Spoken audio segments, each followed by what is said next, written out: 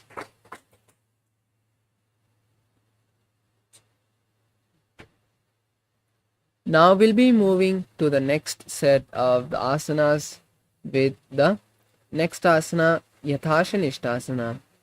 Now be seated in a comfortable position with your head, neck and spine in a straight line.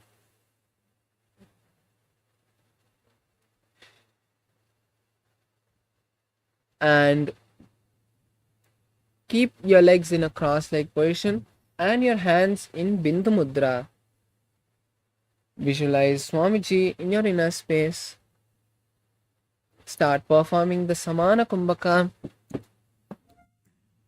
Hold the Mula Bandha and the Japa Om Nithyananda Paramashivoham.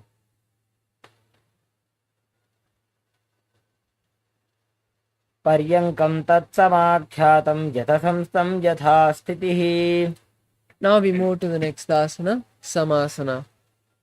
Now sit in a cross-leg position and continue to keep your hands in Bindu Mudra. Visualize Swamiji in your inner space. इदानीं गर्भिणीनां योगाभ्यासो यथा लघु सुखप्रसवलाभाय प्रोच्यते प्राक्तने पथि. Next is Muktasana. Now place your right foot on your left thigh and the left foot by the perineum. Visualize Swamiji in your inner space. Keep the palms on the knees and visualize and gaze at the nose. निपीड्य सीविनीं सूक्ष्मां दक्षिणेतरगुल्फतः वामं याम्येन गुल्फेन मुक्तासनमिदं भवेत्. Now we move to Siddhasana. Now continue to be seated in the same position with the hands and legs still. Gaze at the third eye and visualize Swamiji. स्थानुसंयमितेन्द्रियोचलदृशा पश्यन् भ्रुवोरन्तरं चैतन्मोक्षकपातभेदजनकं सिद्धासनं प्रोच्यते. Now we move to Siddhyasana. As you continue to be seated in the same position, just switch the gaze to the ground in front of you. Visualize Swamiji and perform the Mahamudra Bandha. वामपादके इडीजानो सीवनिमधितास कोठानो. Now we move to Rudrasana 2. Now keep your hands once again in Bindu Mudra on the knees. Visualize Lord Rudra and gaze at the third eye. वामचरणपरिदक्षिणराखे एकजुगति ऐसे विदिदाखे. Now move to the next asana, Santadunasana. Now keeping the legs in the same position and the hands in Bindu Mudra, switch the gaze to the nose and visualize you're the embodiment of tranquility. आसन की गुणमन की चलता meet. The next asana is Siddhasana 2. Now bring the palms together and cup them in front of your navel. Visualize Swamiji in your inner space. ऋजुकाय समासीन सिद्धासनमुदीरितं प्रसार्य भुवि पादौ तु दोर्भ्यामङ्गुष्टमादरात्. Now the next asana is Bandhayoniyasana.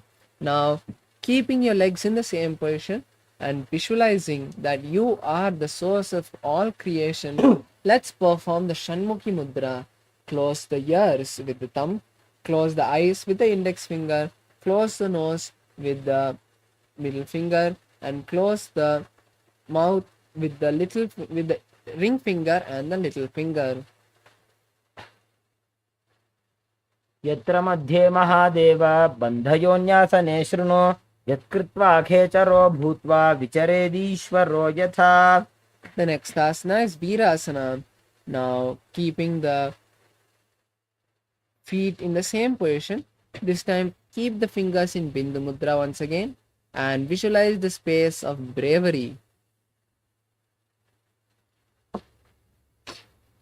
एकं पादमथैकस्मिन् विन्यस्योरुणि संस्थितः इतरस्मिंस्तथा चोरुं वीरासनमुदीरितम्. We now move to the next asana, Valmikasana. Now, keeping the hands and legs in the same position, switch your visualization to great sage Valmiki and gaze at the third eye. दावा पग की पगथली पुनि एड़ी है जोय.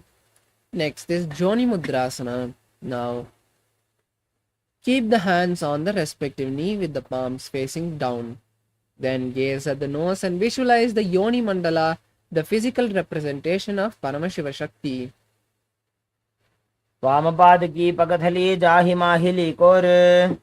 Now we move to Yoni Asana. As you switch the gaze to the third eye, continue to visualize the Yoni Mandala. योन्यासनं पर्वतेन योगं योगफले निलं तत्कालफललं तावत् खेचरो यावदेव हि. Now we move to Bhadrasana 3. Bring the soles of the feet together and keep the hands on the respective knees. On the respective soles, and pull the stomach in and up in Uddiyana Bandha and visualize Lord Veerabhadra. Gaze at the nose. गुल्फौ च वृषणस्यादः सीवन्त्याः पार्श्वयोः क्षिपेत् सव्यगुल्फं तथा सव्ये दक्षगुल्फं तु दक्षिणे. Now we move to Aghorasana. Now place your left hand on the left knee and with the right hand let's perform the Abhyantara Kumbhaka, which is inhaling through the left nostril, holding the breath, inhaling through the right nostril, holding the breath, and then exhale through the left nostril. As you continue to perform the Abhyantara Kumbhaka, visualize an Aghori, gaze at the third eye, and perform the Kechari Mudra, which is rolling the tongue and touching the back of the throat. पूर्व कहो भिश्रिका जोजी बाही विधिजो कीजे sooji. We move to the next asana, Kaneri Pavasana. Now place the elbows on the ankles of the feet and bring the palms together and rest the chin on the palms. Visualize elephant drinking water and gaze at the nose. Start performing the Rechaka Kumbhaka, which is exhaling completely, holding the lungs empty as long as you can and then inhaling, and perform the Uddiyana Bandha. ग्वाली पाव आसन कख्यो है जैसे जाहू में जाने विधि तैसे. Move to the next asana, Parasana. Now raise up, insert the hands under the shins, and then interlace the fingers in front of the feet. Visualize Swamiji and gaze at the nose. ततोर्ध्वं रेचयेत् वायुं मृदुनिश्वास संयुतम्. The next asana is Gopi Chandasana. Now bring the soles of the feet together and holding the feet from the under with the fingers interlaced, pull them to the chest and visualize a king. Gaze at the nose. पूरव विधि पगा का अंगूठा कंठकू पुराशे. Next asana is Udarasana. Now this time insert the hands beneath the shins and interlace the fingers around the feet. Then pull them to the chest and visualize your body is being healed by Swamiji and gaze at the nose. दोवो पगथली संपुट ठाने उबे हस्तकरी उर्द हितान.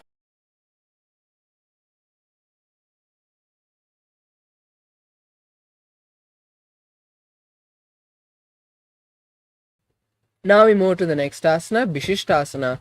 From the same position, raise the feet and keep them in front of the third eye. Visualize yourself excelling in everything. दोवू पगथली जोड़ी संपूट करे. Now we move to the next asana, Bhujasana. Now place each of your feet on the respective shoulders and wrap the feet and interlace the fingers behind the head. Visualize a cobra.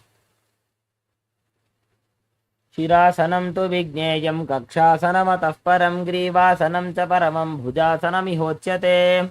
Next asana is Kalyanasana. Now, keeping the legs on the respective shoulder, this time interlace the fingers underneath the back.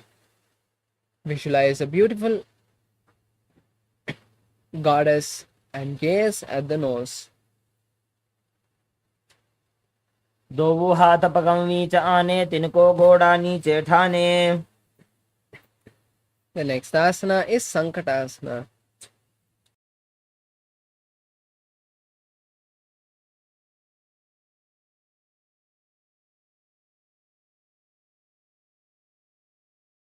Now sit on your left heel and raise your right leg over the left leg and keep the foot by the left hip.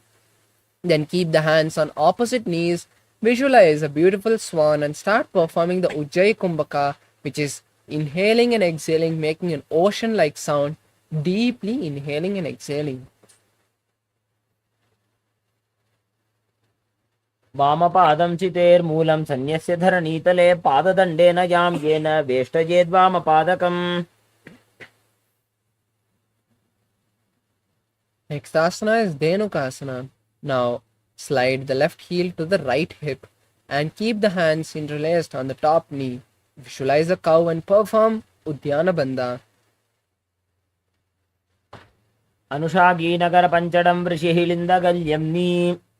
The next asana is Machandrasana. Now, crossing your feet, placing your right leg on the left thigh and the left leg on the right knee. Turn to the left side, keeping the right hand on the left thigh, and from behind, keeping the left hand on the right thigh. Visualize Swamiji and gaze at the third eye. वामजङ्गपरदक्षिणठाने वामहस्तपिष्टीदिश आने. The next asana is Machandrasana too. Now turn and twist your body and hold the big toes of each foot and lean down, placing the forehead on the mat in front of you. Visualize Swamiji in your inner space. प्रथमजी मनोचर्णजोजी वामजङ्गपरिराखे sooji. The next asana is Guru Asana. Rise up, interlace the fingers, keep them on the top knee of the left foot and visualize Swamiji. पूर्वमूले इतरपादस्य कनिष्ठिकाप्रदेशगुल्भं संस्थाप्य. Next is Sankatasana. Rise up and once again, this time keeping the right leg under the perineum, cross the right leg with the left leg and keep the left foot by the right hip. Keep the hands on opposite knees. Visualize a swan.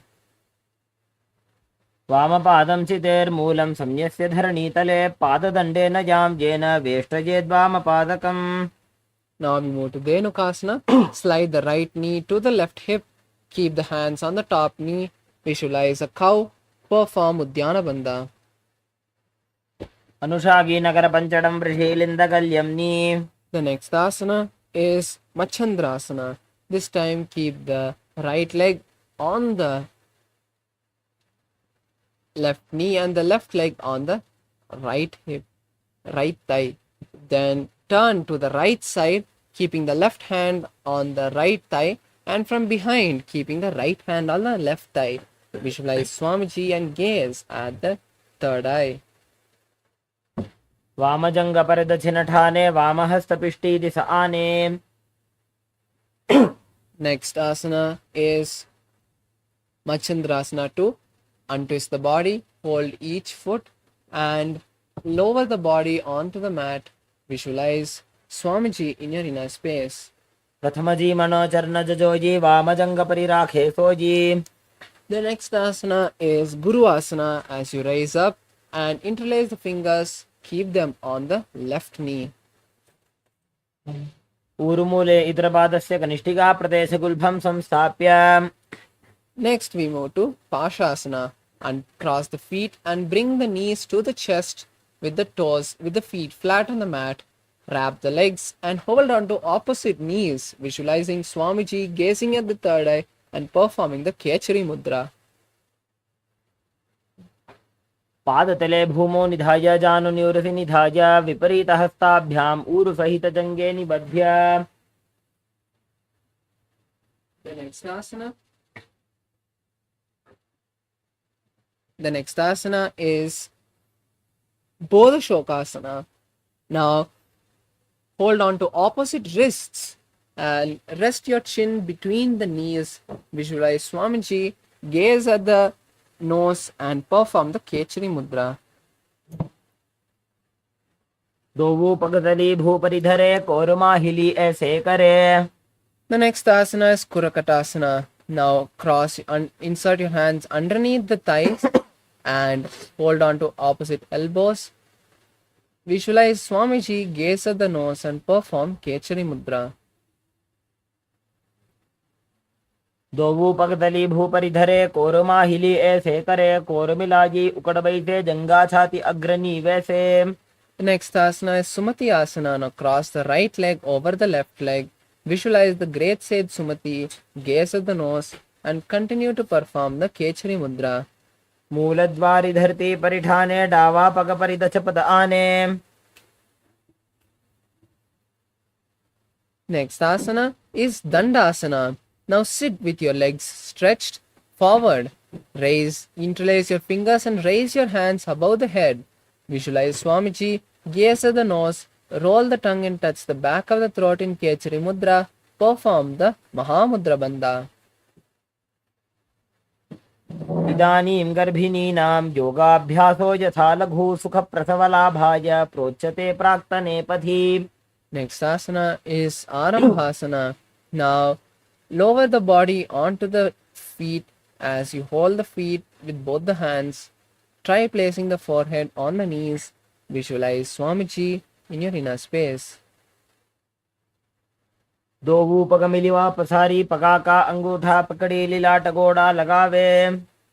The next asana is Bidokasana. Now raise up, bring the knees apart and the soles of the feet apart.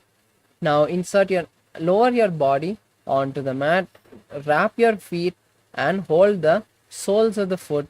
Visualize Swamiji and gaze at the third eye.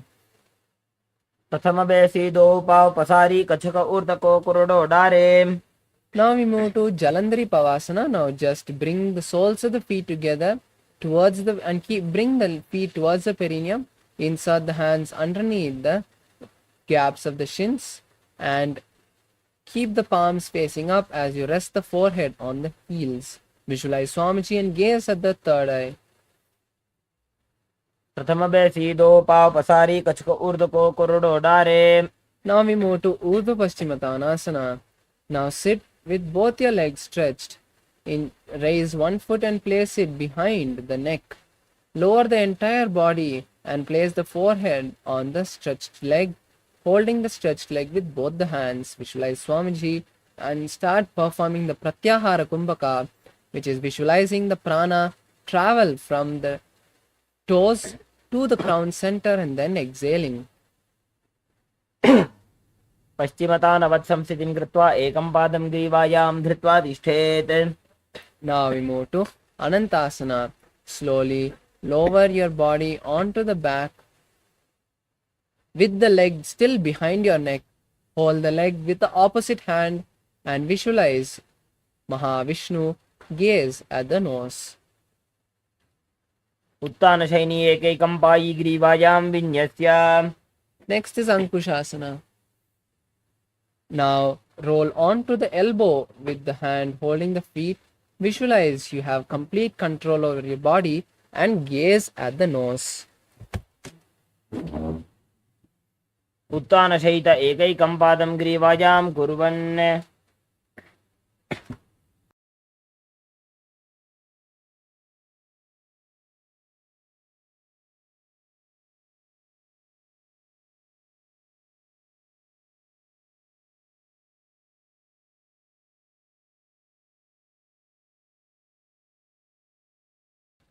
The next asana of the sequence is Drishasana. Now lay on your back and pull your knees up against your chest and circle your legs with the hands. Squeeze your body into a ball and rock it from side to side. Gaze forward in Shambhavi Mudra. Keep your eyes wide open, unblinking. As you visualize Swamiji and breathe in Pratyahara Pranayama, visualize that the prana is flowing upwards through the soles of the feet, the regenerative organs, the navel, the heart, the throat, the uvula, the center of the eyebrow, the top of the forehead, and your Brahmarandra.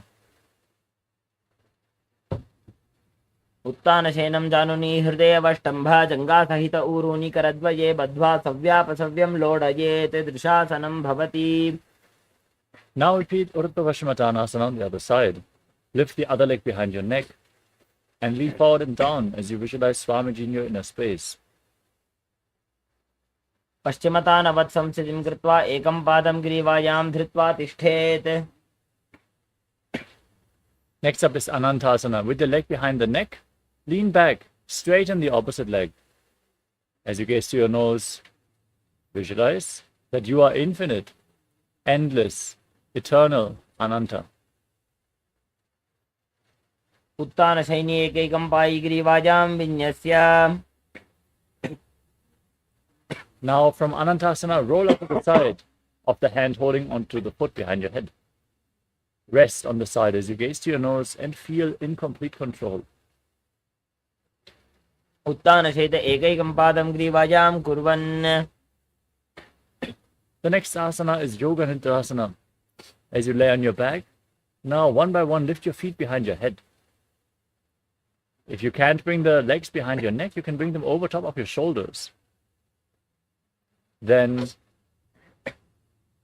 interlock your fingers behind your back as you bend your elbows down. Gaze to your nose and visualize Swamiji in your inner space. पादाभ्यां वेष्टयेत् कण्ठं हस्ताभ्यां पृष्ठबन्धनं तन्मध्ये शयनं कुर्यात् योगनिद्रा सुखप्रदा. Next up is Atma Ramasana. As you lay on your back, with your legs over top of your shoulders, bend your arms upwards and interlock them behind your neck. As you gaze to your nose, visualize Lord Vishnu in your inner space. Atmaram आसन प्रथम सुधोसो वे. We move on to Kochikasana. As you lay on your back, pull your knees up against your chest. The soles of the feet facing upwards as you extend your arms at the side at shoulder level. Gaze upwards and visualize Swamiji in your inner space. दो हाथ सीधा सा करे तिनसो ube Sapa करे.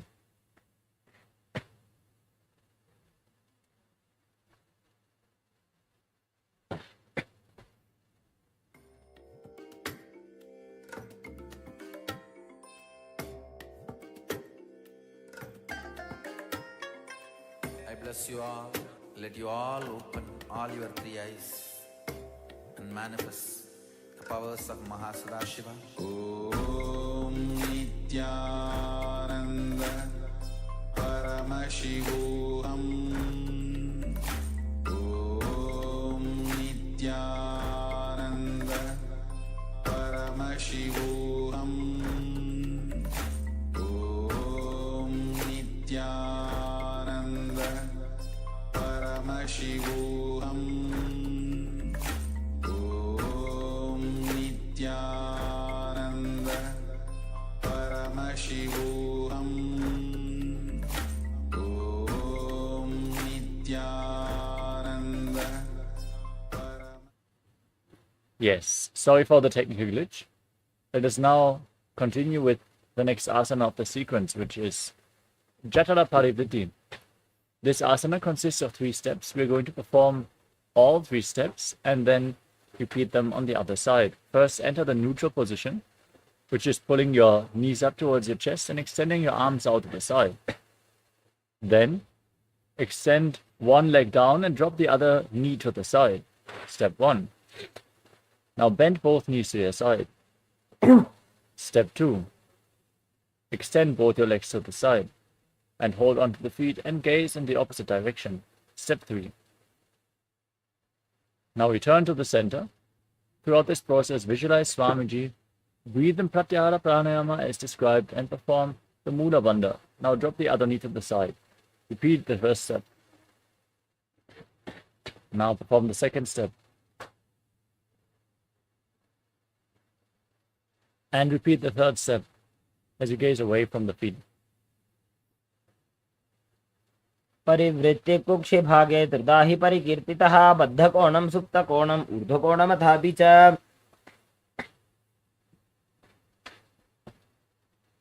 The next asana is the Dviparapitam. As you lay on your back, place your feet flat and keep the knees raised.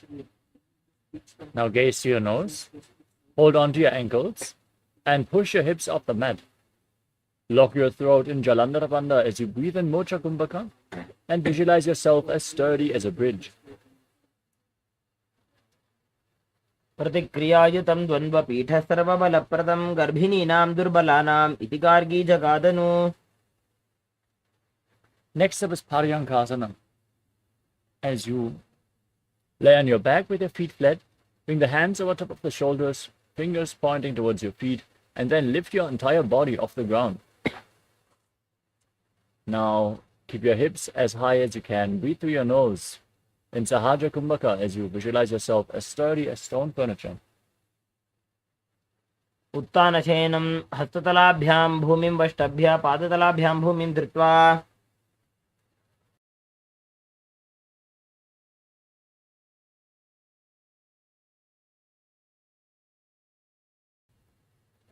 As you now lay back down on your back, pull your knees up towards your chest and place your hands on the respective shoulders. Then, move your hips in a circular motion and visualize yourself as a dog playfully rolling around on its back. शववत् शरीरं संस्थाप्य जानुनी सम्मील्य नाभौ वाणीज्य.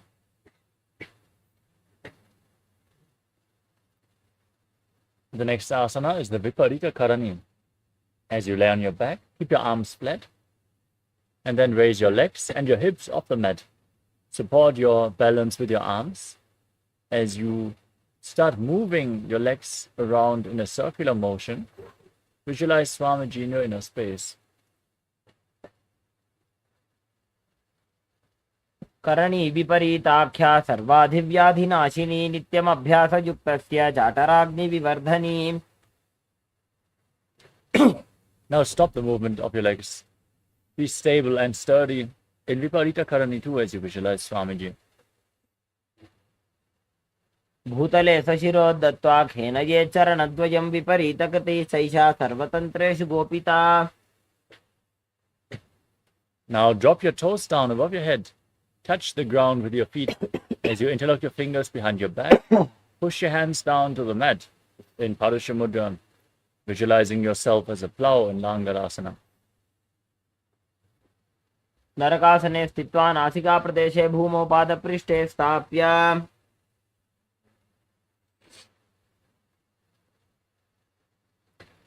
Next up is Shaita Paschimottanasana. From the same posture, now hold onto your feet with your hands. Keep the toes on the ground. Engage Jalandhara Bandha. Internally chant Om Nithyananda Paramashivoham and visualize Paramashiva as this is one of the 84 asanas revealed directly by Lord Paramashiva himself.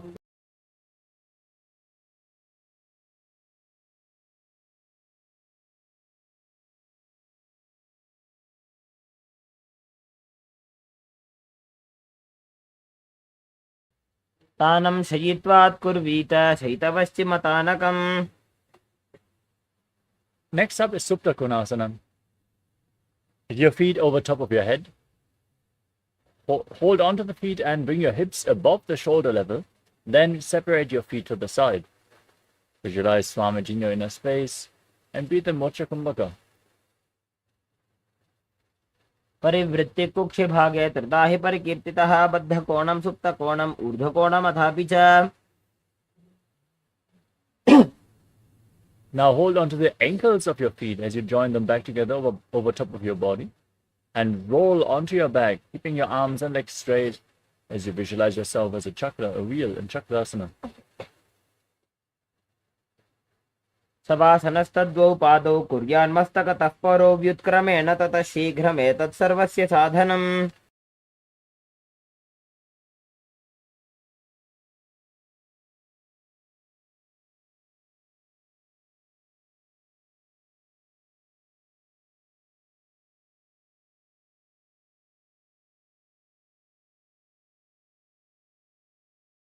Next up is Supta Prasarita Parangushtasana. As you lay on your back with your legs extended upwards vertically, hold on to the big toes in Prana Mudra, and then separate your legs wide to the side. As you visualize Swamiji in your inner space, breathe in Uddiyana Pranayama, make an ocean-like sound with your mouth.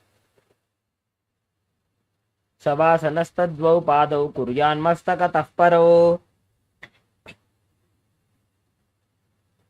Now join your feet back together in Supta Padangushtasana as you visualize Swamiji in your inner space.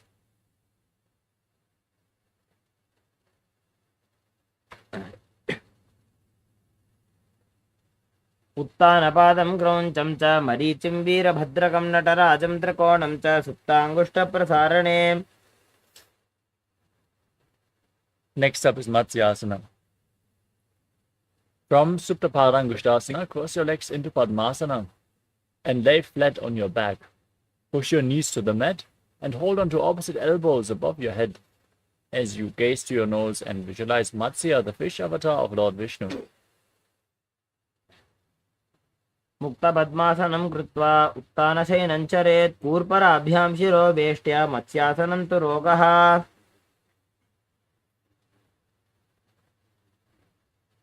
Next up is Parasharamasana. As you lay on your back with your legs in Padmasana, place the backside of the right hand onto the left palm over top of your head.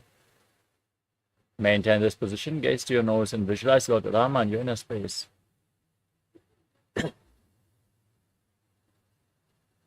प्रथमकरे पद्मासन आचे सूधो सोवे भूपरिपाचे. Next up is Sarvangasana. As you maintain your legs in Padmasana, bring your hands towards the hips and raise your knees and then your hips off the mat. Support your lower back with your hands, elbows on the ground, holding your body weight. As you gaze to the nose, visualize Swamiji in your inner space. अथ वक्षेत्र संक्षेपात् सर्वांगासनमुत्तमं यत्कृत्वा योगनिपुणो विद्याभिः पण्डितो यथा.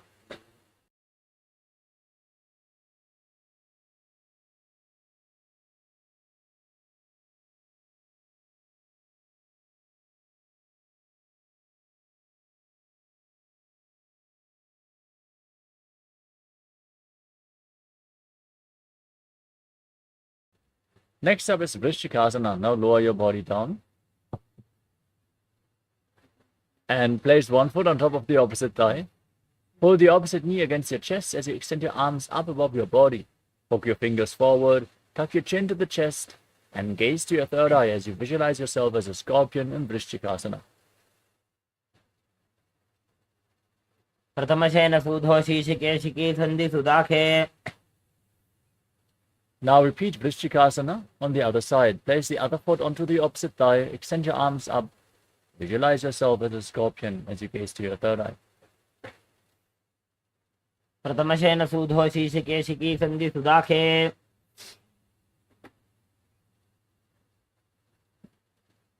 Next up is Vrishaparakshipasanam.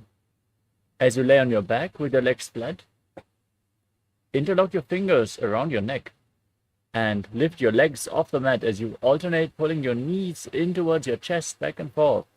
Visualize Swamiji in your inner space. उत्तानशयनं कृत्वा अङ्गुलिभ्यः कन्दरां बद्ध्वा कूर्परो मिलित्वा.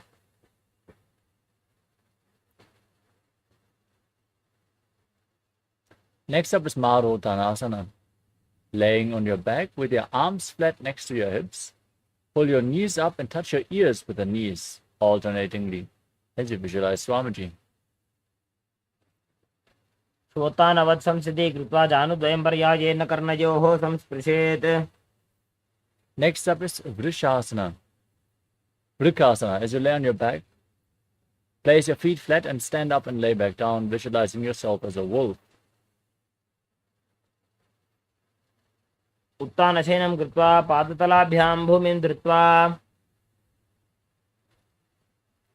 We move on to Lutasana. Now lay down on your back and kick your legs up over top of your head. Then roll over completely, again and again, visualizing Swamiji in your inner space, finally ending in a prone position on your stomach. उत्तानशयनं पादौ शिर उल्लङ्घ्य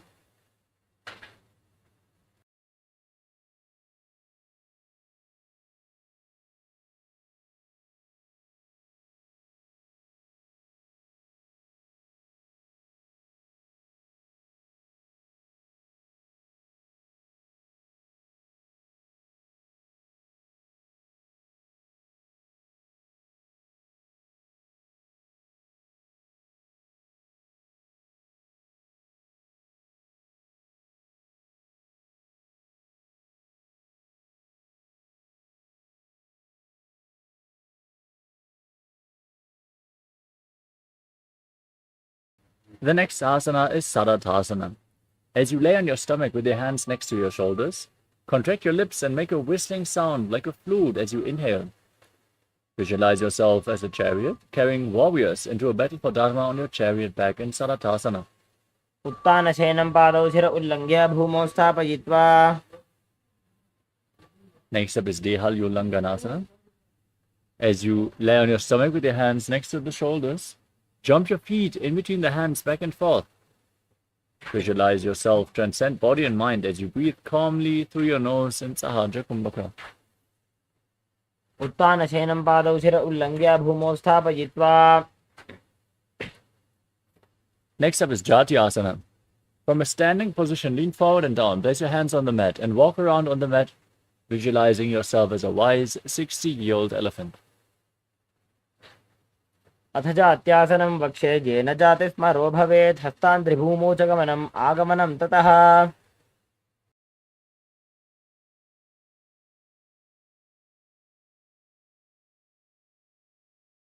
We move on to Lolitika Karana.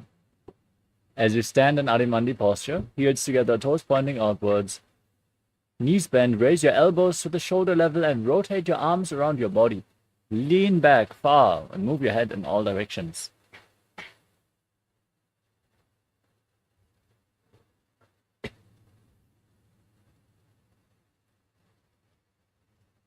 Next up is Sadapasana. As you tie your feet with a rope if you have a rope available. Keep your arms close to your body, hands flat on your thighs, and breathe in Sahadra Kumbhaka. Lead the prana along your spine as you visualize your Kundalini Devi rising and curling upwards around your body. अथ सर्पासनं वक्षे वायुपानाय केवलं शरीरं दण्डवत् तिष्ठेत् रज्जुबन्धस्तु पादयोः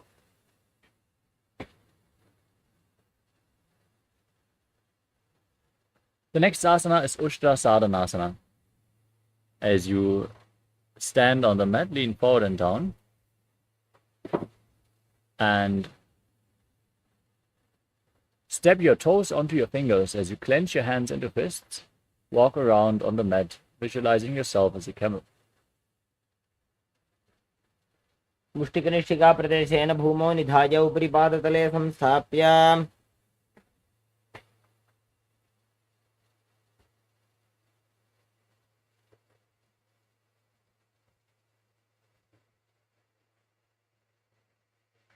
Next up is Ashvasana.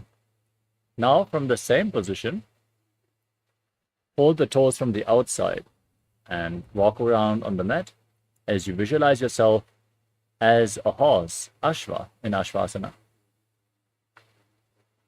मुष्टिकनिष्ठिकाप्रदेशेन भूमौ निधाय उपरि पादतले संस्थाप्य Next up is Kapota Nitakasana. As you stand on your mat, interlock your fingers behind your back. Pull your hands down towards your calves as you tilt your head back and lean back as far as you can. Open up your chest. Breathe calmly through your nose in Sahadra Kumbhaka. Lead the prana along your spine. Bit by bit, relax your spine and lean further back as you visualize yourself as a soaring bird diving in rapid speed. पादतले भूमौ निधाय पृष्ठभागेन हस्तौ जङ्घापर्यन्तं नीत्वा कपोतनिटकं भवति. Next up is Talapushpapudam Karana.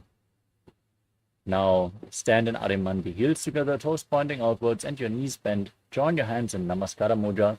Bow down to one side. Open up your palms and raise the respective heel again and again as you visualize yourself holding a bouquet of flowers and offering it to Paramashiva.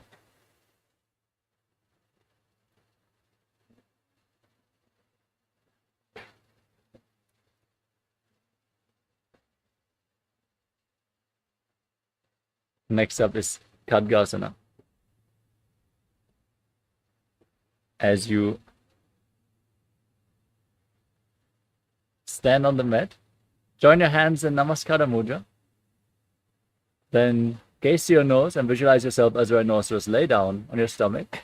Jump your feet back up towards your hands and stand again with the hands in Namaskara Mudra extended away from the body, resembling the horn of the rhinoceros.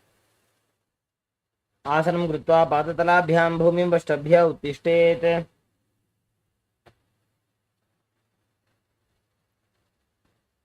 We move on to the Uttanottanam. As you stand on the mat, hold on to weights if you want to intensify this asana. Then sit down all the way or as low as you can.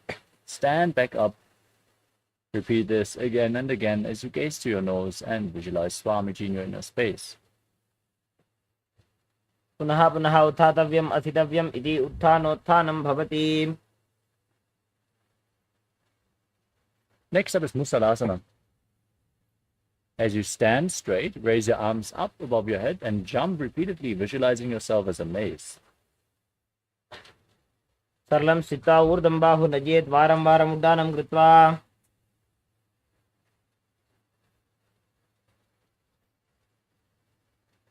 Next up is Utsheshakasana. Now hold on to one foot with both hands and pull it against your chest. Then sit down and stand back up. As you gaze to your nose and visualize Swamiji in your inner space, repeating this movement on both sides again and again. एकैकं पादतलं कुक्षौ निधाय.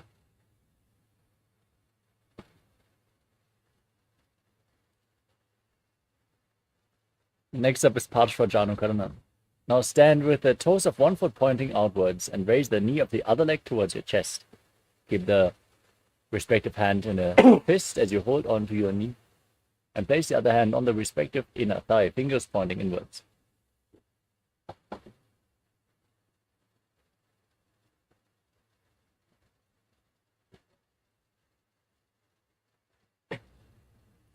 Next up is Tandavasana.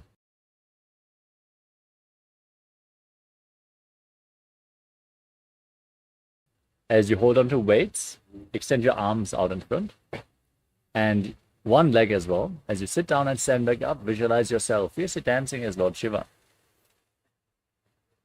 एकेन पादेन स्थातव्यं ताण्डवासनं भवति. Next up is Brahmanasana. Now raise the left foot to the inner right thigh. Keep the heel at the perineum. Rest your hands at the side. And stand erect on the mat like a rod. Breathe calmly and visualize Lord Brahma is blessing you from within. ब्राह्मणासनमावक्षे यत्कृत्वा ब्राह्मणो भवेत्. Next up is Garudasana 3. Now raise the left leg over and around the right knee. Tuck the left toes behind the right calf and bring the left arm below the right, joining the hands in Namaskara Mudra as you visualize yourself as Lord Garuda with big wings on your back. उत्तानकूर्मपीठं च संहद्गारुडमेव च वातायनं गोमुखं च भारद्वाजं त्रिविक्रमम्.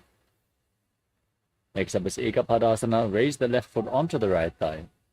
Keep your hands by the knees and visualize Swamiji in your inner space. दक्षाङ्घ्रिं वामपादस्य जङ्घोपरि निधाय च. Next up is Dhruvasana. Hold onto the big toe of the left foot as you extend it out to the side and rotate quickly on the standing leg, visualizing yourself as a North Pole star. एकेन हस्तेन दण्डरूपस्य एकस्य पादस्याग्रं धृत्वा.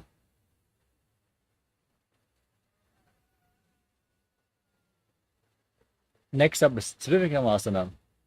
As you stand on the mat, lift one leg behind your neck. Then stand tall, sit down, and stand back up. Perform the 3 steps of Lord Vishnu as you visualize Lord Vishnu blessing you from within.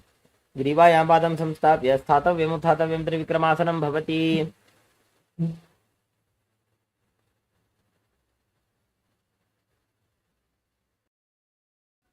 Now repeat the Parshva Janukarana on the other side.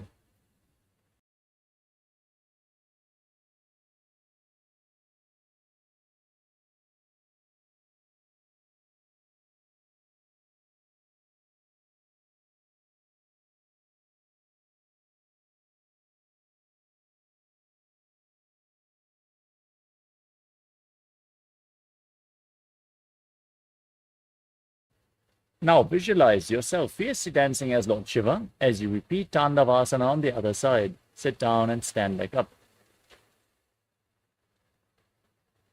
एकेन पादेन स्थातव्यं ताण्डवासनं भवति. Now repeat Brahmanasana. Lift the right foot towards the inner left thigh. Stand with your hands at the side. Visualize Lord Brahma blessing you from within. ब्राह्मणासनमावक्षे यत्कृत्वा ब्राह्मणो भवेत्. Next up is Garudasana 3. Now bring the right foot over and around the left calf. Bring the right arm below the left. Join your hands in Namaskara Mudra and visualize yourself as Lord Garuda. उत्तानकूर्मपीठं च संहस्कारुणमेव च वातायनं गोमुखं च भारद्वाजं त्रिविक्रमम्. Now repeat Ekapadasana. Place the right foot on top of the left thigh. Keep your hands by the side as you visualize Swamiji in this one-legged posture. कक्षाङ्घ्रिं वामपादस्य जङ्घोपरि निधाय च. Now repeat Dhruvasana, the pole star posture. Hold on to the big toes, the big toe of the right foot, and rotate quickly on the standing leg as you visualize yourself as the North Pole Star. एकेन हस्तेन दण्डरूपस्य एकस्य पादस्य अग्रं धृत्वा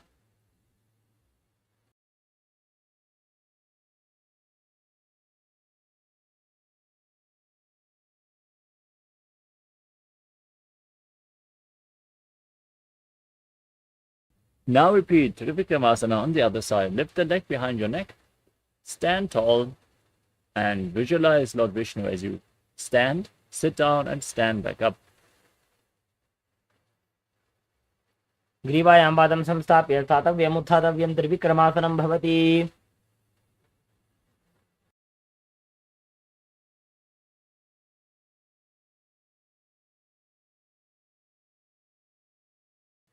Now stand relaxed in Samanaka Karana. Keep your heels together, toes pointing outwards, hands slightly extended away from the body, fingers pointing one by one.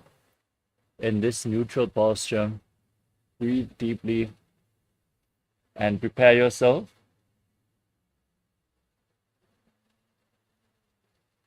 to get ready for the final 100 asanas of this sequence.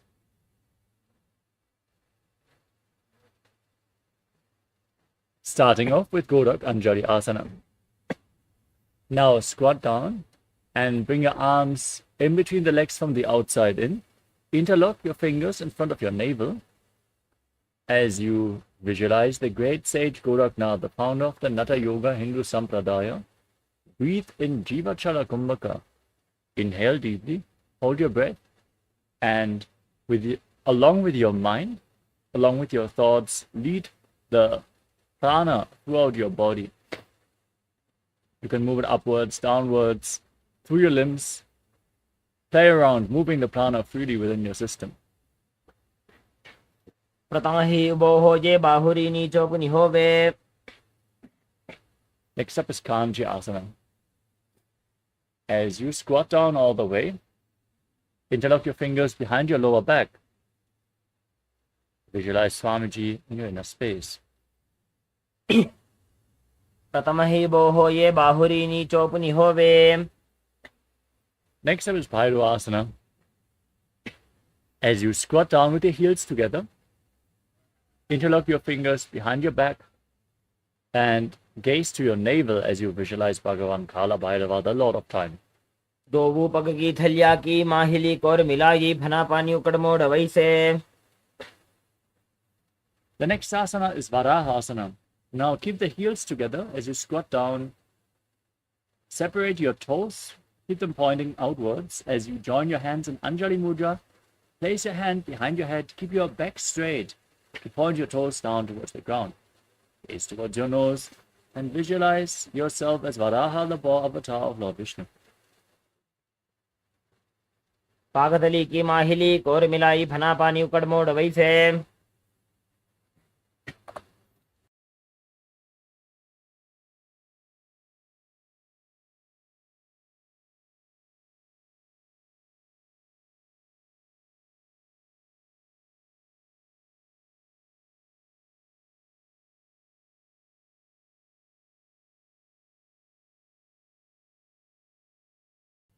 Next up is Prutpitasana. Hold on to the big toes in Prana Mudra.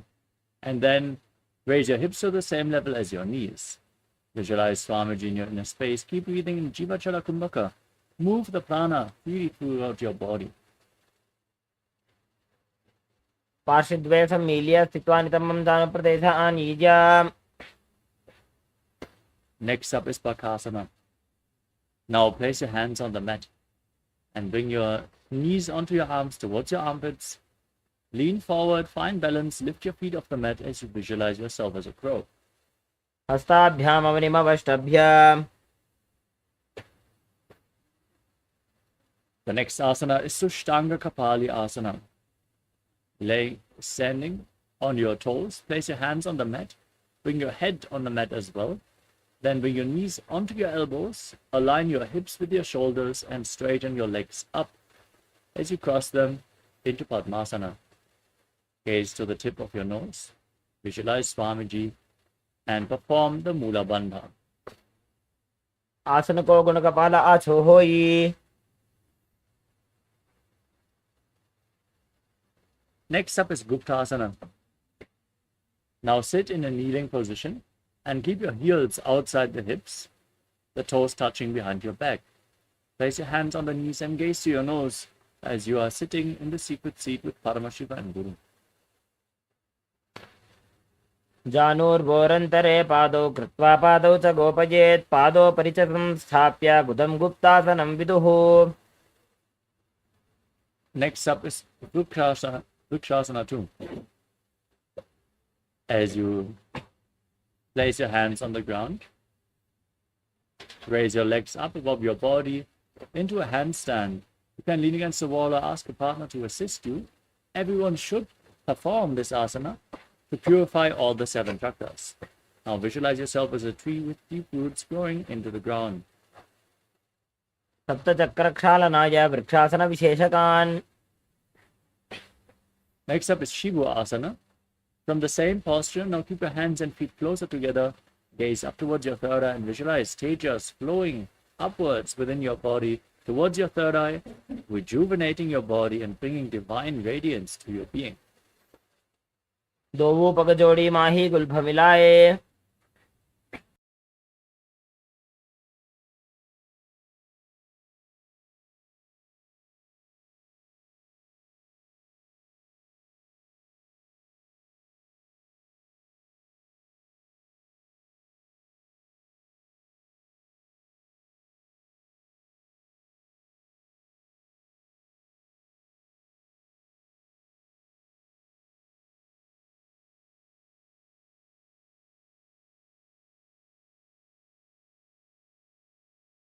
Next up is Matsyasana 2. Place your hands flat on the ground. Step your feet back into a plank position and lower your body to the mat. As you push it back up again and again, visualizing yourself as a fish. निब्जं शयनं कुर्परो पार्श्वभागायामूर्धकृत्य. Next up is Sadapasana 2. Place your hands on your hips and lift your chest and head, moving it from left to right as you visualize and move your body like a snake. निब्जं शयनं कृत्वा हस्तौ नितम्बं संस्थाप्य. Next up is Niralambanasana. As you lay flat on your stomach with the elbows down in front of you, join your hands in Padma Mudra, the Lotus Mudra, and rest your chin on your hands. feel self-supported and completely independent. कराभ्यां पङ्कजं कृत्वा तिष्ठेत् कूर्परजासुधीः मुखमुन्नमनुच्चायी निरालम्बनमासनम्. Next up is Chakradasana. Now bend your knees and place your hands flat. Push your upper back towards your feet as you tilt your head back. Visualize yourself as an umbrella protecting your guru from the sun rays. अर्ध्यासनमस्थित्वा हस्ततलाभ्यां भूमिं वष्टभ्य. Next up is Vajrasana. Now sit on your heels with the top of the feet flat on the mat. Extend your arms out in front. Place your forehead and your hands flat on the mat. Gaze to your nose and visualize yourself as Vajra, the weapon of Indra, symbolizing indestructibility. इदानीं गर्भिणीनां योगाभ्यासो यथा लघु सुखप्रसवलाभाय प्रोच्यते प्राक्तने पथि.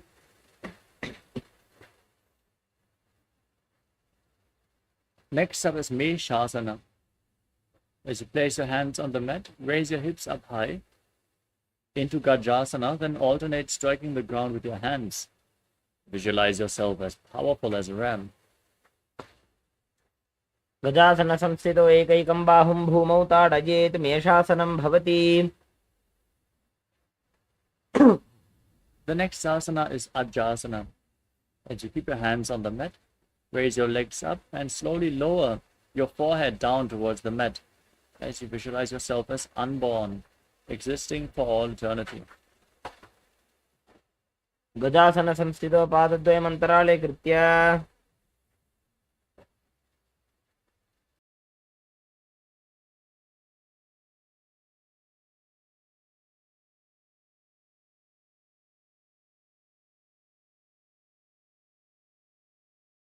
Next up is Dhanantarasana.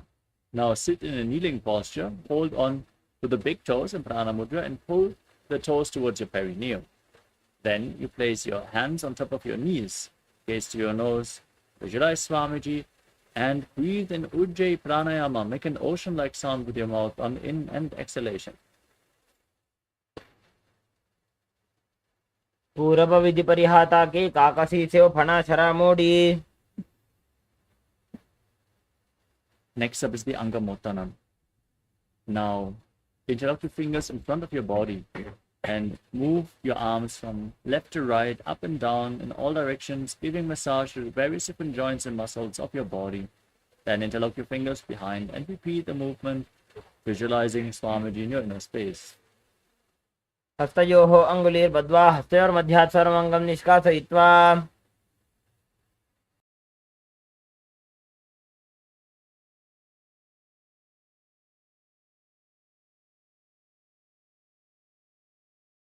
Next up is Garudasana form.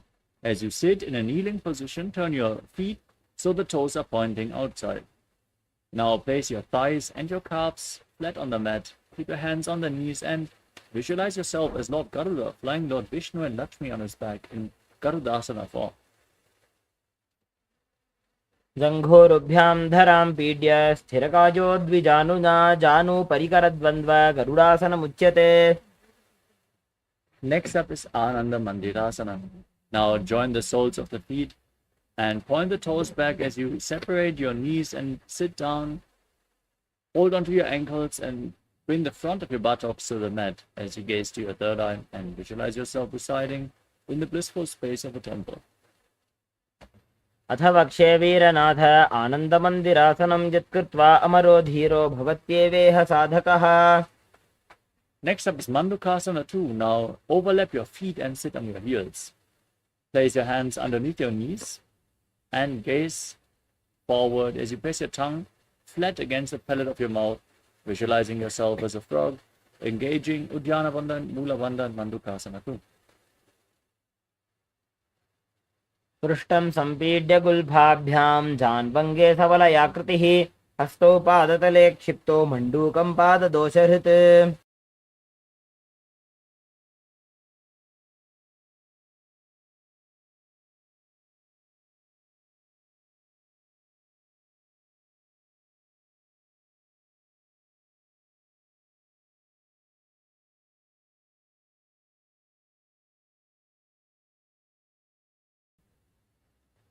The next asana is another Simhasana.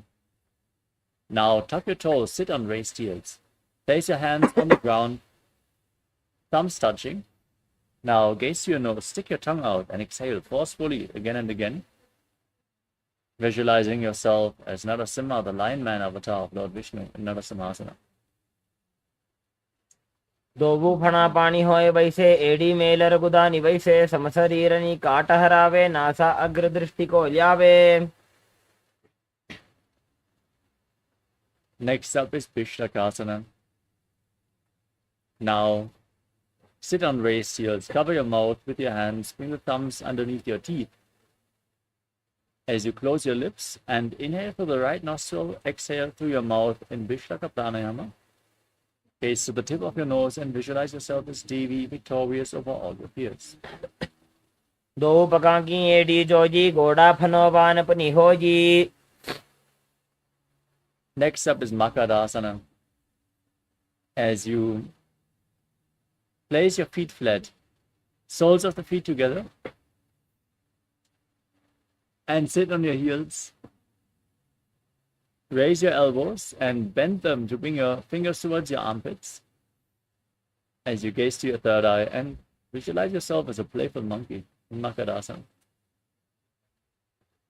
दोबू पकदली संपुट आने तिनकी पिष्टि भूमि परिठाने मूलद्वार एड्याम परिल्यावे मूडा हाथ ऊंचा टहरावे. Next up is Vajrasangarasana. Bring the soles of the feet together and raise your knees off the mat. Interlock your fingers behind. Hold on to opposite elbows behind your back as you gaze at the nose and embody diamond-like strength for you and your Sangha, your spiritual community. प्रथम पणा पानी होए वैसे दोबू AD गुदानी वैसे गोड़ा उभा राखे धीर आड़े वाय पसारे धीर.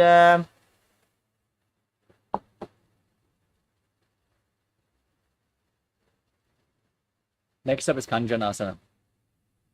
Now drop your knees to the ground and cross your feet to sit on your heels. Place your hands on the knees. Place your hands on the ground next to you as you gaze to your nose and visualize perfect health beyond any and all physical or mental ailments as you pull your stomach in and up in Uddiyana Bandha in Kanjanasana. खञ्जनासनमावक्षे यत्कृत्वा सुस्थिरो भवेत् पृष्ठे पादद्वयं बद्ध्वा हस्तौ भूमौ प्रधारयेत्. Now place your hands on the respective knees. Sit in the same posture. Make your upper back and neck stiff like the shell of a turtle as you gaze to your nose and visualize yourself with a turtle body living for hundreds of years in Kurmasana. गुल्फौ च वृषणस्याधो व्युत्क्रमेण समाहितो ऋजुकाय शिरो ग्रीवं कूर्मासनमितीरितम्.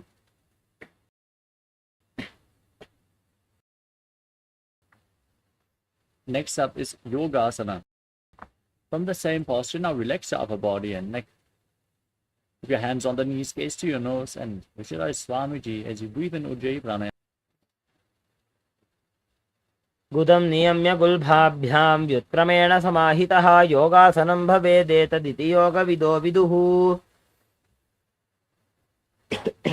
Next up is Vijogasana. Now stand on your knees and cross the feet behind. Bring the feet to the opposite knees as you hold your calves with the fingers inside and the thumbs outside. Push your hips forward. Gaze to your nose. Gaze to your third eye and visualize a space of eternal oneness Advaita with your Guru. गोड़ा वामो उबो होजी गोड़ा आड़ा राखे doji दछि पाकड़ी पानी रहावे फणो वाम गोड़ा ढिल्यावे. Next up is Ushtrasana 2. Now place the top of the feet flat on the ground and hold on to your heels. Push your hips forward. Tilt your head back. Lean back as far as you can as you visualize yourself as a camel. मेरुदण्डग्रन्थिदाढ्य सम्पिपादयिषु पुमान्. Next up is Jatyasana. From the same position, now lean back, hold onto your feet, place your elbows and then the back of your head on the ground, gazing to the nose, visualizing yourself as a lotus blooming. दोवु एडी संपुट करे सोले मूल द्वारितरिधरे. Next up is Viratasana. As you hold on to the soles of the feet, lay back, place your back on the mat, and then rise back up again and again. You can use the support of your hands if needed, as you gaze to your nose and visualize the healing and liberation of all causal subtle forms of your body. जङ्घापृष्ठभूमो निधाय जङ्घोदरयोः ऊरुणी संस्थाप्य. Next up is Kapotasana. From the kneeling position, bring your hands over top of your shoulders as you lean back, and then hold onto the feet as you bring your head in between the feet, visualizing yourself as a beautiful dove. मेरुदण्डग्रन्थिदाढ्य सम्पिपादयिषु पुमान्. We move on to Varasana. As you stand on your knees with the toes tucked, hold on to opposite elbows, gaze to your nose. Internally chant Om Nithyananda Paramashivoham as you gaze to the nose. This is the boon fulfilling posture. Now receive your boon from Paramashiva. जानुनी भूमौ संस्थाप्य हस्ताभ्यां बाहु परस्परं धृत्वा सरलं तिष्ठेत्. Next up is Varahasana 2. As you keep the toes tucked, sit down on the raised heels and lean forward and down. Place your forearms on the mat. Bring your head on the hands. Rest in this position as you visualize yourself as Varaha, the boar avatar of Lord Vishnu. सूर्यं चन्द्रं भेदनानि आसनानि निकथ्यते. Next up is Mundasana. Keep your forearms on the ground. Interlock your fingers. Place your head on the ground, supported with your hands as you raise your hips. Walk your feet forward. Lift your body up into a headstand and then gaze to your nose and visualize yourself as a lopped tree. अधो मुण्डासनं वक्षे सर्वेषां प्राणिनां सुखम्. Next up is Andhasana. Now sit on top of your heels and lean forward and down, placing your head in between the knees. Hold onto your head with your hands, elbows outside the knees, as you gaze to your nose and visualize Swamiji in your inner space. Inhale through the nose, exhale through your mouth in this asana. प्रथम पगदली समटहरावे कोरमाहिली उभे मिलावे.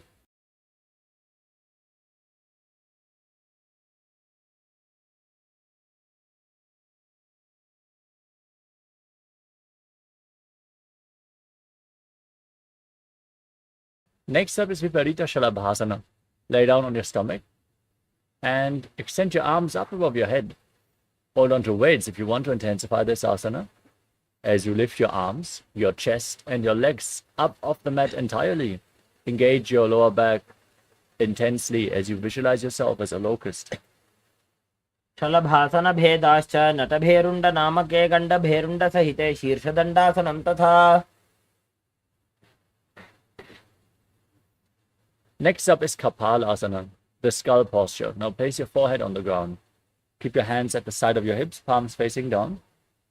As you lift your legs up off the mat, visualize a skull representing the mind with purified thoughts and the strong will to attain enlightenment.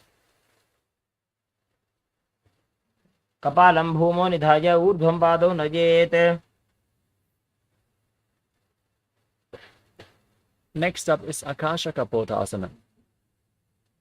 As you lay on your stomach with the hands flat, bend your knees, raise your hips, bring the feet over top of your body and place them down on the ground in front of you as you visualize yourself as a free and open dove. उष्ट्रासने स्थित्वा चरणौ भूमेरुत्थाप्य मस्तकोपरि नीत्वा. Next up is Chatakasana. Now sit in a kneeling posture and place your forearms on the mat in front of you. Bring your navel towards the knees. Keep your spine straight as you visualize yourself as a sparrow.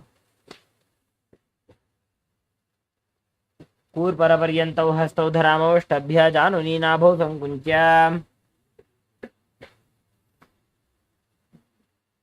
Next up is Vrishikasana too. Now, from the kneeling position, place your forearms on the ground, raise your hips, and then lift your legs up over top of your body. Bend the knees and try to touch your feet towards the back of your head as you visualize yourself as a scorpion. विच्छीव पुच्छ प्रतिमाङ्घ्रिपार्ष्णि धृत्वा स्वशीर्षे चिबुकं विधार्यकौ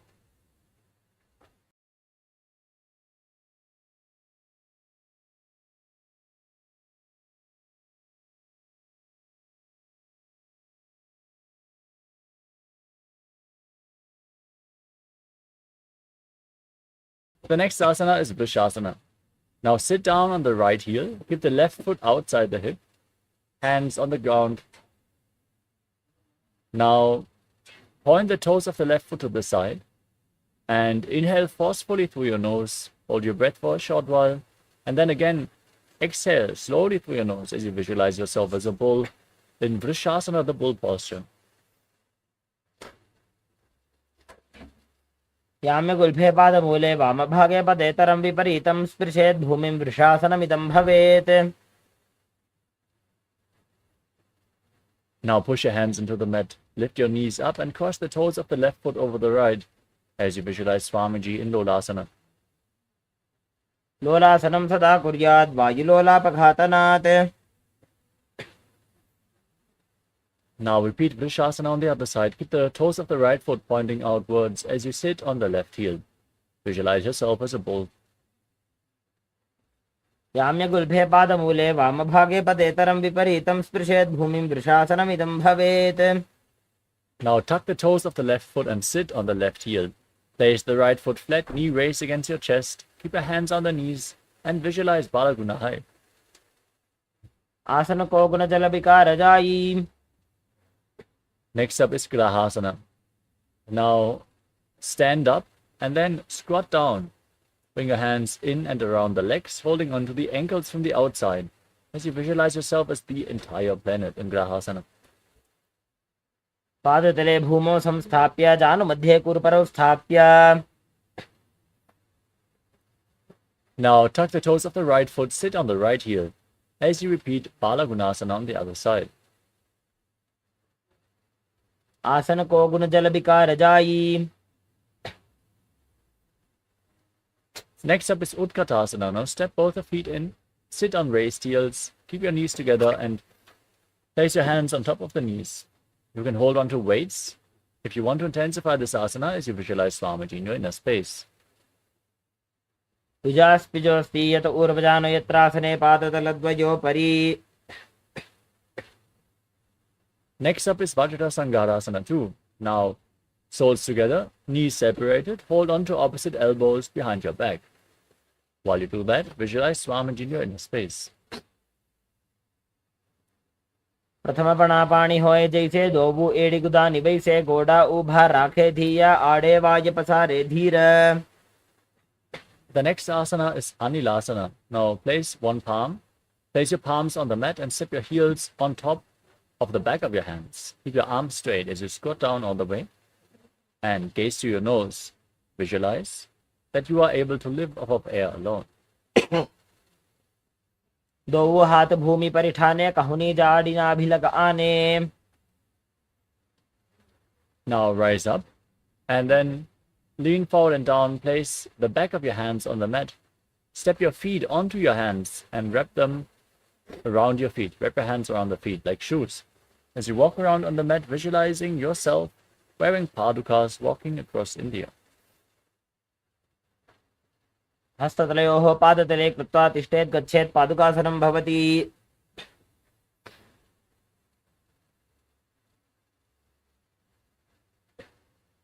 Next up is Kukutodanasana. Now place your hands flat, kick your legs up and let them fall back down again and again as you forcefully inhale, hold your breath and exhale again shortly, visualizing yourself as a rooster. हस्ततले भूमौ कृत्वा पादतले च ऊर्ध्वमुड्डानं कृत्वा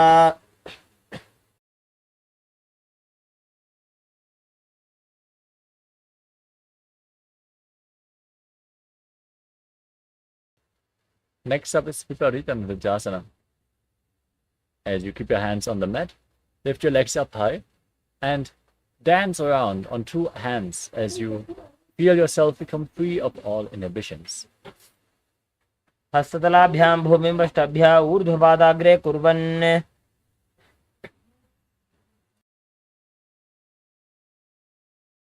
Next up is Kunjarasana. Now separate your feet and place one hand flat on the mat, placing the other hand on your respective ear. Now visualize Swamiji in your inner space and breathe calmly through your nose in Sahadra Kumbhaka.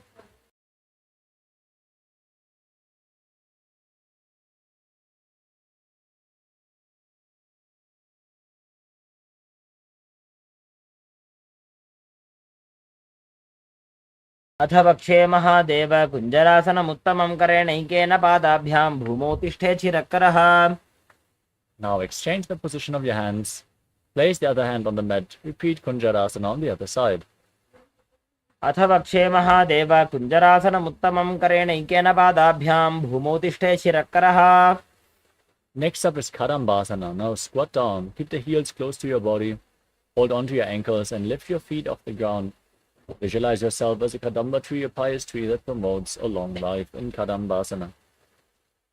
पार्श्वेभ्यां भूमिं पृष्ठाभ्यां हस्तद्वयेन गुल्फौ धृत्वा तिष्ठेत् कदम्ब भवति. Next up is Pavana Muktasana. Now place your feet flat on the ground and sit down, raising the knees against your chest, pulling them close with opposite hands as you visualize any excess vata being released or balanced within your system.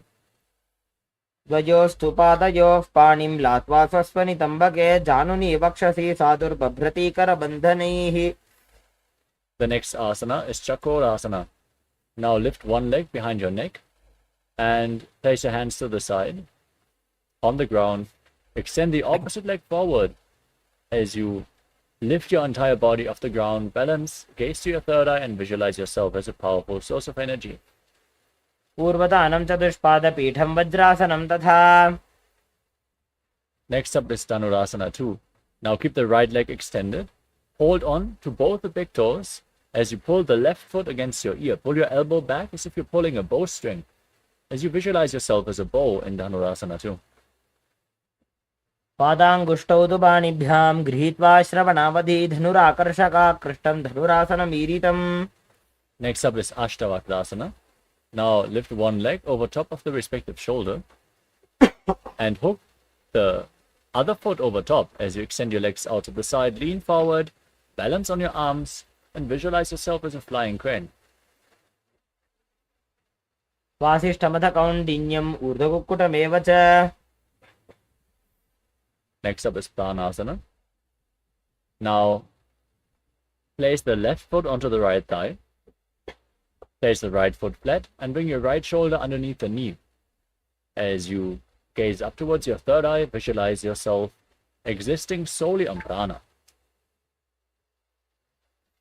एतत् प्रभेदं वक्ष्यामि करोति यस्य चामरः एकपातमुरो बद्ध्वा स्कन्धेऽन्यत्पादरक्षणम्.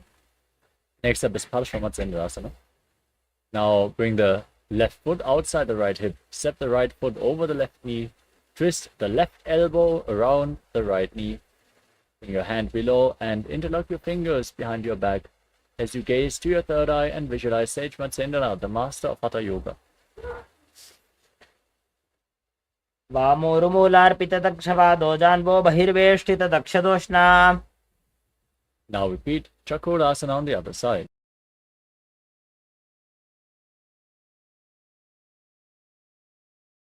Lift the other leg behind your neck. And place your hands on the ground. Extend your opposite leg forward and lift your body up. Gaze to your third eye, visualizing yourself as a powerful source of energy. पूर्वतानं चतुष्पादपीठं वज्रासनं तथा. Now repeat Dhanurasana 2. Extend the left leg, hold onto the big toes, and pull the right foot towards your ear as you visualize yourself as a bow. पादाङ्गुष्टौ तु पाणिभ्यां गृहीत्वा श्रवणावधि धनुराकर्षकाकृष्टं धनुरासनमीरितम्.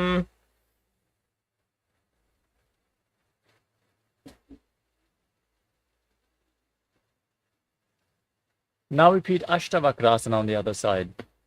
Lift your knee over the shoulder, hook the other foot over top, and extend your legs out to the side. As you balance on your arms, visualize yourself as a flying crane. पादाङ्गुष्ठौ तु पाणिभ्यां गृहीत्वा श्रवणावधि. Next up is Pranasana. Now place the right foot onto the left thigh, the left foot flat, left knee raised, bring the left shoulder underneath the knee, and push the right knee to the mat as you gaze up and visualize you are immortal and able to exist solely from prana. एतत् प्रभेदं वक्ष्यामि करोति यत् स चामरः एकपादमुरौ बद्ध्वा स्कन्धेऽन्यत्पादरक्षणम्. Next up is Parshvamatsendrasana.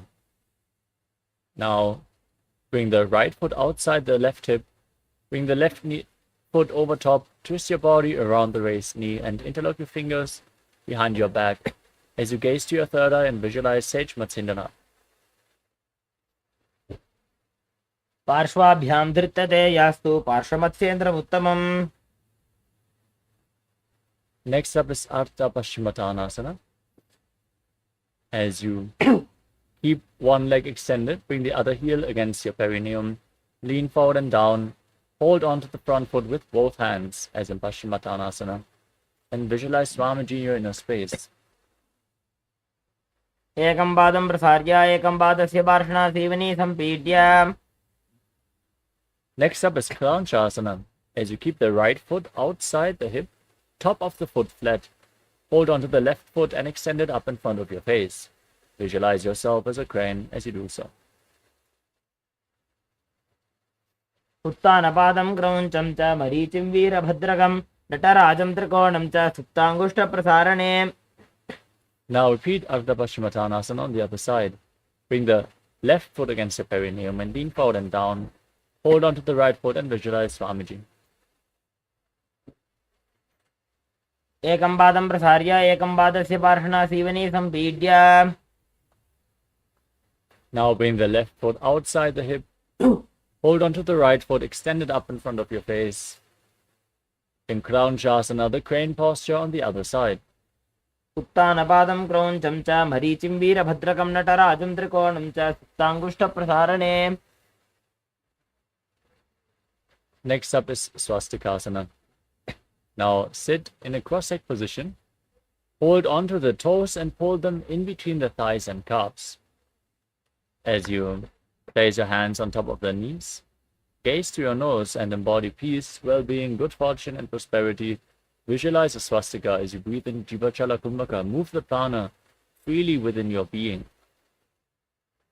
जानुर्वोरन्तरे सम्यक् कृत्वा पादतले उभे. Now maintain the same posture but cover your heels with your hands. Tuck your chin to the chest, gaze to the nose and visualize the great sage Gorakhnath, the founder of the Natha Yoga Hindu Sampradaya and Gorakshasana. जानुर्वोरन्तरे सम्यक् कृत्वा पादतले उभे. Next up is Bhagrasana 2. Now place the left heel against the perineum and place the right foot on top of the left thigh. Gaze up towards your third eye. Visualize Swamiji, the Supreme Pontiff of Hinduism. Meditate on Arihanta, the Enlightened One, the Lord. As you close your mouth with your little fingers, your nostrils with the ring fingers, eyes with middle and index fingers, and your ears with your thumbs in Shanmukhi Mudra. वामपार्श्वौ गुदं संस्थाप्य दक्षाङ्घ्रिवामजघने.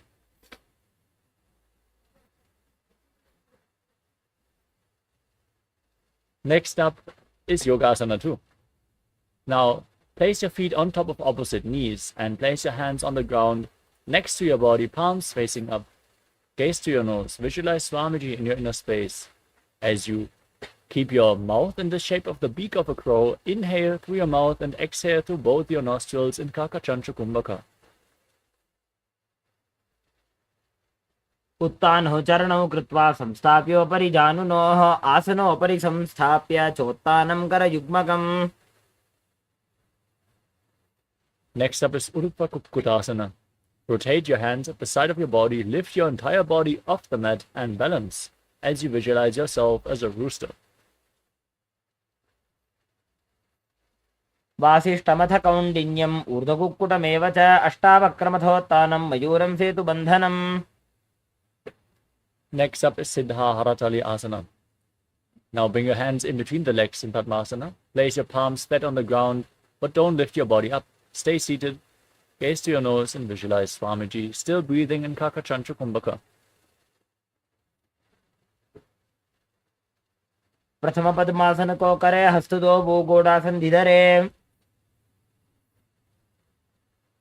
Next up is Hamsasana. Now lift your body off the ground from the same position. Gaze to your nose and visualize yourself as an elegant swan, Hamsa. Kukkutasana स्थित्वा स्कन्दपर्यन्तं मूरोनि नीत्वा. The next asana is Karmukasana. Now slightly raise your hips in Padmasana and push your hands in between the legs.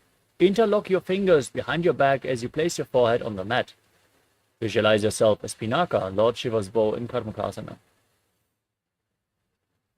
प्रथम पद्मासन को करे, घोड़ासन तिमाही कर इधरे. Next up is Kurmasana too. Now raise your knees in Padmasana and bring your hands in between the legs. Bend your elbows upwards and hold on to the respective shoulders. Balance in this posture as you visualize yourself as a turtle, having a stable body and mind to live for centuries in Kurmasana too.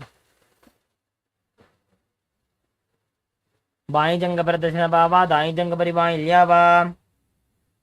Now tuck your chin to the chest, gaze to the nose, and rejoice knowing that you're sitting in Shiva's secret mouth posture, Granthi Bedasana.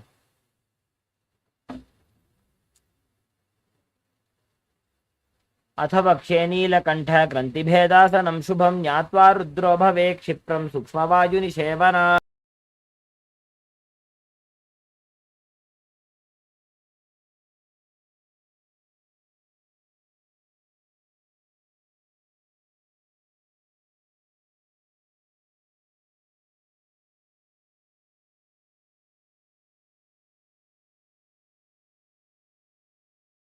Now roll onto your back with your arms still in between the legs.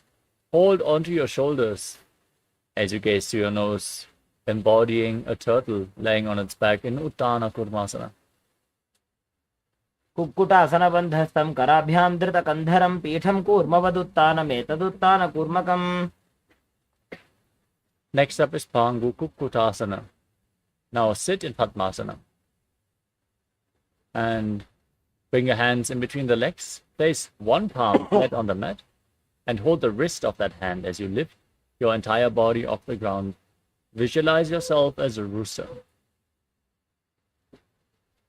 Kukkutasana स्थित्वा एकेन हस्तेन अन्यसमनिबन्धं धृत्वा.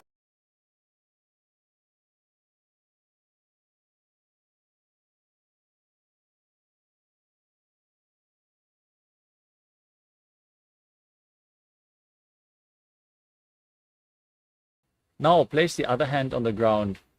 Hold its wrist. Lift your body up. Gaze forward with your eyes open wide. As you visualize yourself as a rooster, breathe in Kakachantra Kumbhaka and Pangu Kukkutasana on the other side. Kukkutasana स्थित्वा एकेन हस्तेन अन्यसमनिबन्धं धृत्वा.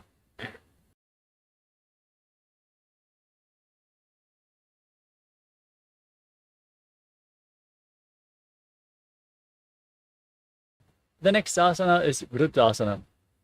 As you sit in Padmasana, your feet on top of opposite thighs, place your elbows down on your toes as you lean forward. Interlock your fingers in Parashamudra. Press your thumbs against your throat and rest your chin on your hands as you visualize you have gone beyond all greed and covetous. जानूर्वोरन्तरे पादो उत्तानो व्यक्तसंस्थितो गुल्फौ छाच्छाद्य हस्ताभ्याम् उत्तानाभ्यां प्रयत्नतः कण्ठसङ्कोचनं कृत्वा नासाग्रमवलोकयेत्.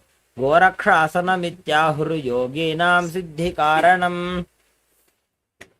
The next asana is Padmasana 3. Now sit in Padmasana. Place one hand over the other, palms facing up in your lap. Sit in a meditative space. Engage all the bandhas. Gaze to your nose and visualize Swamiji in your inner space. उत्तानो चरणो विधाय विधिवत् शक्तिस्थितो योगिरात्.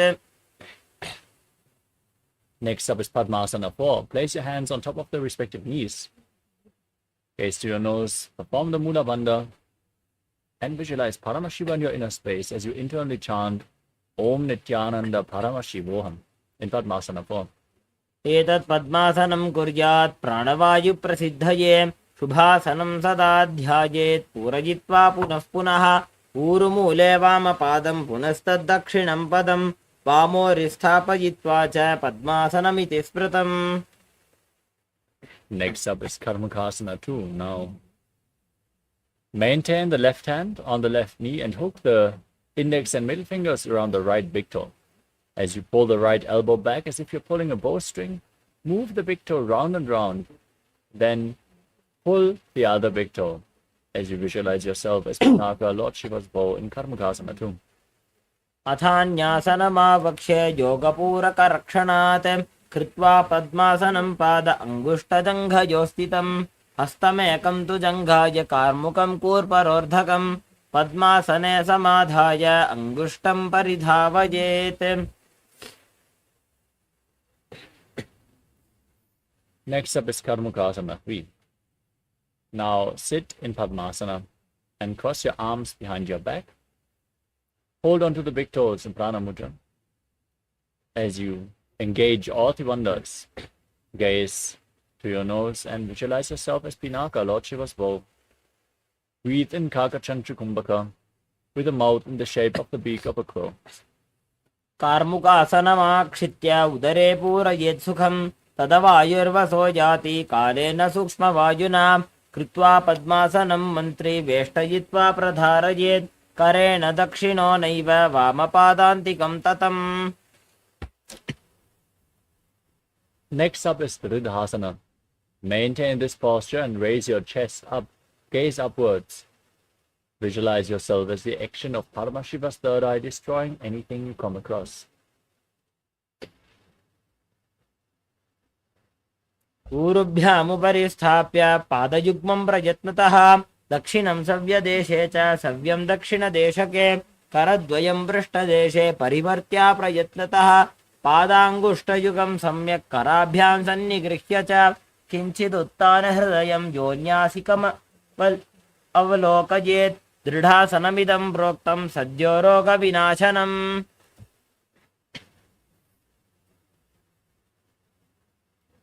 Next up is Nagarasana. Now roll onto your back. Keep holding onto the big toes if you can. Otherwise, cross your arms behind your back and keep your legs in Padmasana. Gaze to your nose and visualize yourself as a snake as you breathe calmly through your nose in Sahadra Kumbhaka.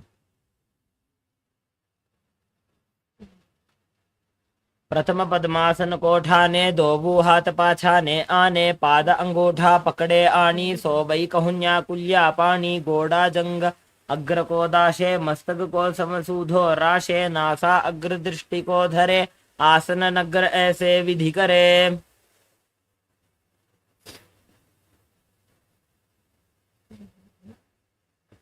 We move on to Kandukasana. Now free your arms and legs. Pull your knees up. And circle your hands around the knees and bring your chin to the knees as you squeeze your body into the ball in Kandukasana, calmly breathing through your nose. वेत्रासने स्थित्वा हस्तपादान् निष्कुष्य ऊर्ध्वं नयेत्. Next up is Urdhva As you interlock your fingers around your neck, place your feet flat and gaze to your nose as you visualize Swamiji in your inner space. प्रथमे सूधो सैनकरावे गोड़ा उभा राशि मिलावे गुल्फमाहिला अंगुष्ठदोजी करे एक समेल रसोजी. The next asana is Malakata Pitasana. Now bring your hands underneath the heels with the palms facing up. Now push your hips up, contract the perineal floor and tuck your chin to the chest. Breathe in Mocha Kumbhaka, push the air upwards but lock your throat as you visualize yourself as a powerful alpha ape. उत्तानशयनं पादतले उत्तानहस्तयोः स्थापयेत् पृष्ठभागमुत्रमयेत् मरकटपीठं भवति. Next up is Uttana Shikipitaka. Now raise your hips and support your lower back with your hands. Rest your elbows on the mat, bearing the weight of your body as you stretch your legs out, point the toes and gaze to your nose, visualizing Swamiji in your inner space.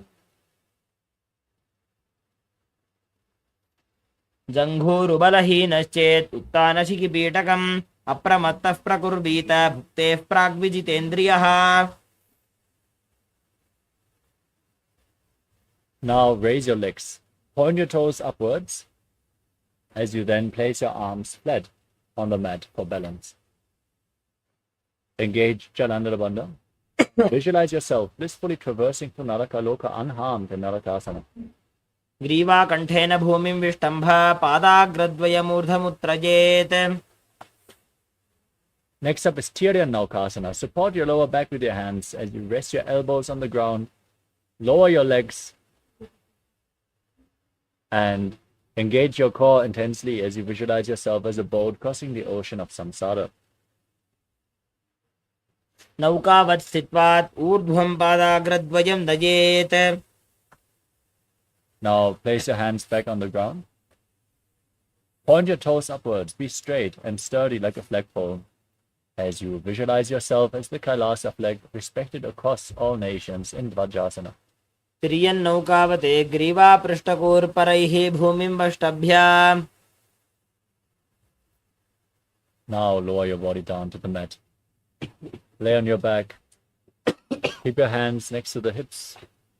Palms facing up in Vriddhasana. Once more, forcefully pull your Kundalini Shakti up along your spine from Muladhara to Sahasrara Chakra, piercing the Brahmarandha, the crown of your head. Ascend beyond your body as you visualize that your body is dead and Swamiji is liberating you.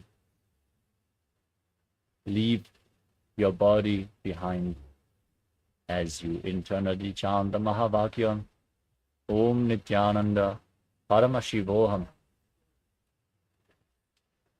उत्तानं शववद्भूमौ शयनं तु शवासनं.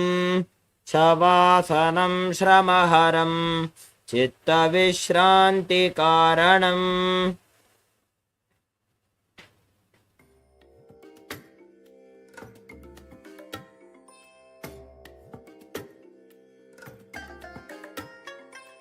I bless you all. Let you all open all your three eyes and manifest the powers of Mahasadashiva. Om Nithyananda Paramashivoham. Om Nithyananda Paramashivoham. Om Nithyananda Paramashivoham. Om Nithyananda Paramashivoham. Om Nithyananda Paramashivoham. Om Nithyananda Paramashivoham.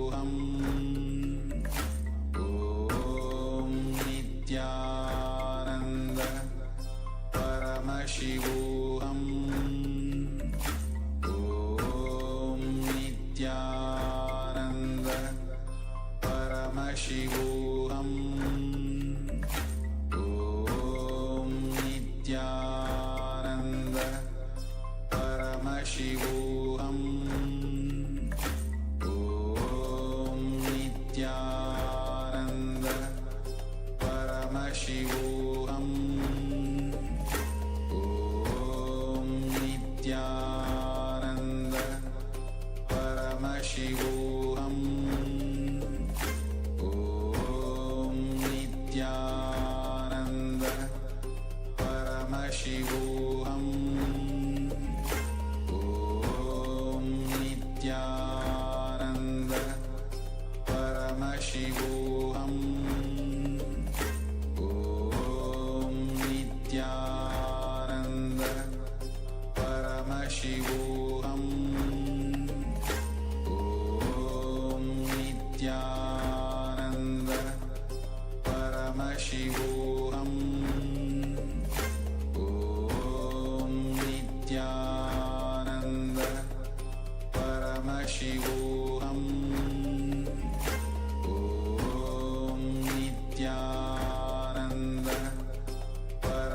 Paramashivoham Om Nithyananda Paramashivoham Om Nithyananda Paramashivoham Om Nithyananda Paramashivoham Om Nithyananda Paramashivoham Om Nithyananda Paramashivoham Om Nithyananda Paramashivoham Om Nithyananda Paramashivoham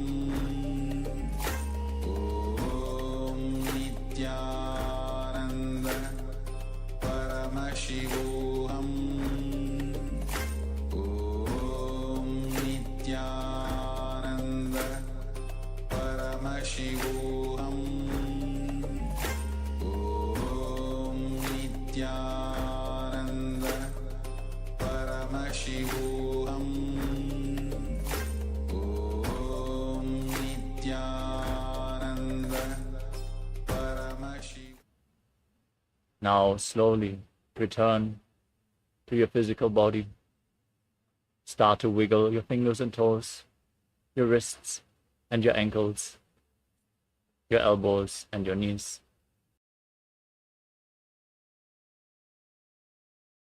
Move your arms and legs. Pull your knees up towards your chest. Squeeze your body into a ball and rock it from side to side as you slowly return to a comfortable seated position.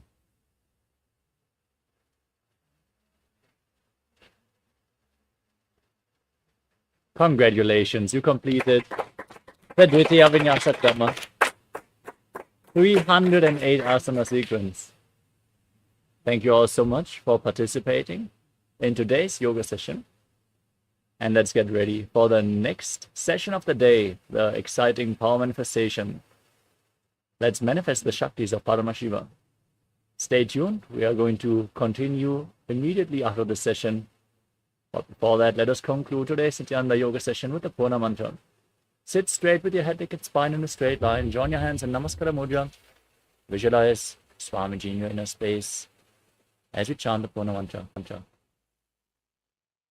Om Purnamada Purnamidam Purnat Purnamudachyate Purnasya Purnamadaya Purnameva Vashishyate. Om Shanti Shanti Shanti Hari Om Tat Sat Sarvam Bhagavat Shri Nithyananda Paramashiva Padukar Paramastu. Om Nithyanandam. Thank you all, Nithyanandam.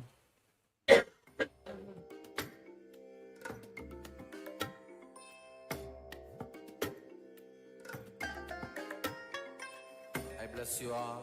Let you all open all your three eyes and manifest the powers of Mahasadashiva. Om Nithyananda Paramashivoham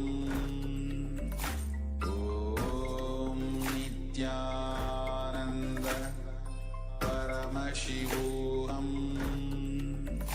Om Nithyananda Paramashivoham Om Nithyananda Paramashivoham.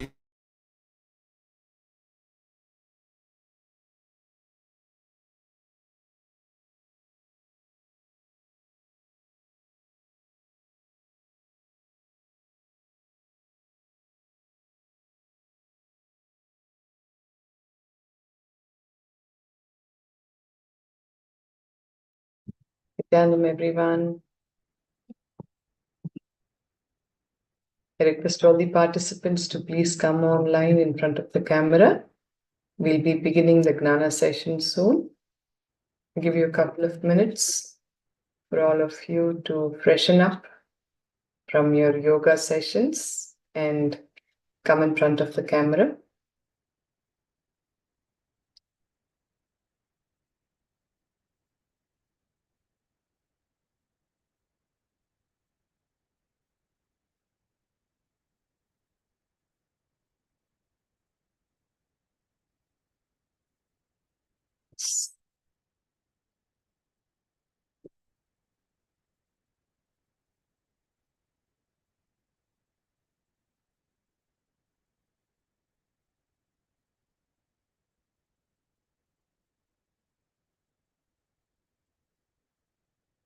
Thank you, Ma Shukra Indrananda. Nithyananda. Yes. All right. What about the others? Ma Nitya Gnana Arogya and Ken Pivar. All right. Thank you. Okay, let's begin the session. Please sit straight with your hands together in Atmanjali Mudra. We'll invoke Bhagavan's presence with the Sadguru Vandanam. Nithyanandam Paramasukhadam Kevalam Gnanamurtim Dvandvatitam Gagana Sadrusham Tattvamasyaadilakshyam Ekam Nityam Vimalamachalam Sarvadhi Sakshibhutam Bhavatitam Trigunarahitam Sadgurum Tam Namami.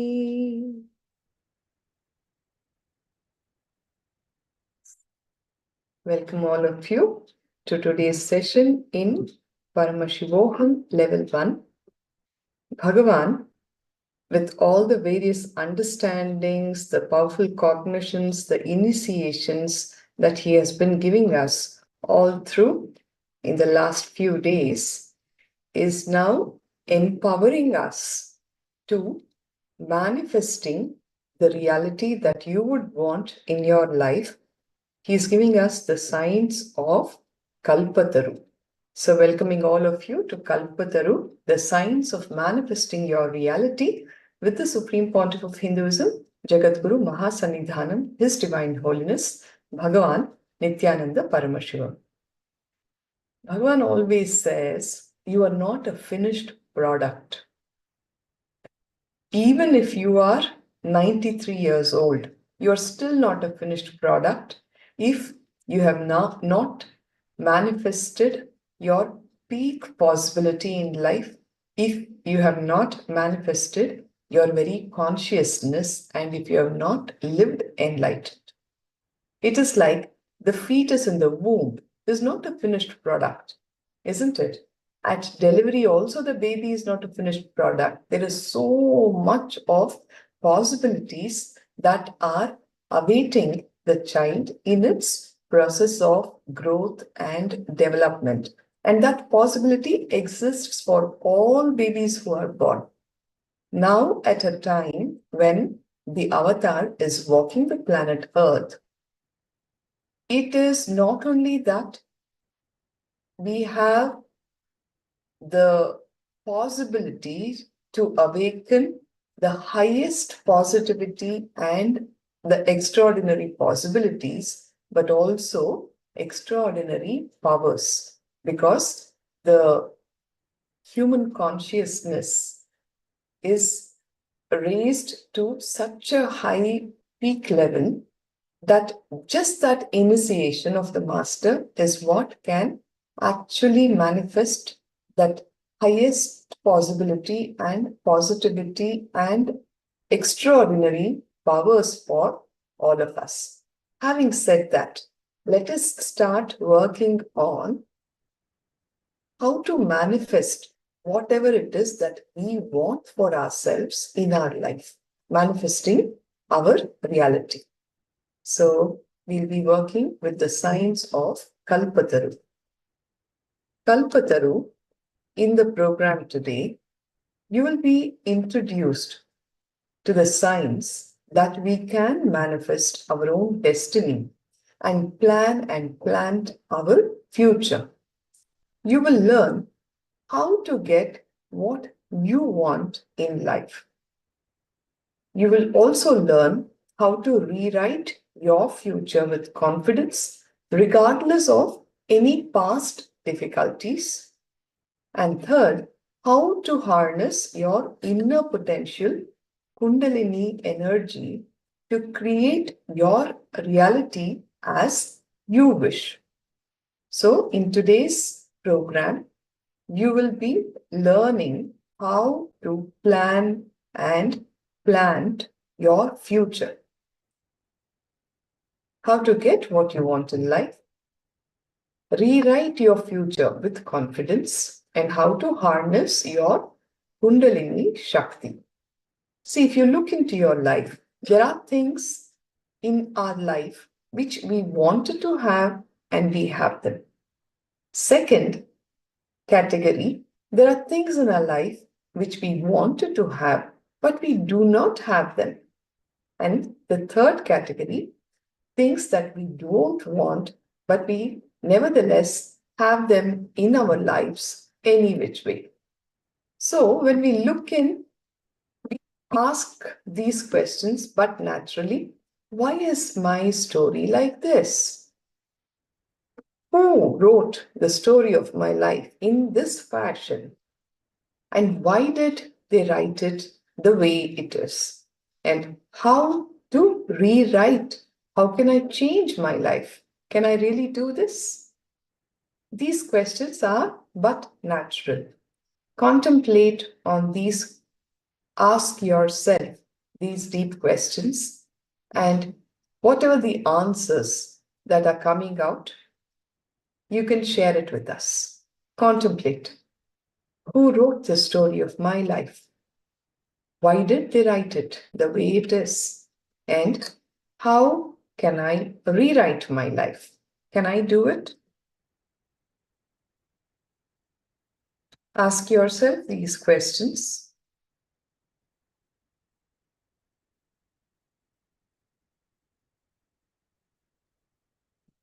And let us know your answers.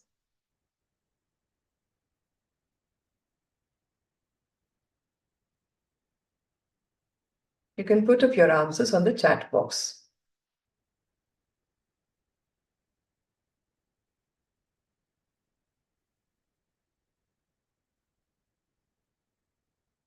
A common man on the street, when asked these questions, would inevitably come up with answers like, oh, my destiny is what it is.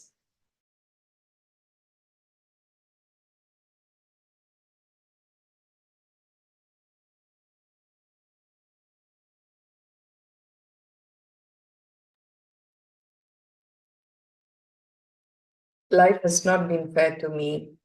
God has been very hard on me. Life has been cruel to me.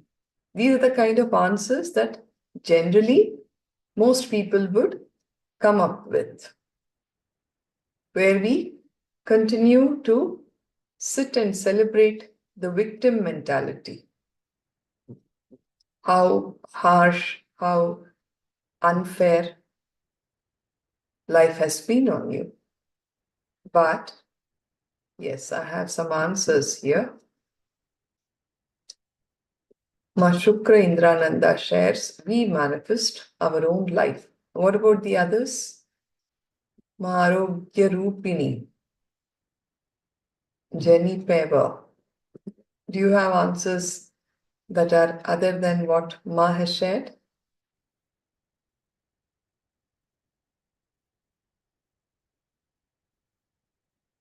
Yes, Ma Kalyana Sundari is also here. Nithyananda.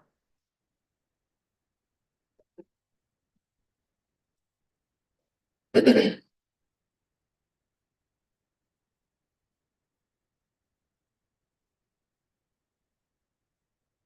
do you think wrote the story of your life, Ma?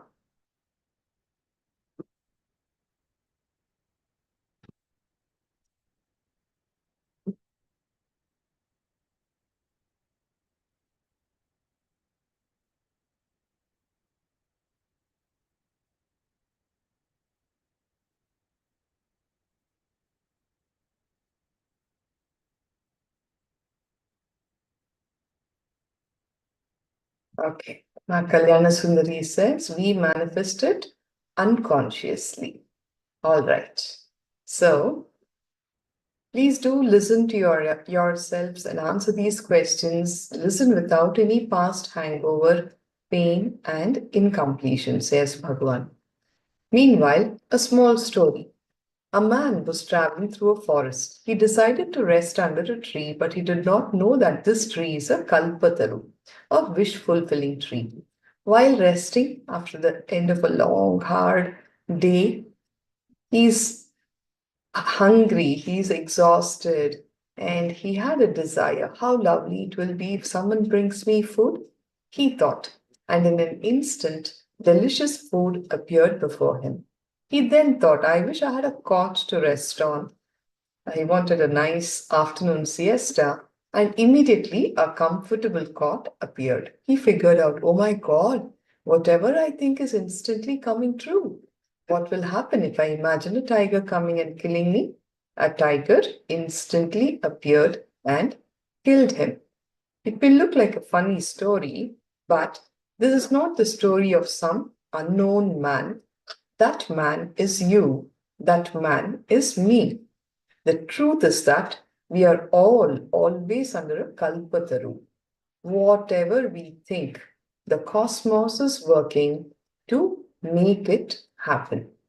Please spend 2 minutes to contemplate and internalize this truth. Look into your own lives and see whatever is the reality of your life.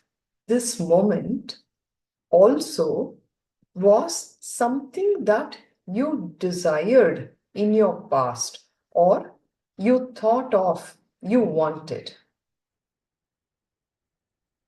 Does this click with all of us? Whether it is the people in your life or your chosen career, you may not be liking it as much today and you may be cursing all of that. But if you look back and review, you will see that whatever it is that you have in your life today was something that you asked for. I want all of you to contemplate on this truth. When you do the contemplation, I'm sure a lot of questions will also start happening. Oh, there were so many things that I wanted, but it is not there. Yes, hold on to that question. We'll see why that has not happened also.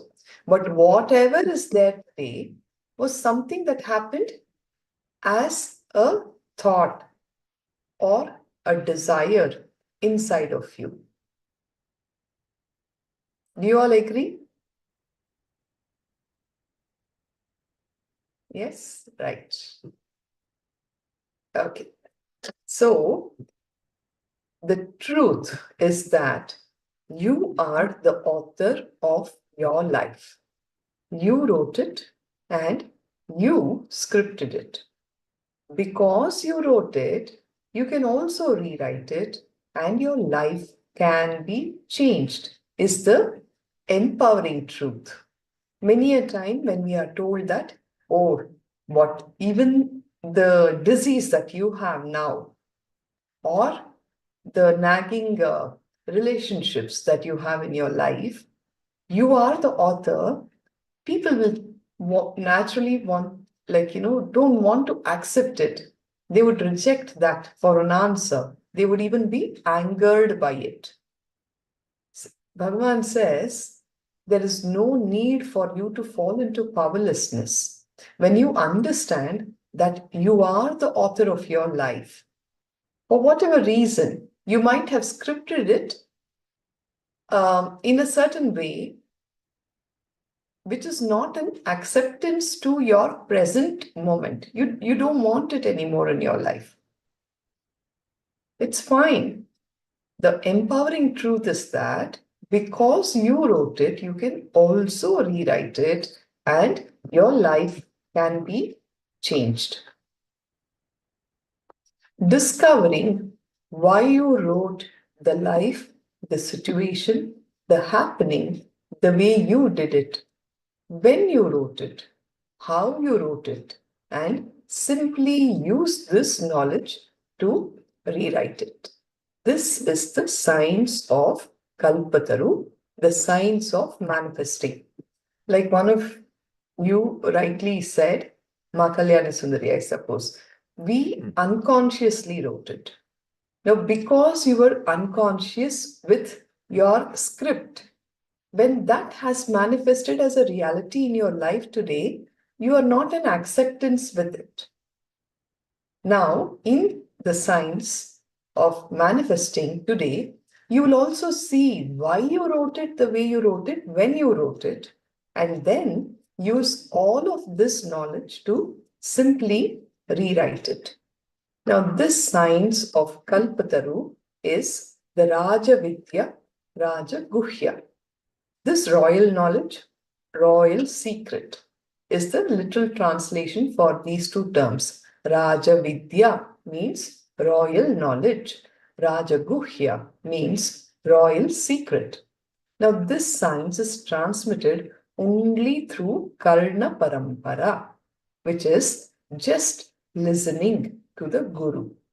Raja Vidya, Raja Guhyam, Pavitram Idamuttamam, Pratyaksha Vagmanam Dharmyam, Susukham Kartum Avyayam is the verse from the Bhagavad Gita. This knowledge is the king of all knowledge and the greatest secret of all secrets. It is the purest knowledge, sacred, and because it gives direct perception of the self by self-realization, it is the perfection of religion, dharma. It is eternal, easy, and it is very joyfully performed. Is the translation of this verse. Whatever it is that you want in your life, health, wealth, happy and blissful relationships, or enlightenment itself, whatever that it is you want in your life, it is possible. Please internalize this truth. This is the very first thing that we need to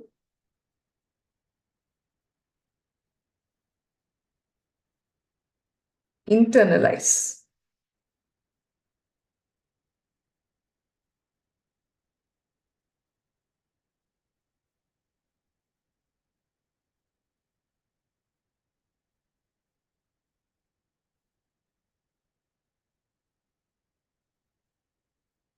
Very often, we have closed all doors for possibilities. This is what it is. Nothing can be changed about my life. But when you are awakened to the truth of your possibility, it is possible is the very first thing that has to be etched into your very being. Otherwise, Swamiji says, see, if you're desiring something in your life, it means that you can manifest it. Otherwise, you would not even know of some such thing. That possibility would not even come into your purview. If something is being shown to you as a desire, it means that there is every possibility for you to manifest that desire. Now, this is not a personality development course. This is an experiential science. In personality development, we can develop existing personalities. For example, after a personality development course, a beggar can imagine getting money from every person he begs. He still remains a beggar. But after this course, the course on Kalpataru, the same beggar has the possibility of becoming a millionaire. So let us answer the very important questions: why, when, and how. Understand, our entire world is made up of thoughts. Everything started as a thought, isn't it? All our thoughts may not have come to reality. We will also see this as to why, but whatever is reality now started as a thought. Whether it is the headphones that you are wearing, That is the reality of your life. You're sitting in this present moment wearing those headphones, isn't it? Even that started as a thought some time back. When you decided that I need this, you saved money for it, you went to the shop, you bought it, and right now you are using it. See how similarly, everything that is the reality of your life today now actually started as a thought. The fact that we are sitting across the screen on either side from different parts of the world is the reality of this moment. You decided to sign up for the program, which happened as a thought. Somebody, a good friend, a well-wisher, introduced you to the program, shared their own experiences about what all benefits they have experienced by attending the program, and also introduced you to it. And then the thought happened, hey, I mean, if I'm going to get these kind of extraordinary powers and possibilities, I want it for myself. And you chose to sign up, and now we are here together, sitting and manifesting that very reality, isn't it? The example is also of the man who was desiring a cot for rest. Understand the simple science, the straightforward science of Kalpataru. Your thoughts become words. Words become actions. Actions become life. Life becomes reality. It's very simple and straightforward. Please internalize this truth. How thoughts become words, words become actions, actions become life, and life becomes reality. Whatever we put in as thoughts and whatever thought patterns we grow, they are bound to determine the fruits, that is, make thoughts into reality. Are you all with me on this?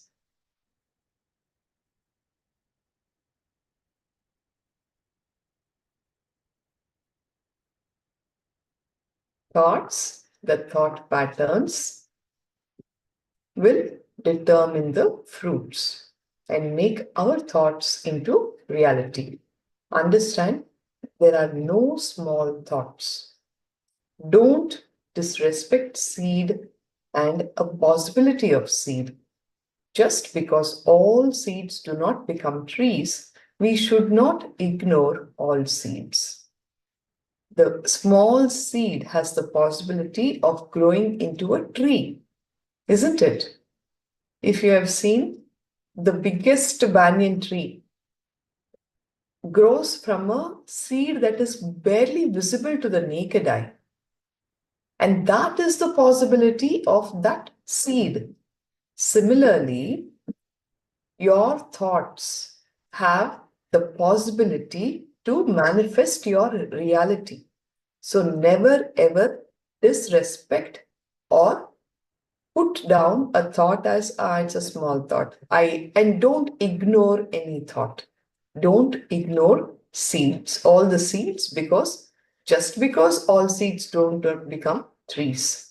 Every seed has that possibility. Right. We'll continue with the signs of Kalpataru.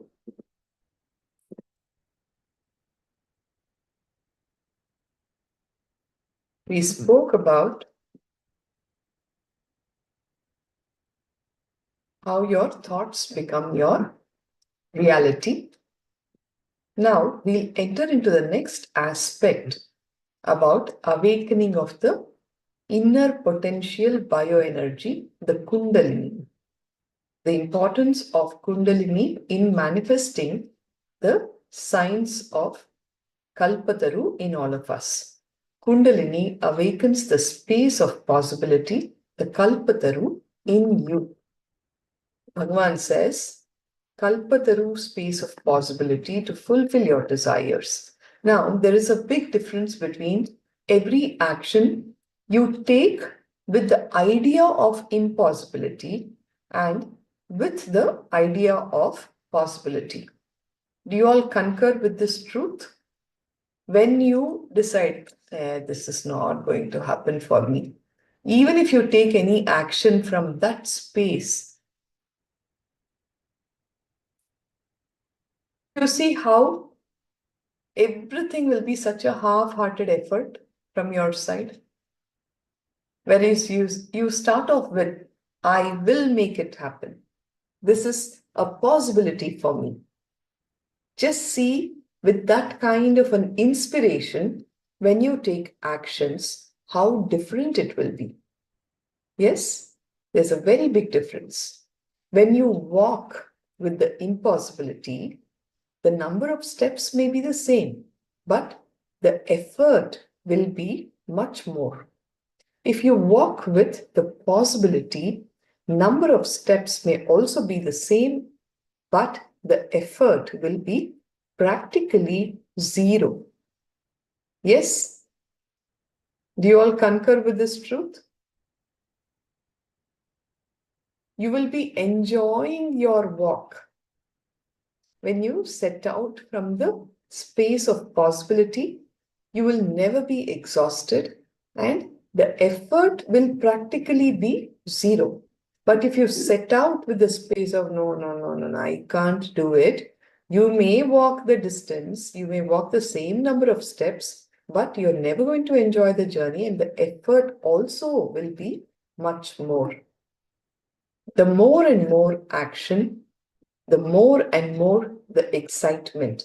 That is the definition of possibility. The more and more action, more and more excitement. More and more action, more and more tiredness and boredom is the definition of impossibility, says Bhagavan. When you're operating from the space of possibility, the action will be from the space of inspiration, excitement, enjoyment, all of that. Whereas from the space of impossibility, all action will only be with tiredness and boredom. When you are carrying possibility and acting, every action brings more and more joy and excitement. You will also see you will be growing younger and younger. It is also a technique for anti-aging. When you are continuously in the space of possibility, you will manifest everything good in your life, whether it is your health, whether it is your relationships, and you will also grow younger and younger. Internalize this one truth. It may be the same number of steps, same distance, but the effort, the result, everything will be different if you carry possibility with you. I want you to seriously internalize this truth, which means you will contemplate on this truth and pull out at least one or two such instances in your life where you operated from the space of possibility and you actually manifested that reality for yourself with excitement, with enthusiasm, without even feeling the effort and the strain of the work. Can all of you please intra-analyze rather? I'm sure we all have at least one or two such experiences in our life. You said, hey, come on, I can do it. And you actually hit the peak of performances of your life. And you never felt stressed out. You never felt that you put in any effort. People around you might have felt, oh my God, you're working so hard. But you yourself enjoyed that journey so much that it was such a joyous time of your life. I'm sure we all have such instances. Yes? Can you pen down in your books? It's very important. This is going to be your book of your heart. Anytime in the future, when you go through your low moods, low phases, open up the book and see, oh yes, this is the life I have actually manifested for myself. I can do it all over again. All your powerful clicks that you receive, please pen them down. It's really going to be a treasure for you when you look back. And it will also be your reference for your own spiritual growth and journey. A few years from now, when you look back and open these books and read them, you'll see, yes, so much of transformation has happened in me. And that is why you should write. And more clarity will happen in you when you start writing.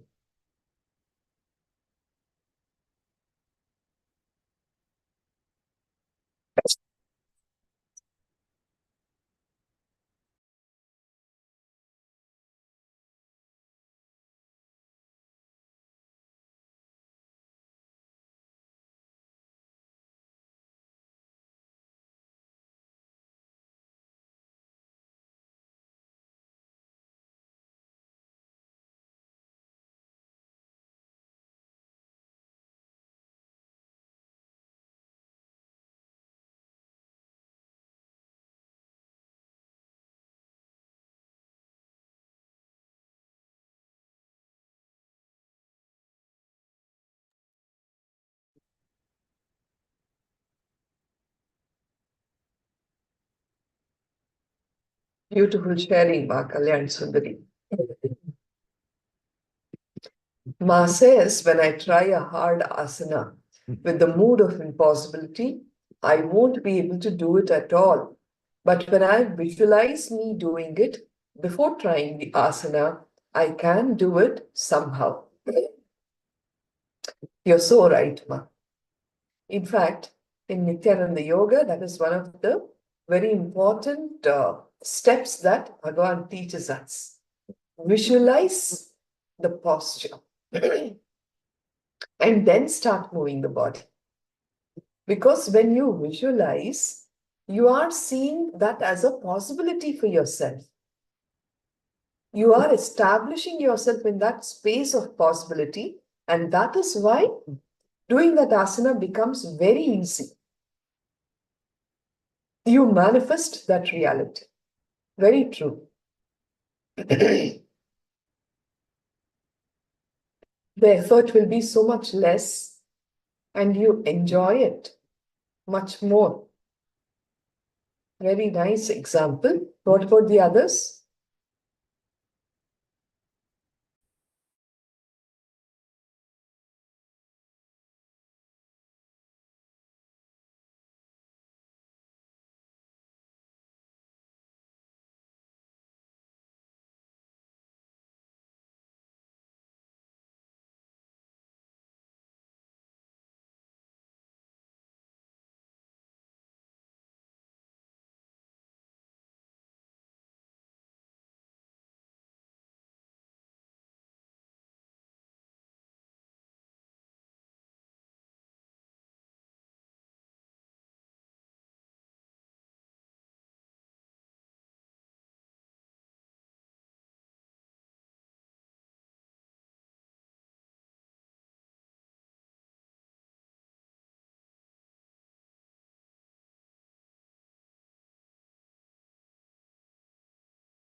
Ma Shukra Indrananda.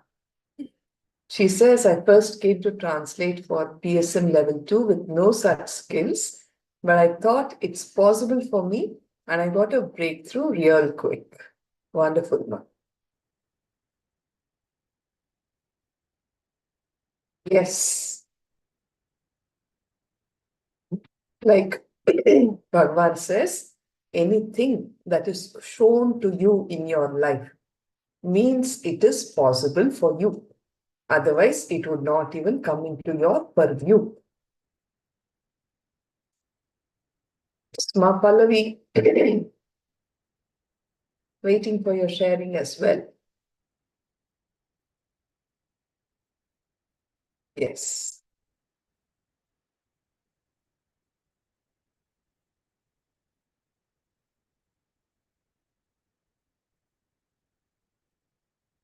Okay.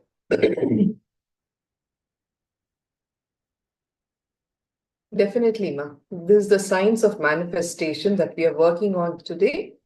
So please continue to participate sincerely in the session. You will identify from where you are manifesting that also. See whether, you're manifesting success or you're getting disturbed from manifesting the space of possibility. You should know that even that is your own manifestation. We will see how, why, and we will work on completing the same. Okay. Travel in your life also with the space of possibility in your heart. You will see, one, every step does not tire you. It adds to more and more excitement.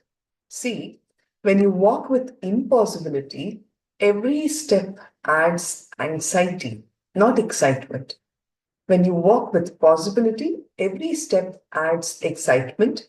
And when you reach the goal, you won't even feel tired that you did so much because when you were walking, you did not feel tired. Carrying the space of possibility in your heart is Kalpataru. All of us carry the energy to make what we want as reality in our space. Whether you want health, wealth, happy relationships, bliss, completion, whatever you want, causing that in your life, ability to cause that in your life is actually living life, isn't it? Otherwise, we're just living dead. We all have that energy. We all have that ability to cause whatever that we want in our life. And that is life actually. Your suffering is your suffering because you are suffering. Nobody can dump it on us. We've seen a lot of people, like we all went through the COVID phase, isn't it? I don't deny that there were lot many lives lost.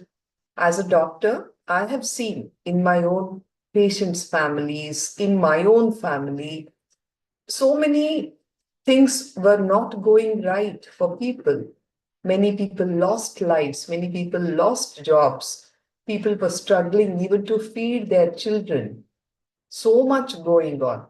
But in each family, how that person would respond to that external situation was so different. There were some people who completely collapsed.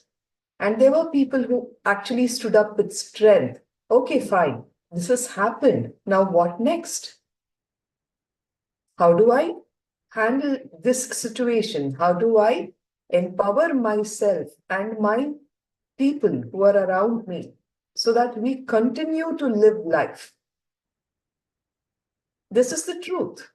Even your suffering is your suffering only because you are suffering and nobody dumps it on us. If the impossibility comes inside you in the form of remembering, eject it out. Again and again, re-eject it out, reject it out, reject it out.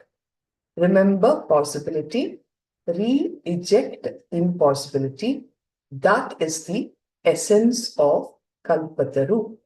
Whenever the impossibility happens, Swamiji says, reject it out, re-eject it. It's coming again, put it out. Remember. Put all the possibilities together. Remember your possibility. Remember, re-eject. Re-eject impossibilities and remember your possibilities. And this is the essence of Kalpataru. The ability to build the possibility inside you is tapas. Not allowing impossibility in you, re-ejecting impossibility is renunciation. Building the biomemory of possibility is tapas. Definitely, right? Continuously, we are so caught with impossibilities, failures. No, it can have worked for somebody else, not for me. Swamiji says, it is your tapas, the ability to build possibility inside you and rejecting impossibility. Building the biomemory of possibility is tapas. How does this happen? It happens when the Kundalini energy is awakened inside you. What is Kundalini? It is your inner potential bioenergy, which is available in your being in the form of potential. Only with the right method, knowledge, and process, when you awaken, it becomes reality in you, realization in you.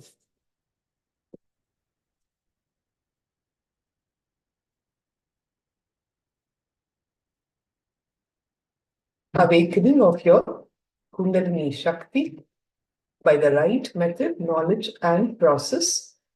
When it is awakened, it becomes reality in you and realization in you. Kundalini energy is your inner potential energy, inner potential bioenergy, the physiological psychic energy.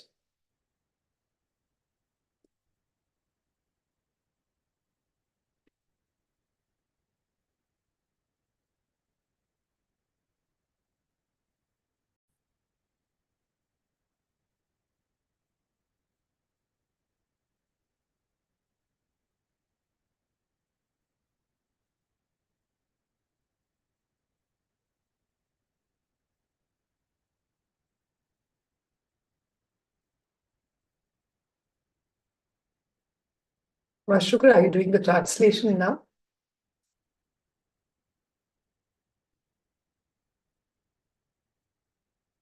Okay. Thank you.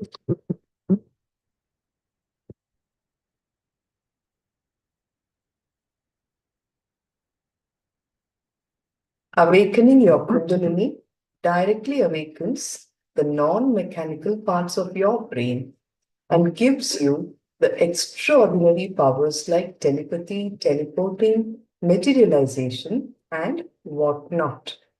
And it also gives you the space of positivity, possibility, leadership, and enlightenment.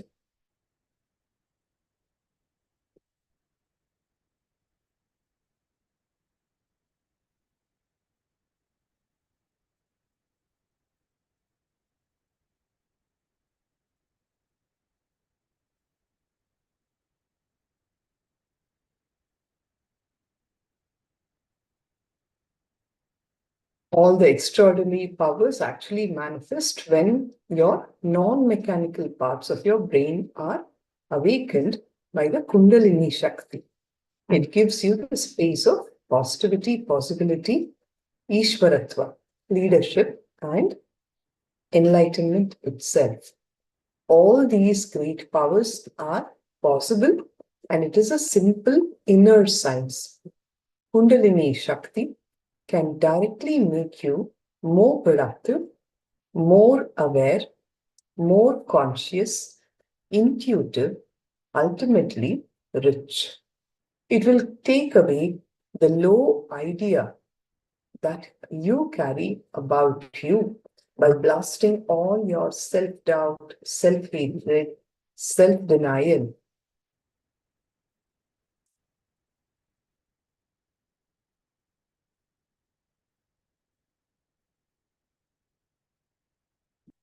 When the Kundalini Shakti is awakened, you will definitely become more healthy, more aware, more conscious, more productive, intuitive, and ultimately rich. It will take away the low idea that you carry about you. It will first bring the space of positivity in you, possibility in you, and it will make you a leader. Anywhere you go, people know you are the leader, you are the owner, you are responsible, and you are the energy center. Bring the space of positivity in you. What do you want to create as a leader?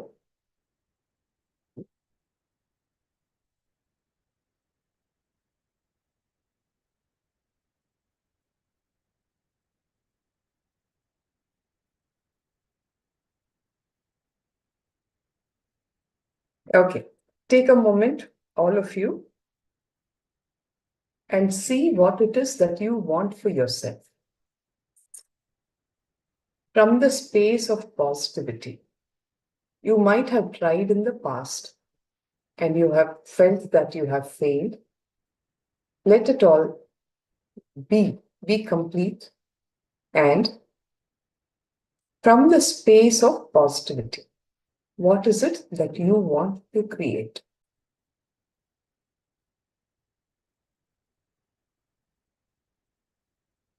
Whatever it is that you want in every aspect of your life, for yourself and your family, your team. Look in and see what you want to create as a leader.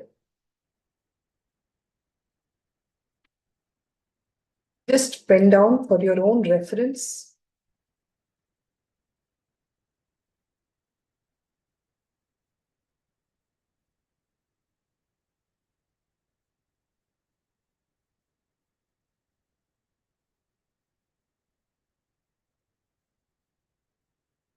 Because you'll be working with this science. It is not just some theory class that we are all sitting in.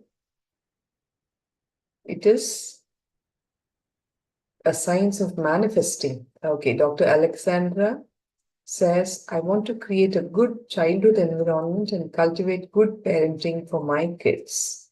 Tathastuma. May that happen. Like this, each one of you look into your own lives, and from the space of positivity, what is it that you want to create as a leader for your family, for your team, your teamily, for your own self? Take responsibility for your own self. Become your own leader and start penning down whatever it is that you want to create. We understood how we are the authors of our life. We scripted it. And because we scripted it, we have in us the possibility to rewrite those aspects of our life which we are not okay with today. What is it that you want for yourself?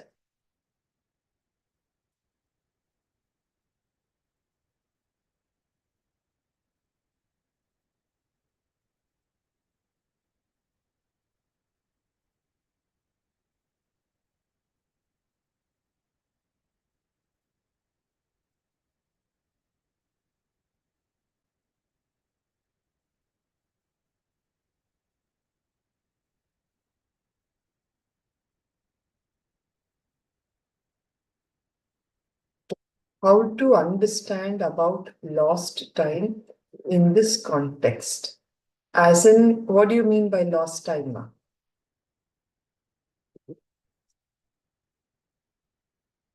The past, which you have not utilized properly? Is that what you mean? Or why would you want to revisit the past? We are awakening you to your new possibility from the present moment. The more and more you carry a guilt about the past, you are going to manifest that same future tomorrow. Wake up to the new reality of the present moment, your empowered self, and from that space create the future. Why go back to that guilt zone again? It's not going to help you anyway.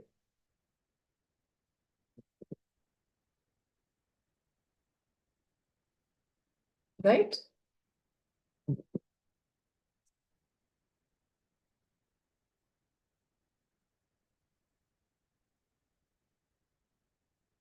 Let us understand more about Kalpataru.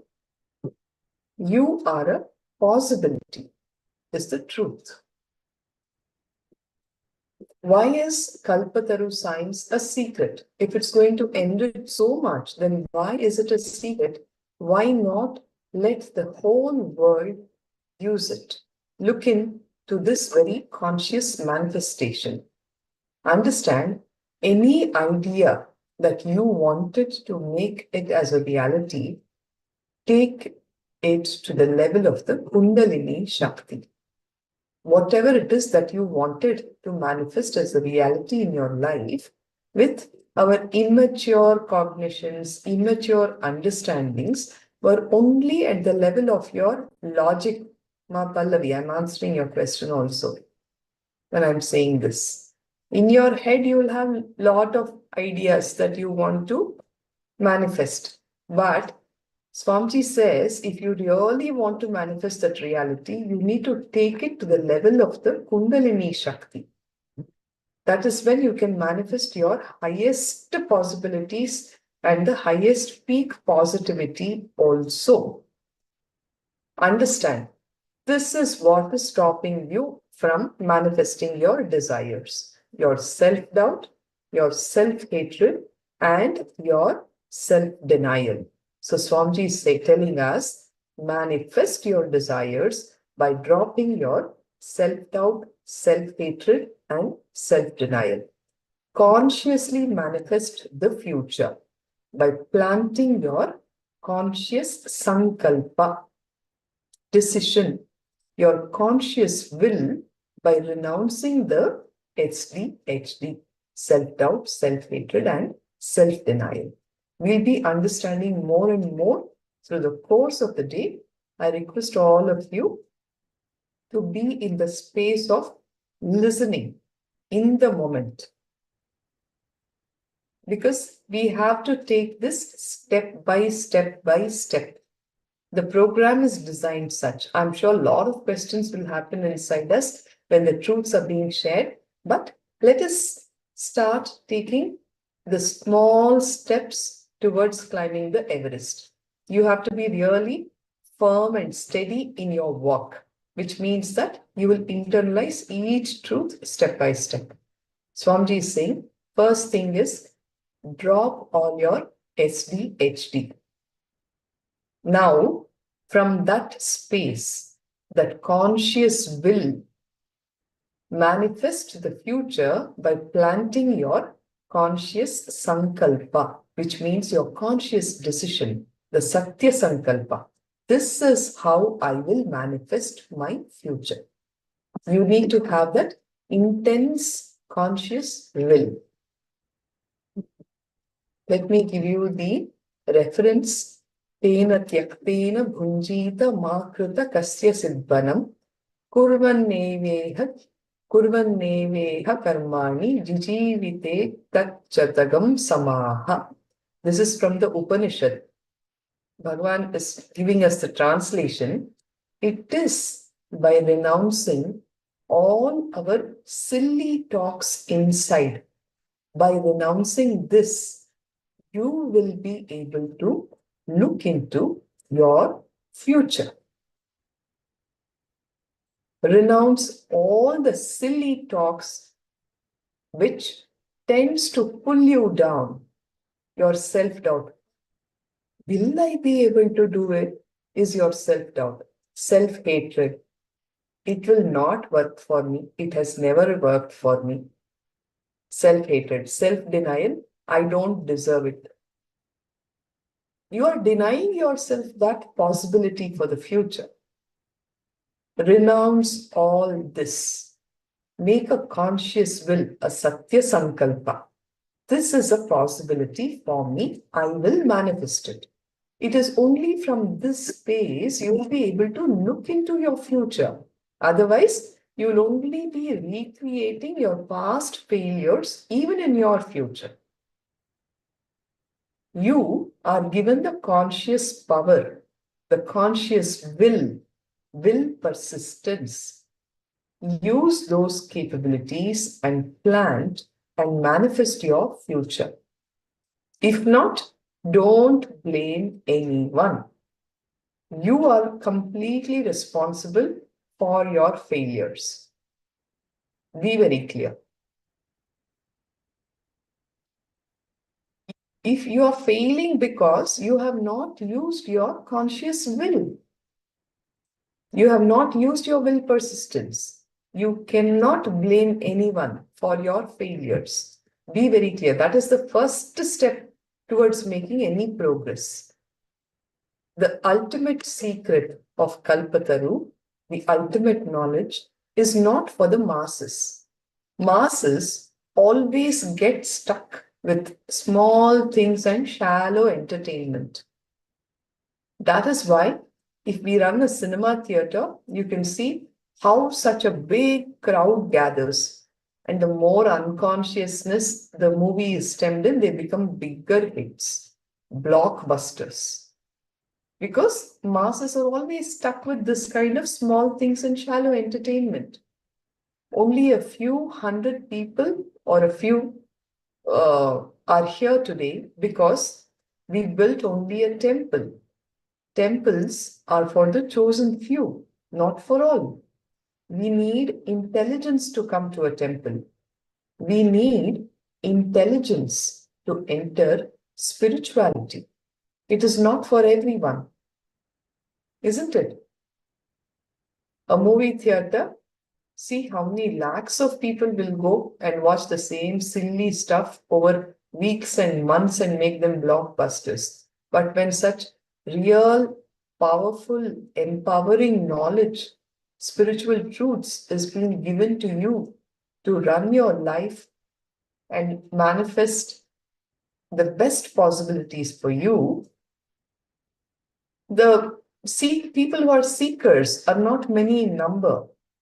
We need intelligence even to enter into spirituality, and it is not for everyone.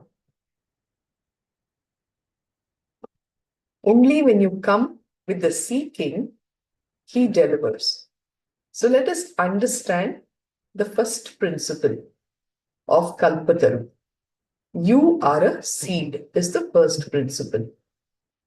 Whatever it is that you are experiencing, good or bad, health or disease, joy or pain, bliss of enlightenment or suffering, the moment you know the physiology of reality, you know how to manifest your reality.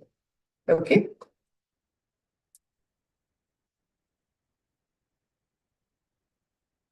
If you have a headache, which comes rarely, you only need to know the name of a tablet and the address of the pharmacy. You can solve your headache, isn't it? But if you're constantly falling sick, knowing a few names of the tablets is not going to help. Once in a week, once in 6 months, once in a year, you get a headache. It's okay.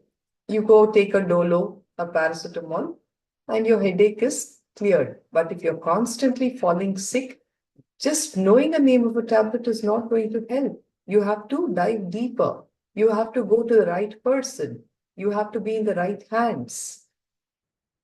Similarly, if you want to manifest your entire life as you want, then you need to understand the physiology of reality, how to cause your reality.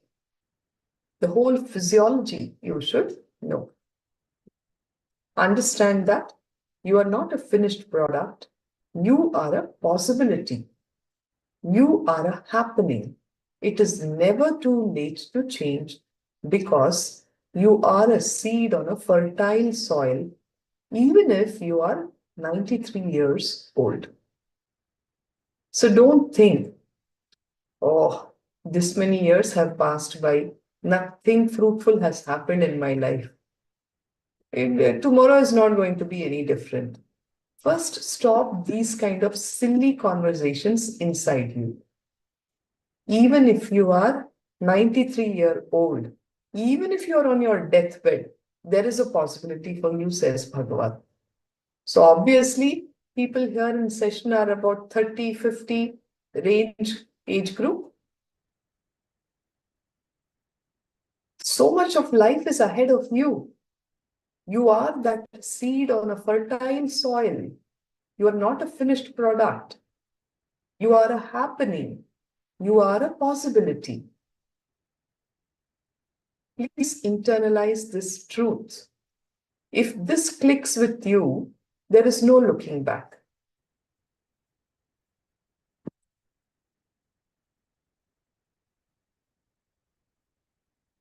You are not done. You are a seed. Continuously, life is possible. The first principle of the physiology of reality is that a human being is a seed. You are not a finished product. Continuously, life is possible. Constantly start new ventures. Get into new thought currents, new ideas, new actions, new concepts, new lifestyles, constantly. Even if it is a mistake, it will not be a crime, isn't it? When you have just said, this is all it is, I can't do anything more. Literally, we are living dead. What can possibly go wrong? You may make a few mistakes. It is okay. Even Einstein, when he invented the bulb, he did it like possibly the 100th attempt was a success. He never said anything negative about the 99 failures. He said, the 99 failures taught me what all mistakes I should not be making. That is the way we should handle life. It is okay to make mistakes. It is not a crime. Bhagavan says, start new ventures. Even this morning satsang, if you have all listened to, did you attend morning satsang where Swamiji spoke? Even Paramashiva is sitting in the Shishya Bhava Murti with his own son, Skanda, and learning from him. We should always have that beginner's mind. Read, gain more knowledge, get into new actions. Life is all about expansion. Don't be stuck. Develop new concepts, new lifestyles constantly. And so much he is giving us, isn't it? The new thought currents, the powerful cognitions. Even if you just hold on to one or two and constantly work with that, you will become enlightened. This is the truth. But if you are not doing anything new, it will be a crime. Because human being is a possibility. You are a seed. You need to open up. You need to evolve new organs, not just intra organs, internal organs itself.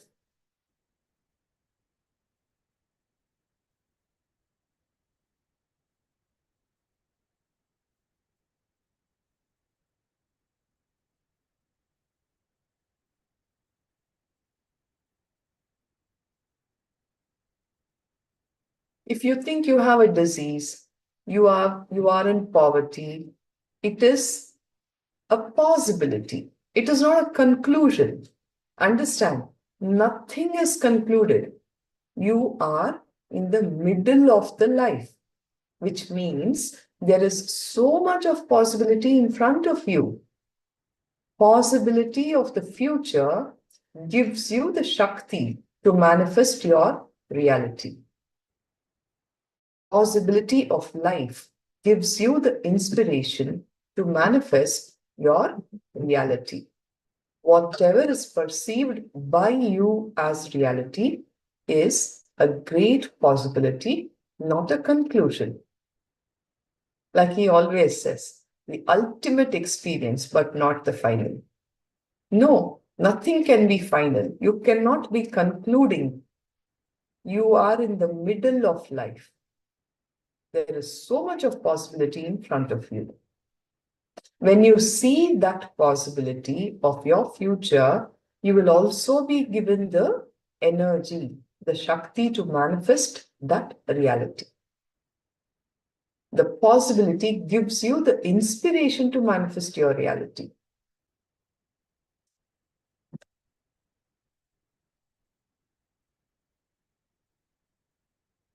All of us, as long as we can breathe, we carry the possibility to manifest our reality.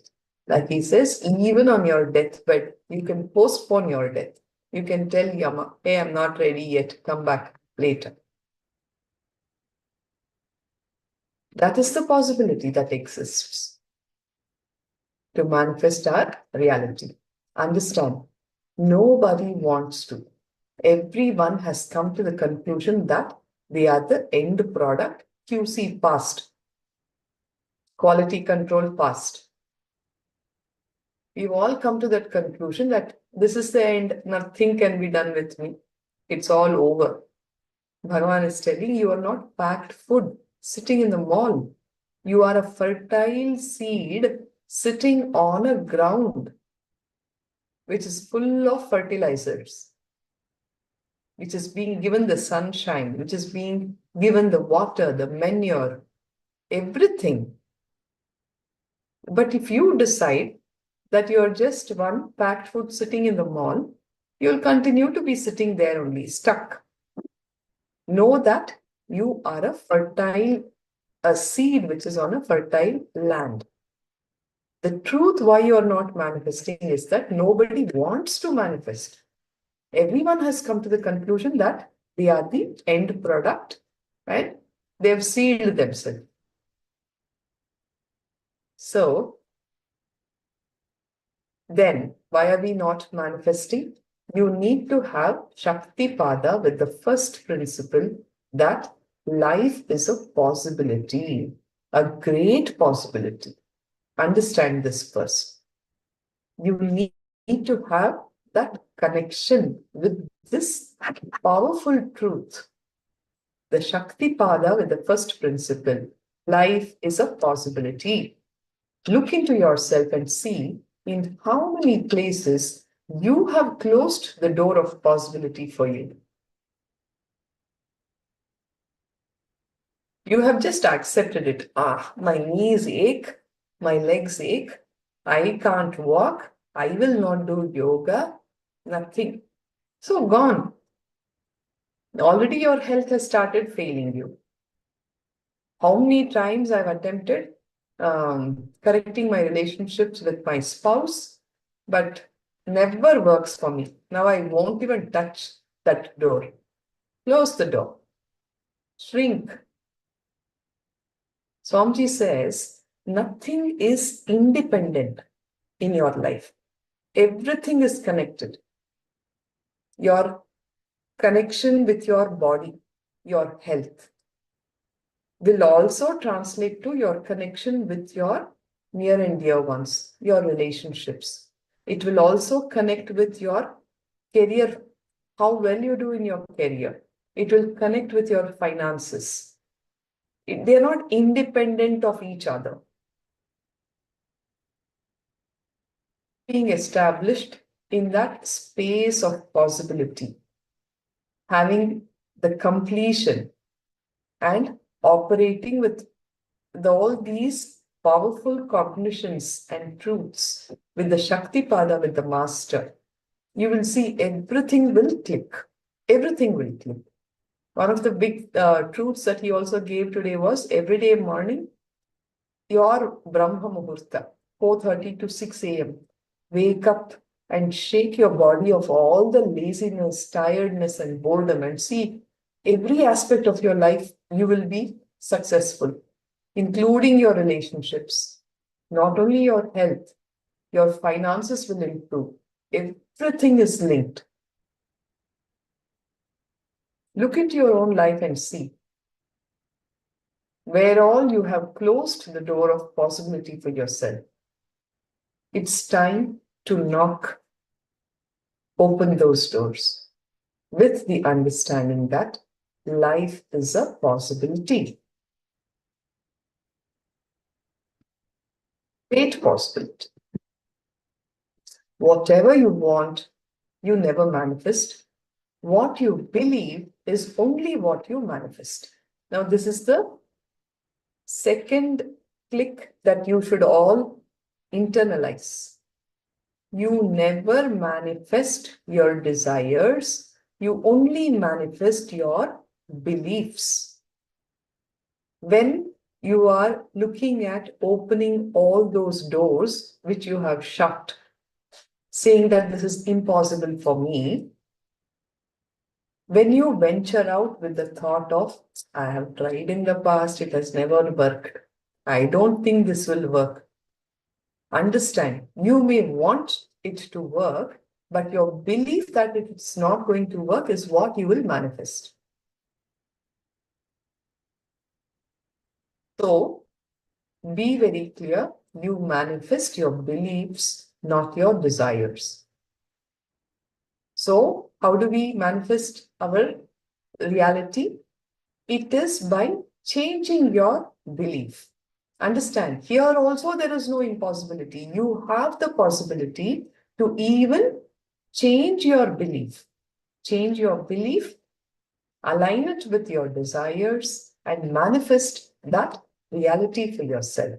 Never be stuck in impossibility. The verse number 1, chapter 4 of the Paushkara Agama declares that a human being is endowed with the energy to make what they want in their life as a reality. Human beings are endowed with the power of consciousness and action. You are already empowered. You have everything in you to manifest what you want as reality.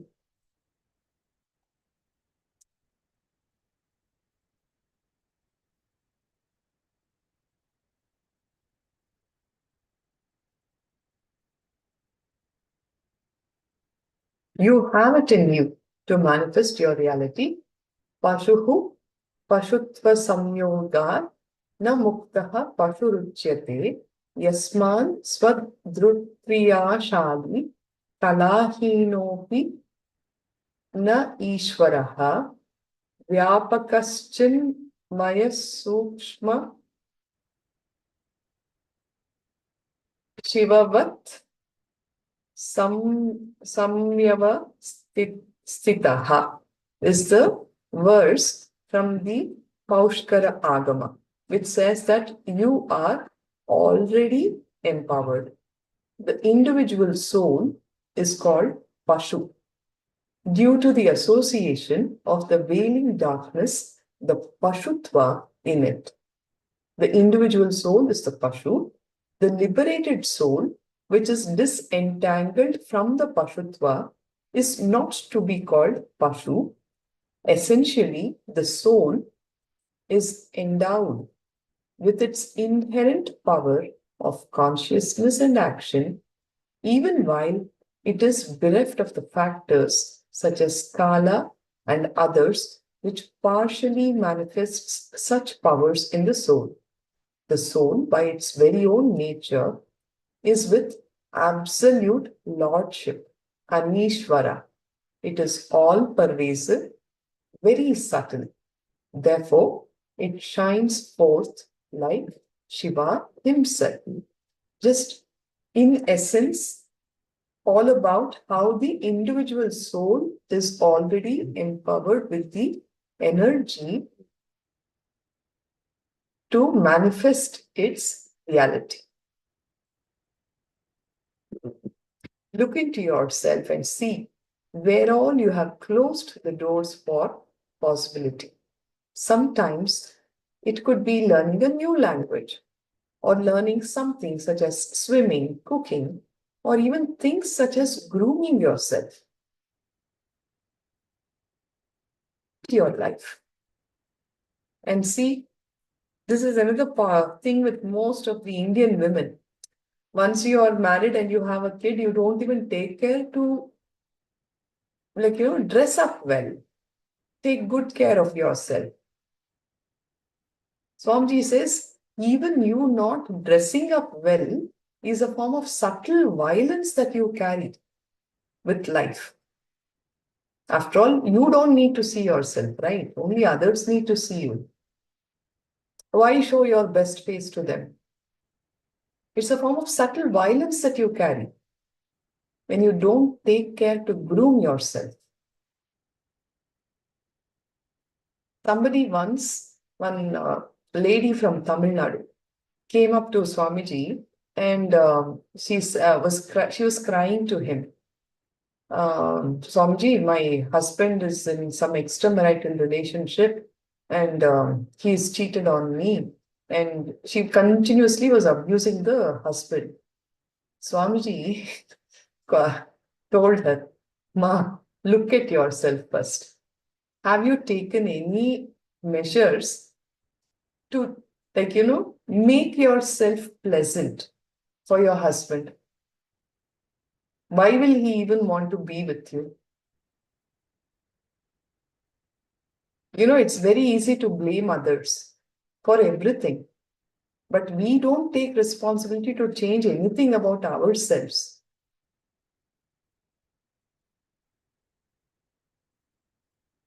Look into your own life. In so many aspects, you have closed doors. Swamiji is giving some very simple examples that each one of us can relate with. You wanted to learn something new, but you said, not needed, leave it. Why should I go learn swimming? What for I should cook? Just one small, simple rasam rice, curd rice is enough. What is there in learning a new language? Let it be. We never want to take on any new ventures in our life. We are comfortably settled in the zone of non-working, minimalistic involvement with life, but we want very great results. Do you see the hypocrisy?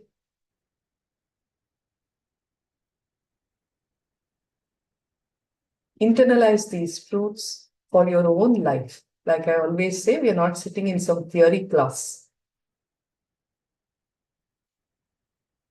It is for us to look in and set things right. You would have never dived so deep into your own lives. First time.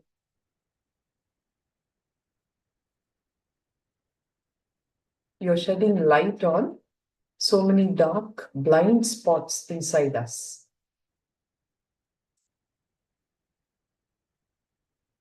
Nobody can be blamed for our failures. When we have hugged, embraced impossibility by shutting out all the doors of possibility.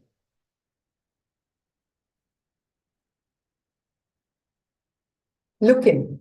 You have shut many of your possibilities with the idea that you are a finished product Nothing can be changed about me. This is me, that's all. If you have an idea that something is not possible, pen them down in every level: health, wealth, mind, relationships. Whatever dimension you feel that you are done, please go ahead and pen them down.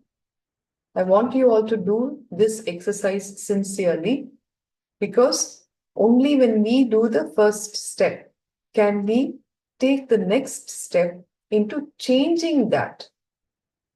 You're desirous of something for your future, but you are stuck in the past.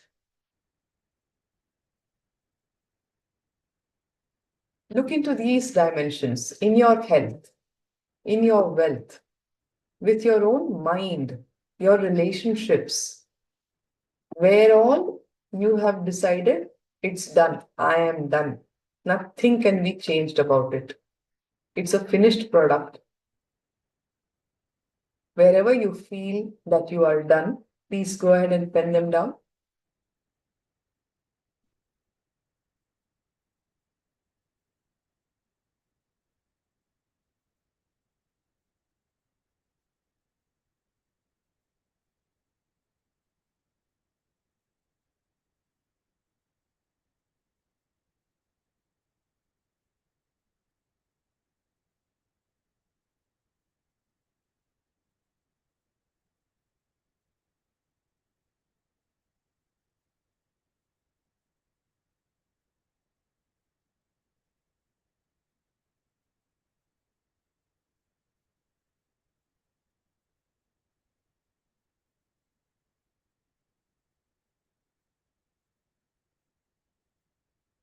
The harsh fact is that when we embrace impossibility, we don't have to take responsibility in our life to change anything.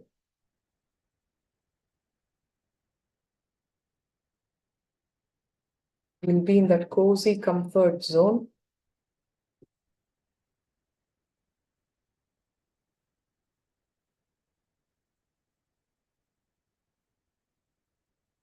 What Pallavi says, I'm not seeing as impossibility, but kept postponing because something else needs to be attended first. So why put money for this? Like I said earlier, Ma, everything can be attended to at the same time. Even saying that only this is possible for me at this moment is again being in the space of impossibility. You have the energy to do everything and everything optimally. In fact, if you go up to Swamiji and say, ask him, Bhagavan, should I do this or should I do that? He'll say, do this, do that, and he'll give you 10 more. Do this also.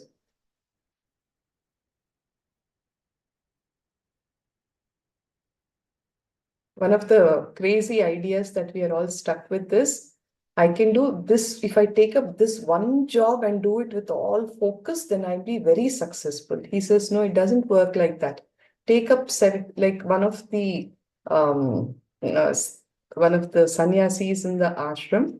Um, I don't know, you might all be knowing Narad Swami. Once she shared, there was a time when all the ashramites were given some projects, and she went up with the project plan and she told Bhagavan, I will do these 5 properly.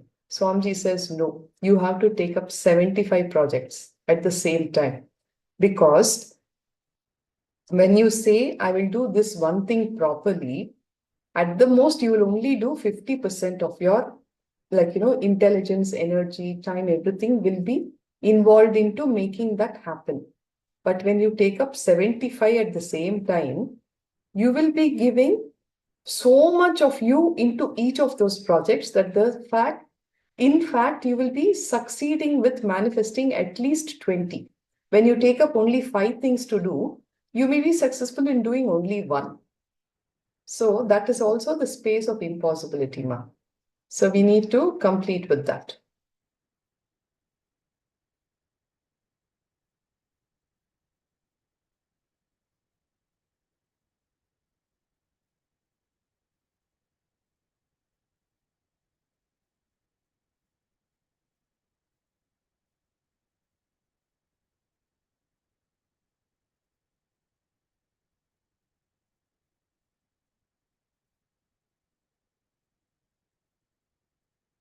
So please see where all you have closed the doors and shut your possibility with the wrong idea that you are done. You are a finished product. Pen them down, because through the course of the day, you will be working on all these zones to manifest that very reality for you. You will be given the signs, the various steps, step by step, and finally, the Kundalini awakening to make that as a reality of your life. So don't waste time in the session. Please pen down very sincerely.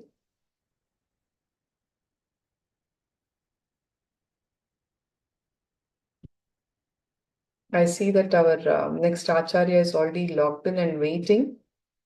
Can I have a signal if you are done so that I can conclude? Or would you need a little more time?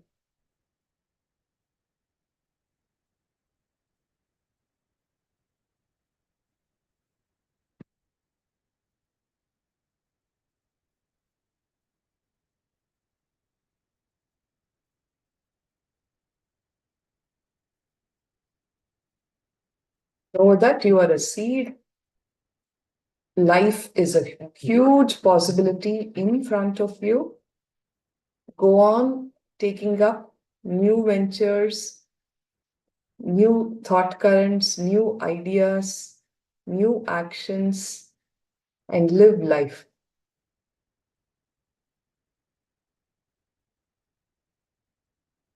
You are suffering only because you decided to suffer, is the truth. You are not a finished product.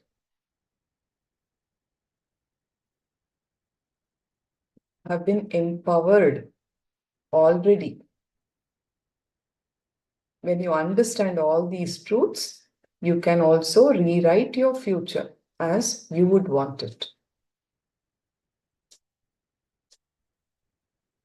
Okay? So I take the silence as an acknowledgement to the fact that you are all done with the exercise. So let's put our hands together for the Purna Mantra.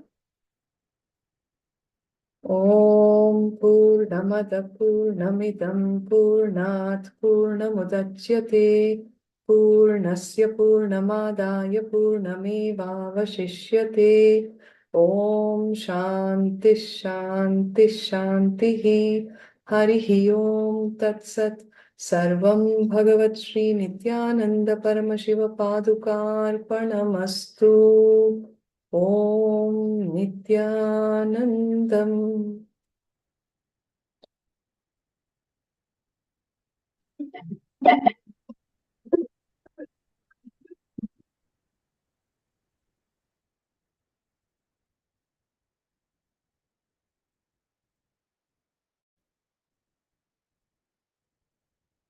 Yes. Nithyanandam, everyone. Dharma. Thank you.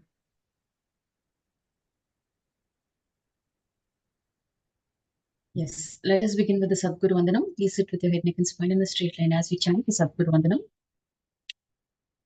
Om Nithyanandam Paramasukhadam Kevalam Jnanamurtim Dvandvatitam Gagana Sadrusham Tatvamasyadhilaksham Ekam Nityam Vimalamachalam Sarvadhi Sakshibhutam Bhavatitam Trigunarahitam Satgurum Tam Namami. I welcome you all with my love and respects. So in the first segment, we learned about you are a possibility.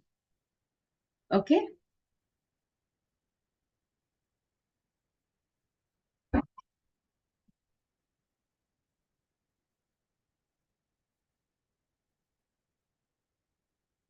Yes.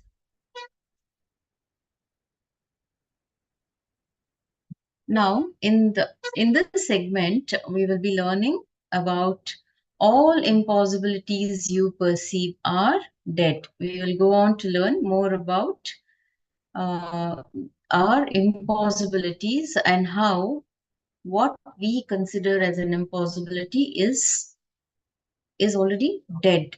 It doesn't exist.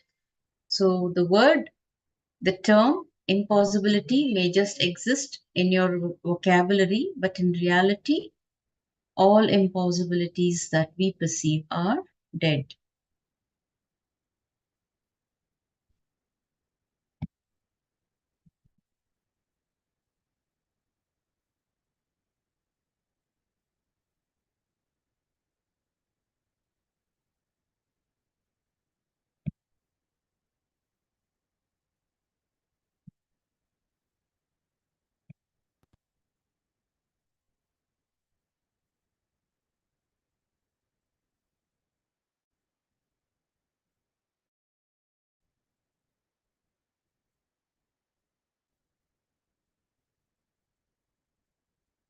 So today in this Kalpataru program, the topic Kalpataru, which means what does Kalpataru mean?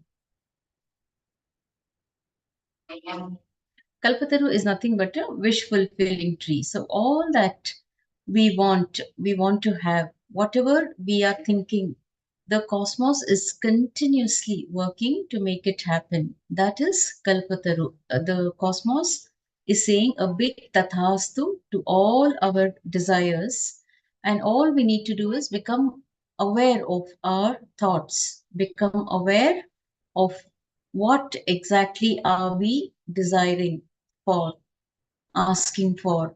When we become aware of our thoughts, when we become aware of our present moment, then it becomes easier to connect with the cosmos. So, how do we manifest whatever we need in our lives? Today, we will be learning all about manifesting our desires, the right kind of desires. Now, human beings are endowed with the energy to make what they want in life as reality. So all the human beings come down to planet Earth with sufficient energy. They have been given whatever it needs, whatever they need to make what they want in their life as reality. So understand, you are all endowed with that energy to make life the way you want to design your life, and whatever reality you want, you can always manifest the reality because you're already endowed with that energy. So understand, you are endowed with enough of Kundalini energy, the inner potential raw energy to make what you want as reality. All you need is a master to guide you. All you need is a guru in your life to guide you in the right path and show you that you already have that energy within you to make the to manifest the reality that you want to manifest.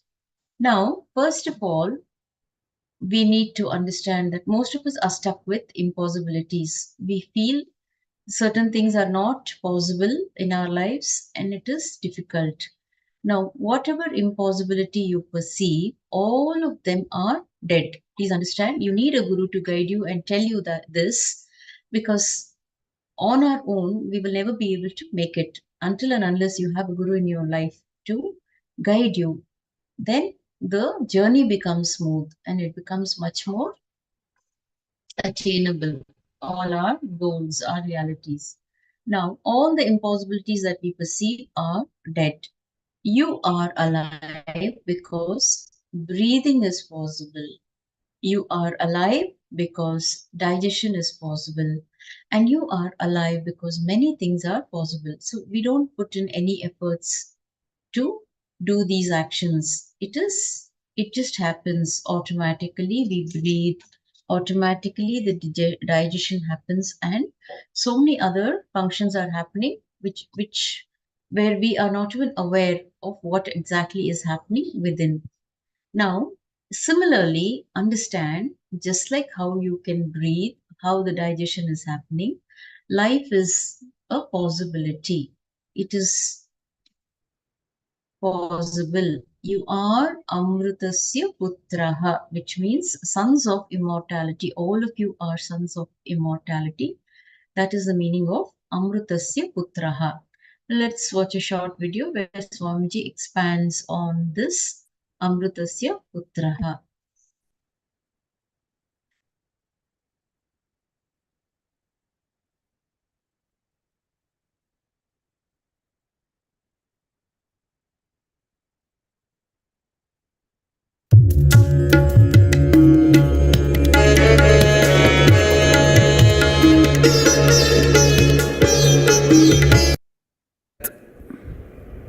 It may be health or statements, unnecessary concepts, unnecessary ideas.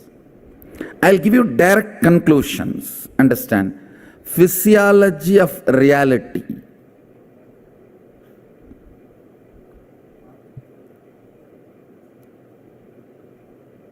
Whatever you are experiencing as reality in your life, it may be good or bad.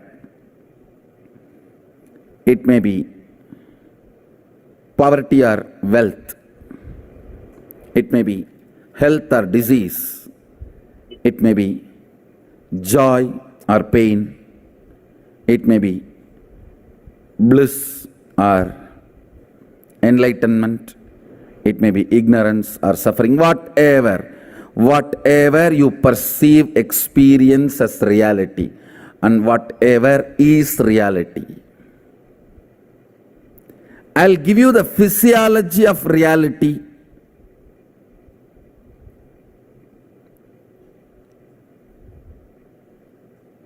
The moment you know the physiology of reality, you know how to manifest your reality.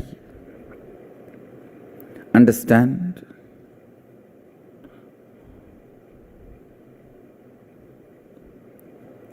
If you have just headache which comes rarely,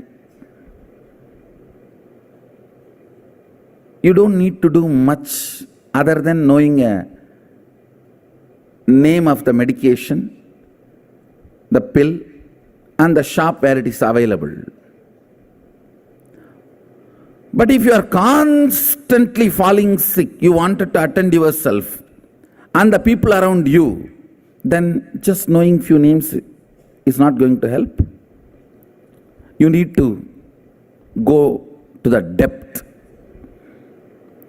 Same way, if you want just one boon, one problem solved, you don't need this whole program. Just come for morning Sarvadarshan. I'll give you the boon, you can go. You just need to know the address of the Biddi Adinam, that's all. But if you are interested in manifesting your life as you want and helping others to manifest their lives as they want, then you need to know the physiology of reality.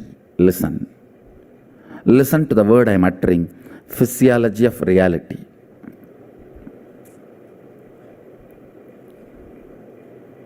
This science, which I am going to share with you now, the conclusions I am going to share with you now are from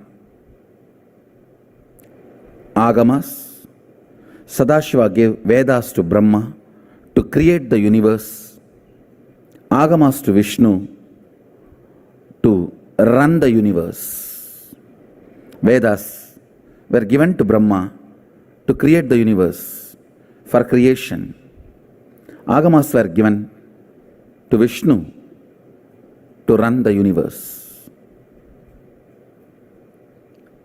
The science which I am going to share with you, the physiology of reality, is from Vedas and Agamas. Listen to the conclusions.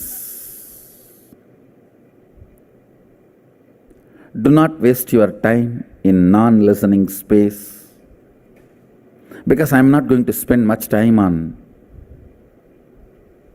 logically convincing you. I am going to give you straight conclusions.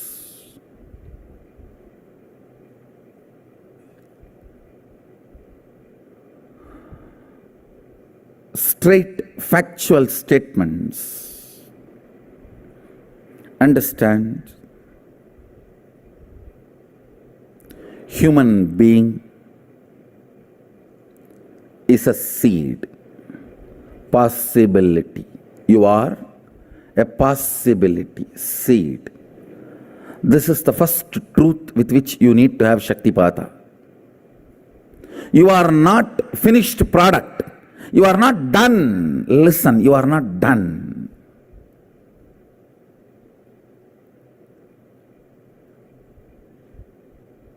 The moment you come to the idea, you are done. I tell you, you are done. You are not done. It is unfortunate nowadays, even teenage kids feel they are done.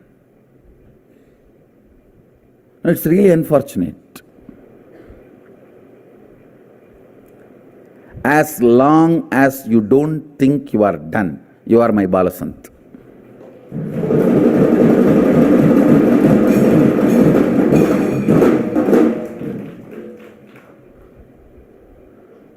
You are a seed. Understand? This is too important idea, truth. You need to imbibe. In India, please understand,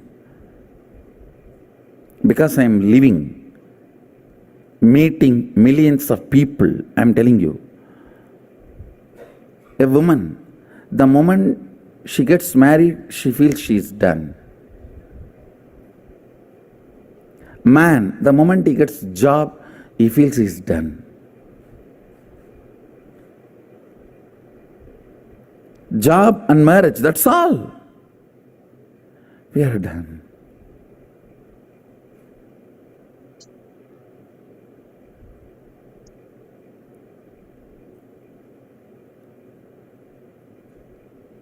For different people, different time, different goal, you feel you are done. Understand?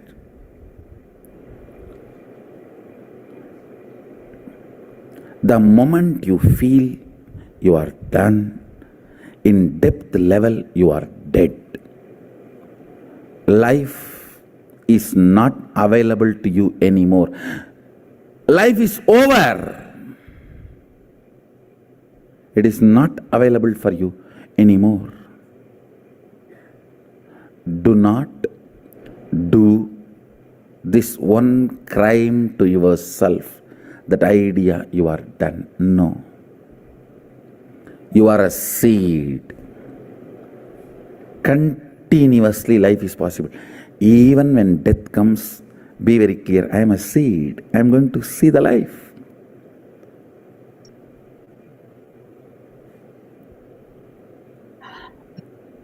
Constantly start new ventures, get into new thought currents.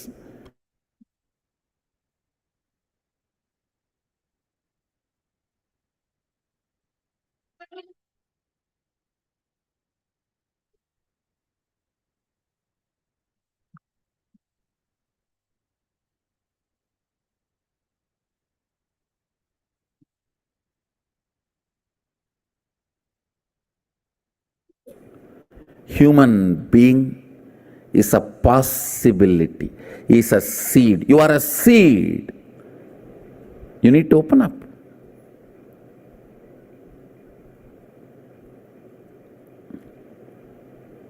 You need to evolve new organs.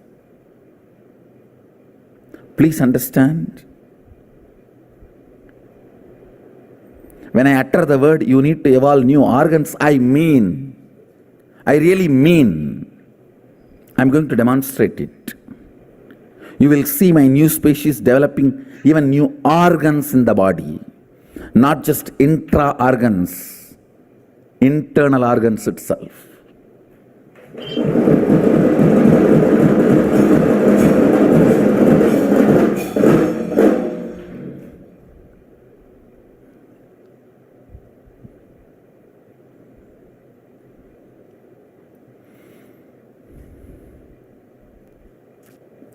You are a great possibility.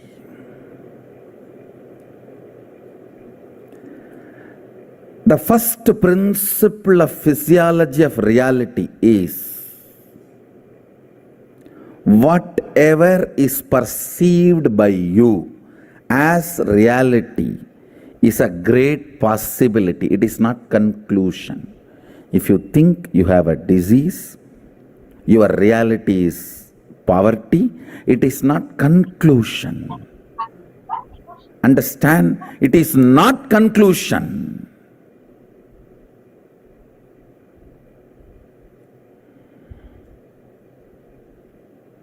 Listen.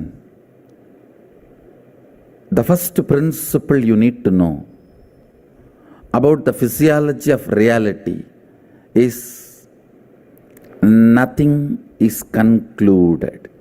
You are in the middle of the life. Means there is so much of possibility in front of you. Possibility of the future gives you Shakti to manifest your reality. Understand? Possibility of the future, possibility of life gives you the inspiration even to manifest your reality. Please understand. All of us, as long as we can breathe, we carry the possibility to manifest our reality. People ask me, then why people are not manifesting? Why everyone is not manifesting? Understand, nobody wants to. Everyone has come to the conclusion they are now end product QC passed over, already packed. You are not a packed food sitting in a mall. You are a seed on the ground. Understand? You are not packed food sitting on the mall. You are seed on the fertile ground. Life is a possibility.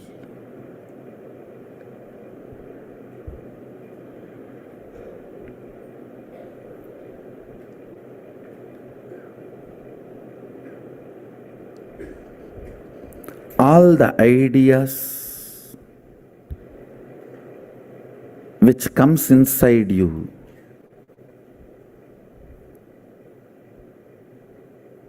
that you are done, nothing can be done, it is all over, all that need to be completed. You need to have Shaktipada with this first principle. Life is a possibility. Great possibility.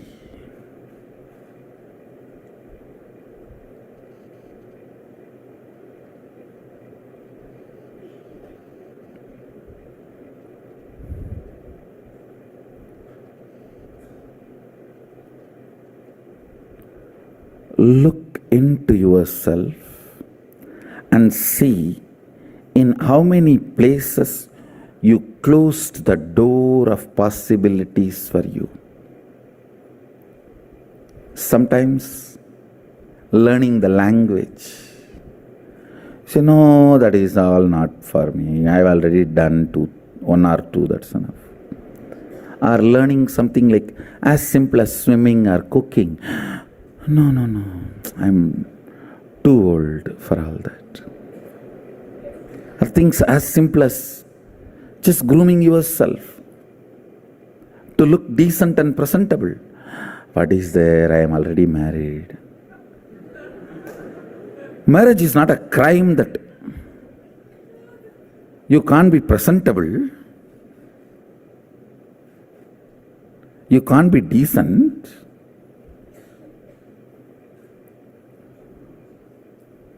Now in India you can hear this common, very commonly. I am already married, what is there to groom? I am giving you very simple examples. Look into yourself. You have shut many of your possibilities with the idea you are a finished product. Sometimes you also think, if I am more loving, how nice it will be. But you come to the conclusion, end of the thought current, you come to the conclusion that is not for me, it is all over now. It's okay, leave it. Let me live and go. Or you start doing the actions where others will recognize you that you are a loving person. You don't work for really becoming loving. See, you just give some money, you just give some little time or attention. So others perceive you are a loving person. You work for that. You do not try to understand the physiology and psychology of the love and how to manifest that as a reality from your very core. You feel that is all done.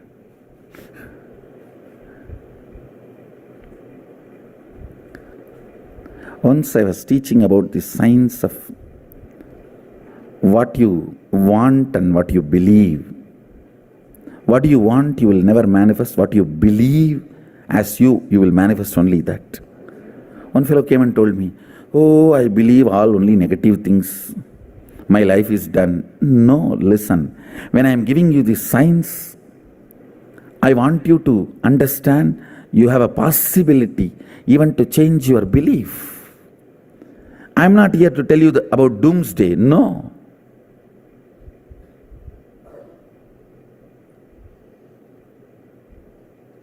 For Shaivite, only it's boomsday.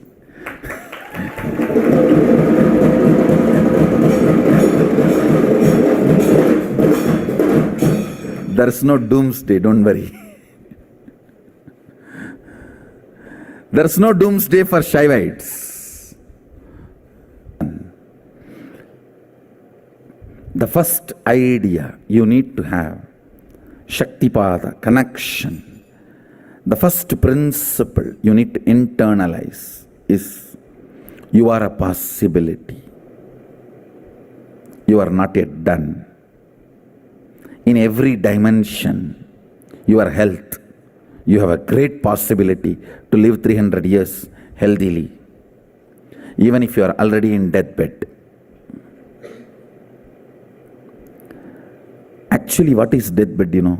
When you come to the conclusion, you have no more possibility. You are in deathbed, even if you are 20, even if you are a teenager.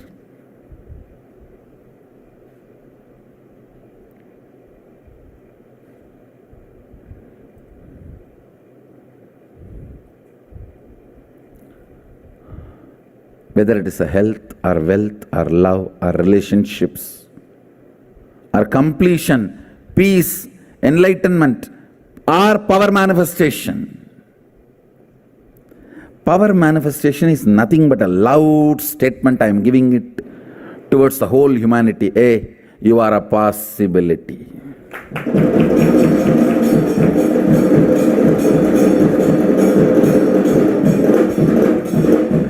Power manifestation is a statement I am giving it towards the humanity. You are a possibility.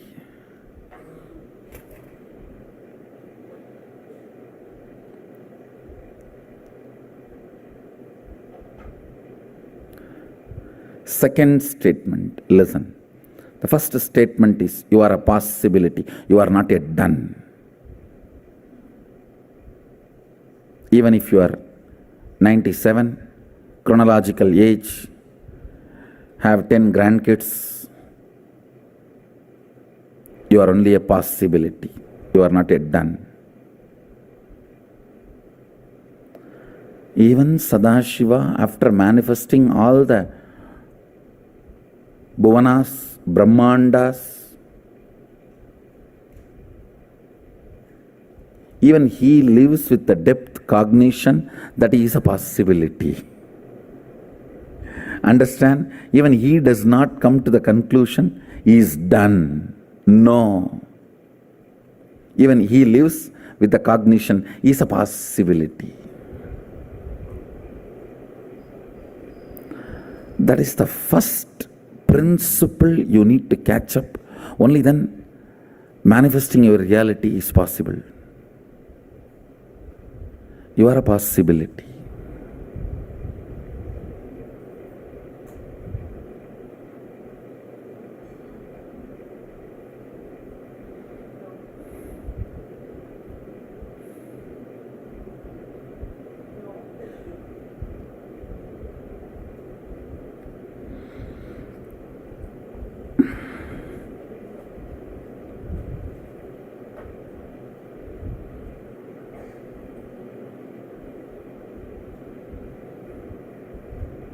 The second statement.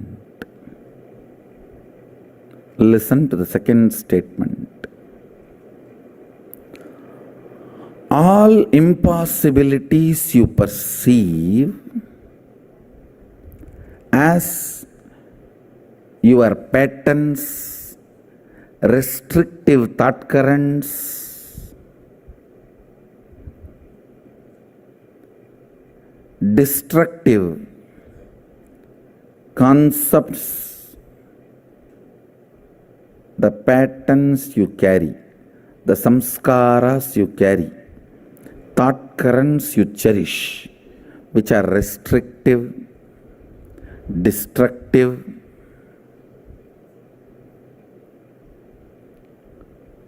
which reduces your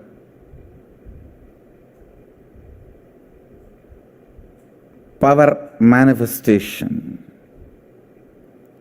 All of them are dead. Please listen. Listen to the second statement. I'll give you an example. If you think, I want to get up in the morning and do yoga and build my body, but my laziness, you see, morning, any alarm cannot wake me up. If you think you have that lazy pattern which is restricting your possibility, or that boredom, I really want to learn French, but you see, I am tired and bored, I don't know when I will open the book and when I want to learn.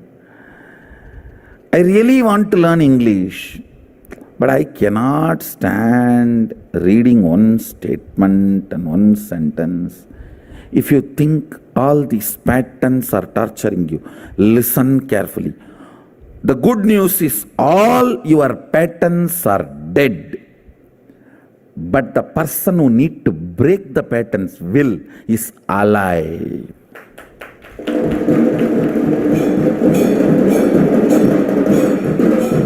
Listen, your patterns are not living part of you. They do not live, means they do not exist. You are a living mechanism. They are not part of the living mechanism, which is you. Listen carefully.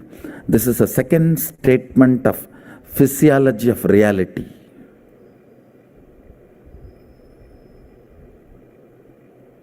Physiology of this whole reality. Listen carefully. For example, this LED screen in Rajya Sabha, this mic in Rajya Sabha and speaker in Rajya Sabha, all three are integral part. That is why my lip movement in the LED screen and the words I am uttering are in sync when it reaches you. I think it is in sync. They are in sync. So you see my lip movement and the words you hear, they are in sync, means they are part of the living organism. They both are living, alive. One is working with the other. One is coordinating with the other. One lives with the other. Understand? But your patterns and you are not living organism. Listen carefully. Your patterns and you are like Indian divorce couple. They almost live together in the same room and same bed, but don't talk to each other. Now look around. In all your families, you will find one like this. In all your near and dear ones, you will find one couple like this.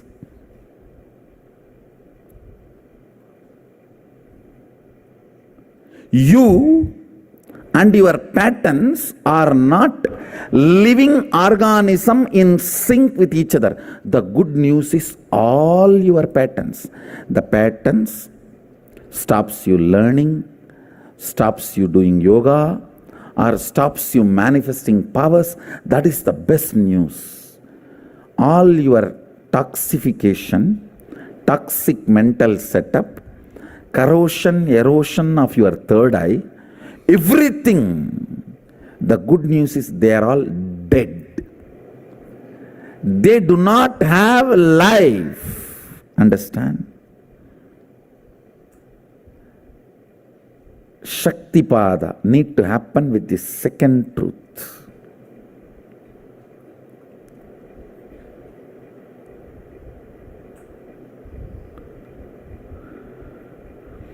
When Sadashiva gave this signs to Devi and Vishnu adopts these signs to run the universe, he has divided it as 4 parts for our convenience. These truths I am sharing with you all are from the part called Vidyapada. Listen to this principle very carefully. It can liberate you once for all from tons of the internal and intra confusions and conflicts with which you are stuck. I tell you, 90% of the problems are inside. The remaining 10% does not exist.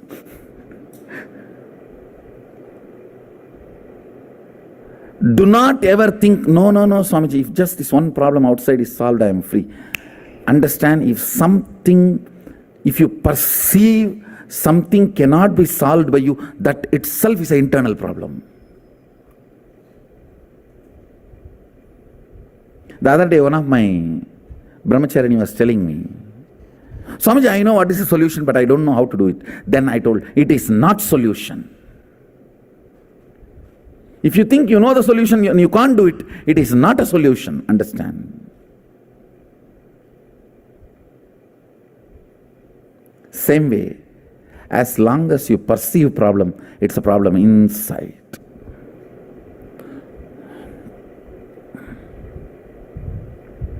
Listen to the second truth,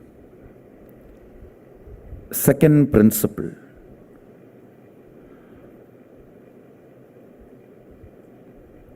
Everything you think stops you, whether your physiology, mind, life. I've seen people coming and telling me, I always want to be loving Swamiji, but the moment I see that fellow, I just burst. Mess up the whole thing, only then I even remember I wanted to be very loving.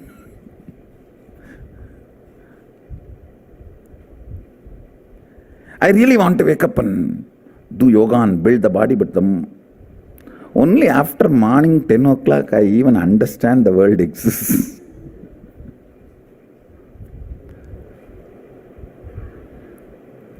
I really do not want to drink, but I don't know what happens. The moment it is weekend, Friday evening, I already discover myself I am in the bar. And I don't know what happens from workplace to the bar, how I reach, I don't know. I suddenly wake up with a bottle and cigarette. Only then I am realizing I am alive. Whatever may be the pattern, please understand, they are dead. They do not have life. They get life only when your will supports it.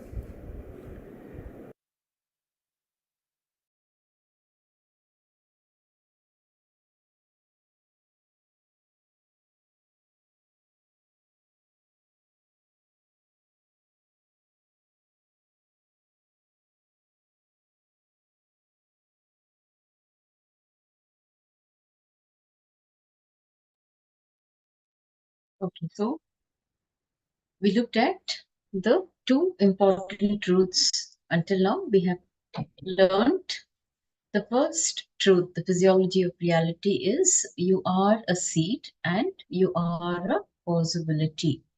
Even at the age of 97, even if you are on deathbed, you still remain a possibility.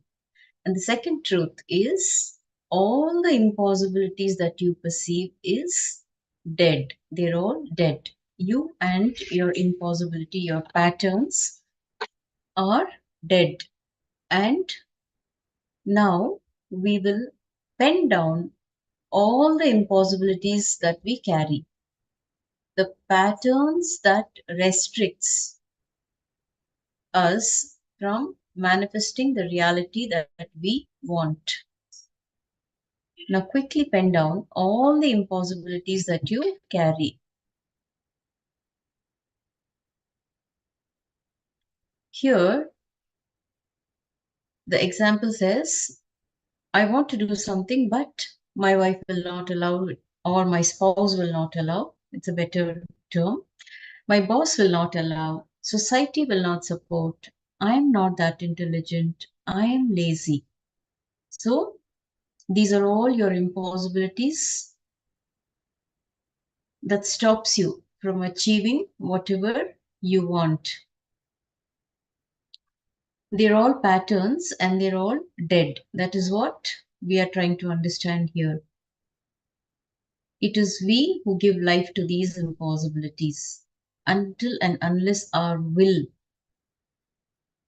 supports these impossibilities, then we are done. The day we feel that we are done, we are actually dead.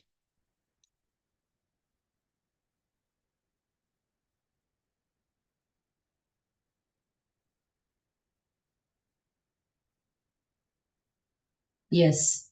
So all of you, please look in and write down the impossibilities that we carry. Learning a new language or having some kind of a hobby that you can perceive. It could be anything. And what is it that is stopping you from realizing your dreams or your desires? What is it that is stopping you from really achieving whatever you want to achieve in life?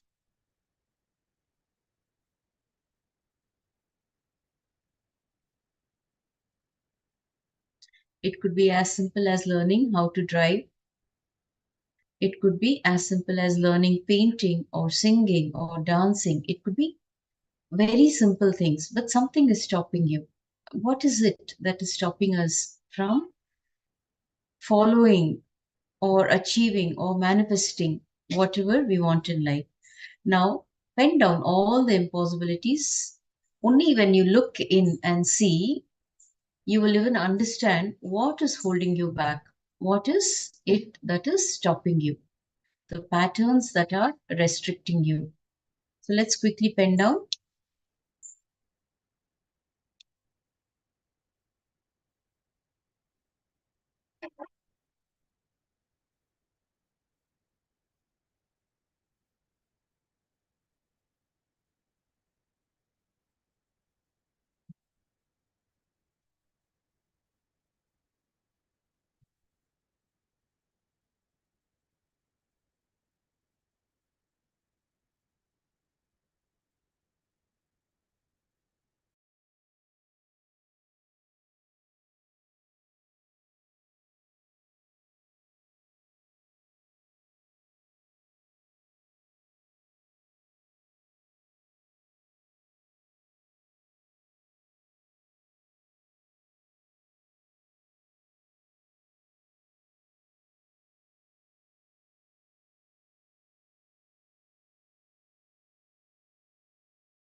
Okay, let's continue. If you have written down all the impossibilities that you are carrying, let us now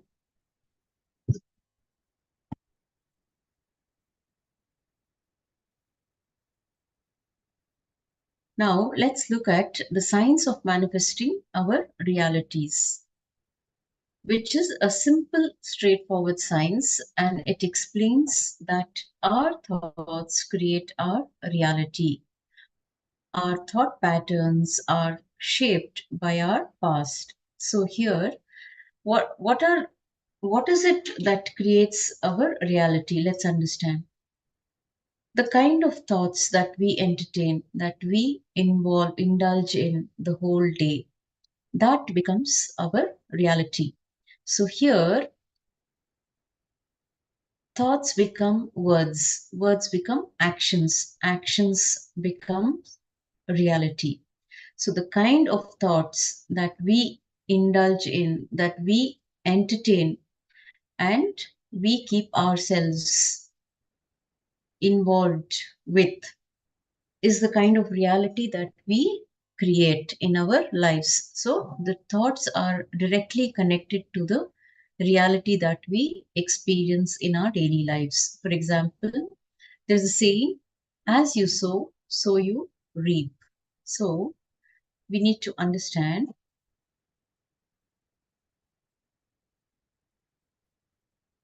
the kind of thoughts that we put in is the kind of reality that we will experience.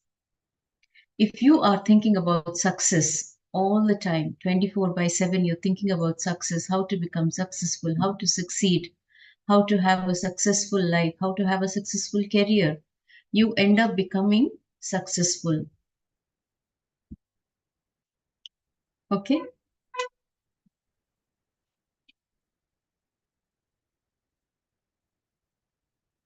But if you're always thinking about failure, if you're thinking about impossibilities, if you're thinking about impediments in your life, if you're thinking about obstacles, how to overcome those obstacles, you're stressed.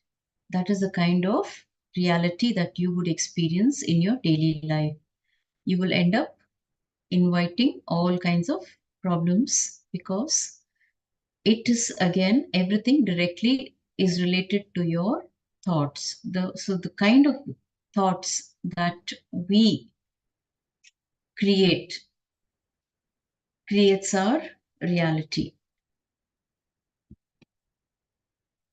Now, our thought patterns are shaped by our past. So, the kind of experiences that we've had in the past, the exposure that you have had in your lives, the conditioning that has happened as young children, everything plays a vital role here.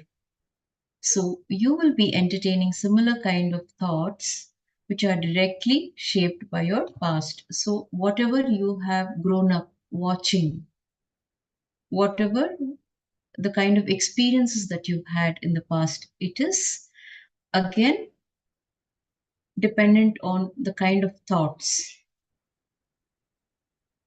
Now, let us understand. So, Ma Pallavi is having a question here. She's asking, what about planets and horoscope?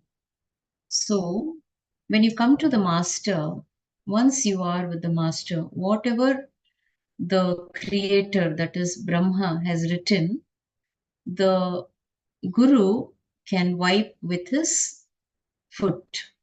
Understand?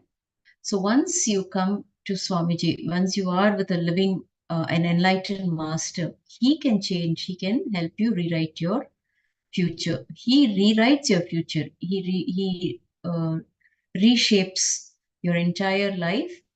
He not only wipes away all that you what you call as fate. He creates a new future and he rewrites your entire the entire story of your life. And Kalpataru is rewriting the entire story of your life. Now it is you who's going to achieve that. Now the master has initiated all of you. So once the initiation happens, you are a new being. So you can create the kind of future that you want to create for yourself. So there is no room for impossibility. There is no room for failure. Now, here we're talking about thought pattern, thought current. Now let us understand how we are stuck, how we get stuck in life, and how we are suffering. Let us look at an example of a little girl in a history class. So one day the teacher asks the little girl a question. Who is the first president of United States? Now this little girl, out of excitement, blurts out the wrong answer.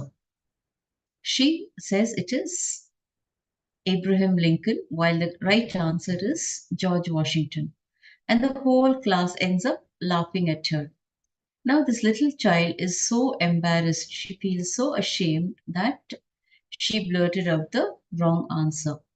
And after this incident, what happens? Every time this girl has to speak up, she is scared. She is afraid that she will end up making a mistake and the people around her will start laughing at her. Now she becomes very conscious, she becomes very sensitive, and first thing is the fear that she may blurt out the wrong answer and she may be laughed at. That stops her becoming confident. It takes away her confidence. Now, many years later, she will still be afraid to talk in public because she is still stuck with that fear of making a mistake and others laughing at her. So she will never speak at work. And as a result, she may not do well at work. Now, even if this girl grows up to be an adult, she will be stuck with this fear. Now, is there a way to stop the past from shaping our thought currents?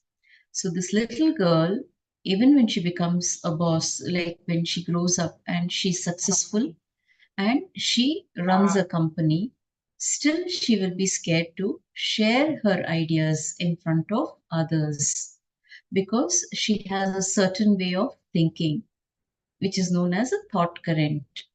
Now, is there a way to stop the past from shaping our thought current? The answer is yes. And the technique is called completion. Completion is a science and given to humanity by our guru, by our master.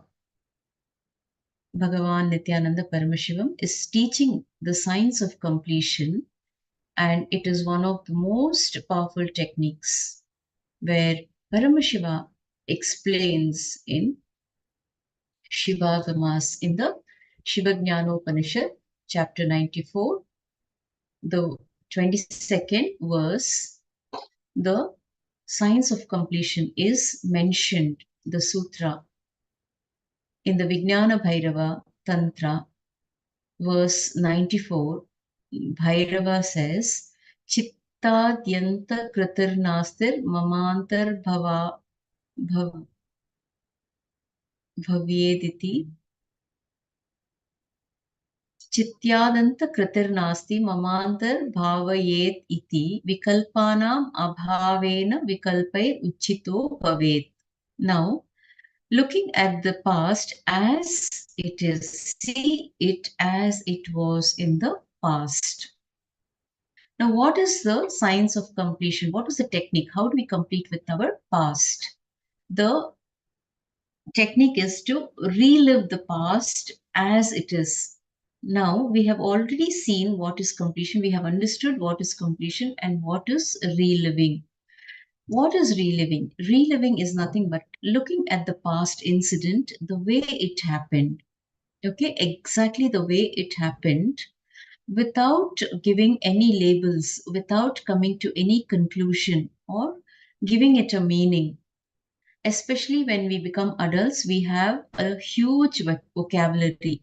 So when we go back and look into the past, we give it terms. We use our own vocabulary to give it a whole new understanding. But reliving and remembering are not the same. Reliving is going back to the past, looking at that incident.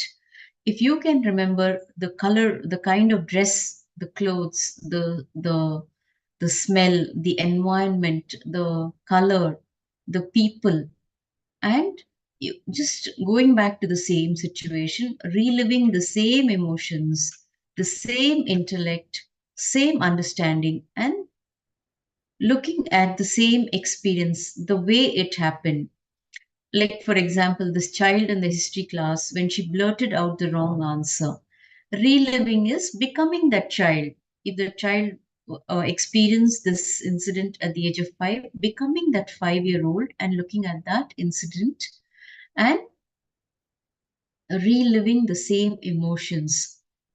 That is reliving. So, what happens when you relive the incidents that has shook you, if you have been shaken, if you have been emotionally disturbed, if you have had strong emotions as a child, when you relive, what happens? The patterns start loosening its hold over you. So that is reliving. So what is reliving?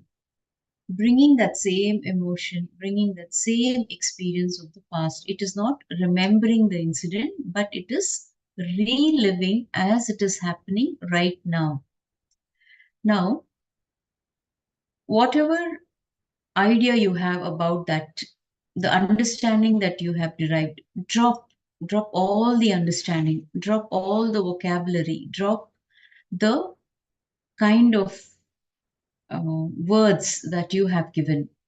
Drop everything and relive the past as it is happening right now, as it happened. Do not retain any intelligence, memory, justification of the present. The intelligence, the reasons, the justifications that you have, just drop everything and go back to that past incident and relive as it is. Now, let us look at another example. A 3-year-old child is playing in the rain. Now, when the child is playing in the rain, the mother comes running and she pulls the 3-year-old inside and says, "Come in," like, with a stern voice. The child looks at the mother with a stern face and a stern voice, asking the child to come inside for the fear that the child may catch a cold or may fall sick. Now, when you remember that incident, you will remember it as like, oh, my mother cared for me so much that, she was so caring that she pulled me inside so that I don't fall sick. That is the kind of understanding or words you're giving to that incident. But when you go back and relive the incident, when the child was being pulled with inside by the mother, the child looks at the mother as a terrible person. She is a demon. She is an animal. Oh, my mother is so cruel. Okay? So there is a lot of justification that you would give when you remember that incident. But when you relive it, you will relive it exactly the emotions that you underwent at that point of time. You will relive the incident. You will have the same emotions. Okay?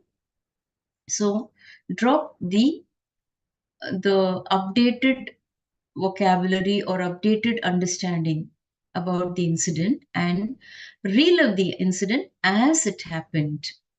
Okay? So there should be no justification. Now, go back to the incident, and if you felt at that point of time that your mother was a demon, now relive that incident with that same vocabulary, the same vocabulary that happened at that point of time. That my mother was so cruel. My mother is cruel. She doesn't allow me to enjoy. She doesn't want me to be happy. These kind of words would have happened at that point of time. Okay? So relive it exactly the way it happened without the context of present knowledge, without the interpretation of your present mind. Relive that incident. Now, what happens when you relive? When you relive, you will be able to relieve. You will be able to walk out of those emotions. Okay? The pattern starts loosening its hold over you. So it is not what exactly happened. You will be able to rewrite even your past with the new understanding. You will be able to rewrite even your past. Now, remember any incident that happened at when you were a child. Okay, so sit straight and take a few moments to consciously forget your present context. Start reliving and relieving. So you can pick up each and every incident and relive. First, write down all the incidents and then pick up one by one and relive the incidents as it is happening now.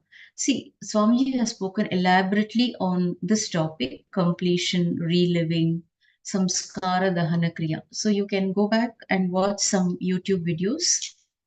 You can just type the term samskara dahana kriya. It will give you a better understanding. So in the interest of time, we will just go through this, how to relive. But you need to, if you want to have a better understanding of reliving, about how to do completion, there's a whole playlist on completion, so you can watch those videos for better understanding. Now, reliving authentically, consciously forgetting the present context, going back to that same age, becoming that little child, having, if you can remember the kind of clothes, the color, the dress, the color of the dress, the color of the was the color of what the place, if you can remember any kind of smell. Reliving each and every detail will help you to relieve. Okay?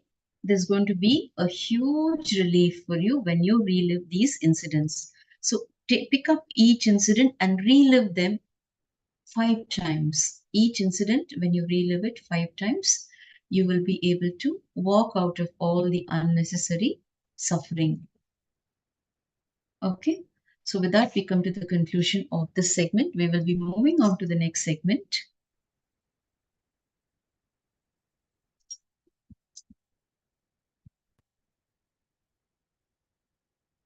it is highly recommended that you watch the videos on completion. There's a whole set of satsangs where Swamiji has spoken elaborately on samskara dahana kriya, the keyword samskara dahana kriya. So watch those satsangs for better understanding and do the completion process. Do it. Make it a habit of doing completion before going to bed every day. And when you do the completion for 48 days consistently, continuously, you will see the difference. It is going to be a huge relief.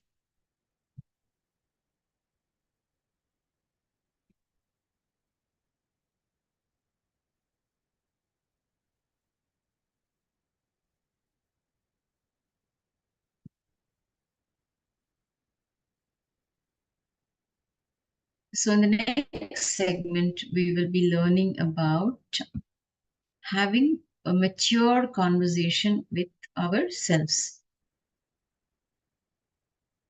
So once you do the completion, you feel so relieved that it becomes more easier to imbibe these powerful truths.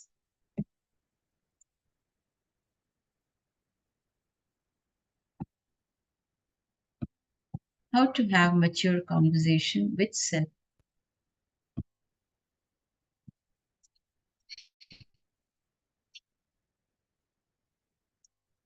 Okay, so fundamentally for everything we are doing, we are going to be doing, the foundation is you. Now,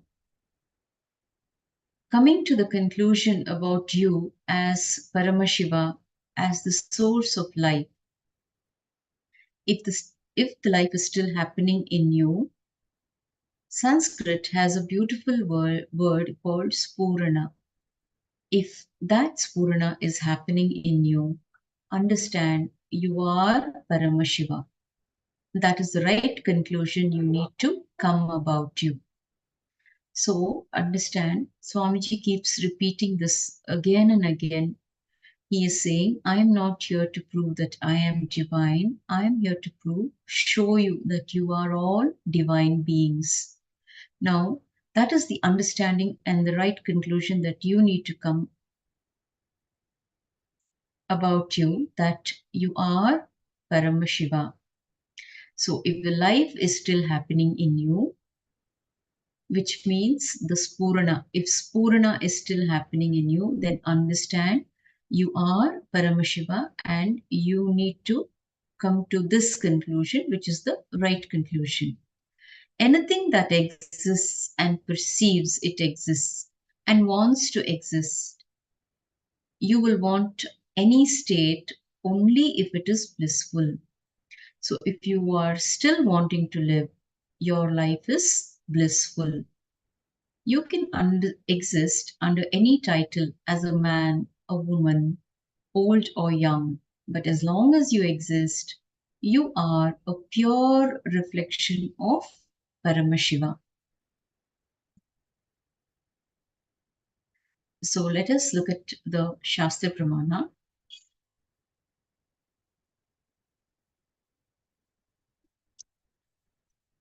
This Shastra Pramana is talking about our highest self-image is Sohamasmi.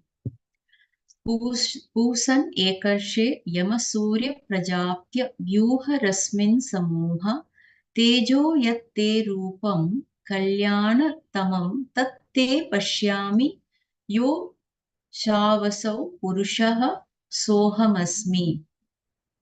The translation: O Bhushan, consciousness. Bhushan means consciousness, who is the nourisher, sustainer of all, the primeval solitary traveler, the disciplining principle of all, is like the bright effulgent sun, and is the lord of entire creation, which is his subject. Please remove all your rays of this radiating brilliant golden light which has blinded me, so that by your grace I can have the divine vision of that most auspicious, graceful, beautiful form of yours. That which is there, the glorious sun, is the mirror of the Supreme Being, who is all pervading, pure consciousness of the whole cosmos. Indeed, I am He, that being, Soham Asmi. So the moment you come to the conclusion that you are Paramashiva, you will start looking at your life large. All suffering is when you look at your life short. You want wealth is not a problem, but you wanting it in the next 24 hours is the problem. So why do you want it in the next 24 hours? It is because you believe that you have only a few years to live. That is the understanding that has been given to us over the years. So we live with that understanding. Now, it is time to change that understanding and accept the truth, accept the reality. Now, all we need to do is settle down with the fact that we have a large chunk of time with us. There's nothing to be hurried or worried. Your very breathing, vibration of life and frequency will become intense. You will start having a matured conversation with you and with life. Now, let us watch a short video where Swamiji is talking about how maturity makes you manifest life.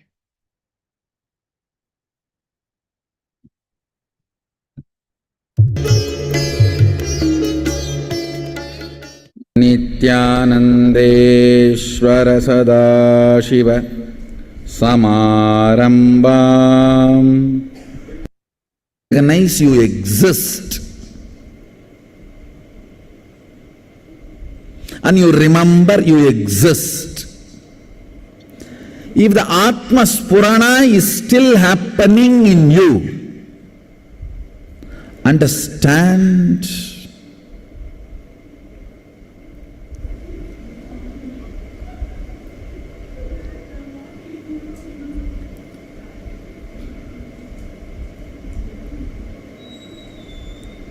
you are Sadashiva, Mahasadashiva, infinity, immediate. That is the right conclusion you need to come about you. Understand? Anything which exists and perceives it exists and wants to exist, understand? You will want any state only if it is blissful. If you are still wanting to live, your life is blissful. You may say, no, it is not like that. No, understand? As per the calculation of how much suffering, how much bliss you feel, it is 51% bliss side. That is so you are still alive. Otherwise, long before you would have decided to commit suicide. None of you are selfless, sacrificing fellows who feel, oh, I have to exist for others' sake. No, it's all me only. And if your calculation, if you are convinced it is more suffering, then you would have planned for suicide long before. You might have failed, but at least you would have tried. Understand? If you have neither tried nor committed suicide, hope none of you have committed suicide, at least in this birth. If you have committed suicide, you can't be here. Understand? If you know you exist and you perceive you exist, you can have any upati. Upati is the title. Means you exist as a man, you exist as a woman, you exist as a human. Even any of those upadhis are okay. If you know you exist, if you remember you exist, and if you want to exist, understand, you are pure reflection of Mahasadashiva.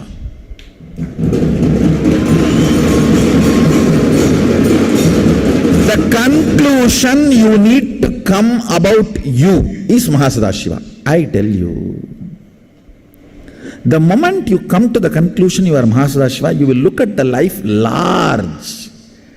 All suffering is when you look at the life very short. You want wealth, that is not at all a problem. But you want it in next 24 hours. That is where the problem.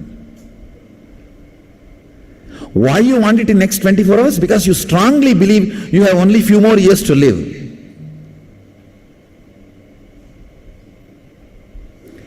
Understand, time is your servant.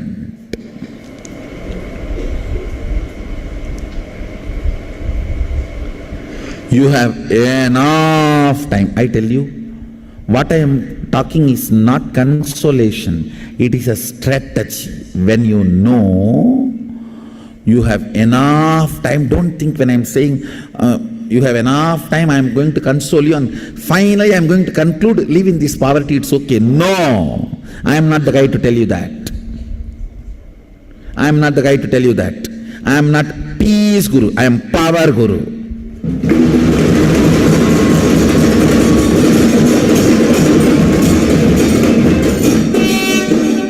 Come, settle down to this understanding. You have a large chunk of time in front of you. Nothing to be hurried or worried, I tell you. Your very breathing and the vibration of the life and frequency will become intense. You will start having matured conversation with you and with life. I tell you, having matured conversation with you is creating Satya Sankalpa. Having matured conversation with life is right prayer. Prayer is nothing but having matured conversation.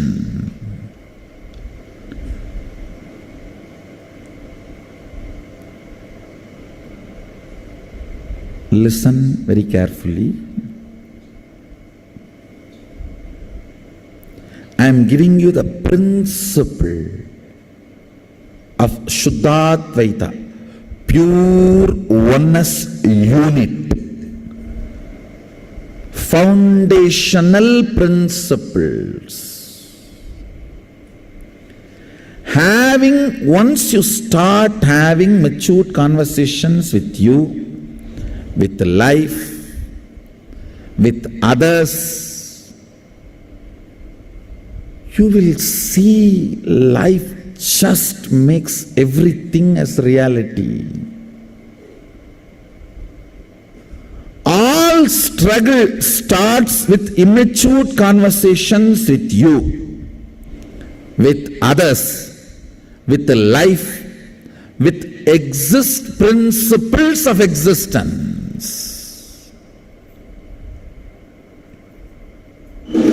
I am not giving you consolation, I am giving you strategy.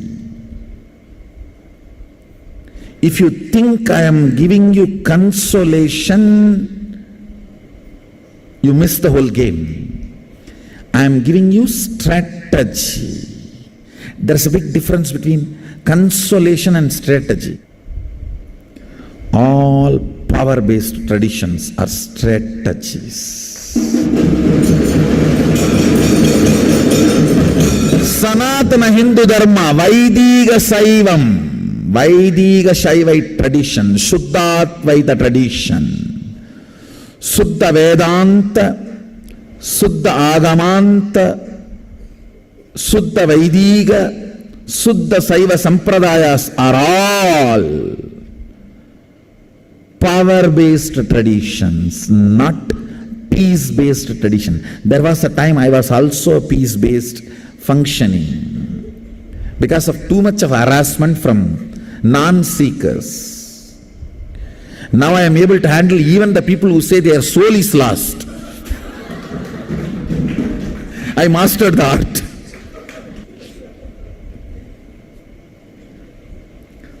I am a power-based tradition, understand? Not peace-based tradition, understand? If faith is demanded from you, peace only they can deliver. If integrity is demanded from you, they will deliver powers. I demand integrity, I will deliver power to you. Allow me to shift your inner space, just support me. Decide, hey, my existence cannot change, my upadhis can change. I exist as woman can change, I exist as man can change, I exist as human can change, I exist as young can change, I exist as old can change, I exist cannot change. Upadhi can change.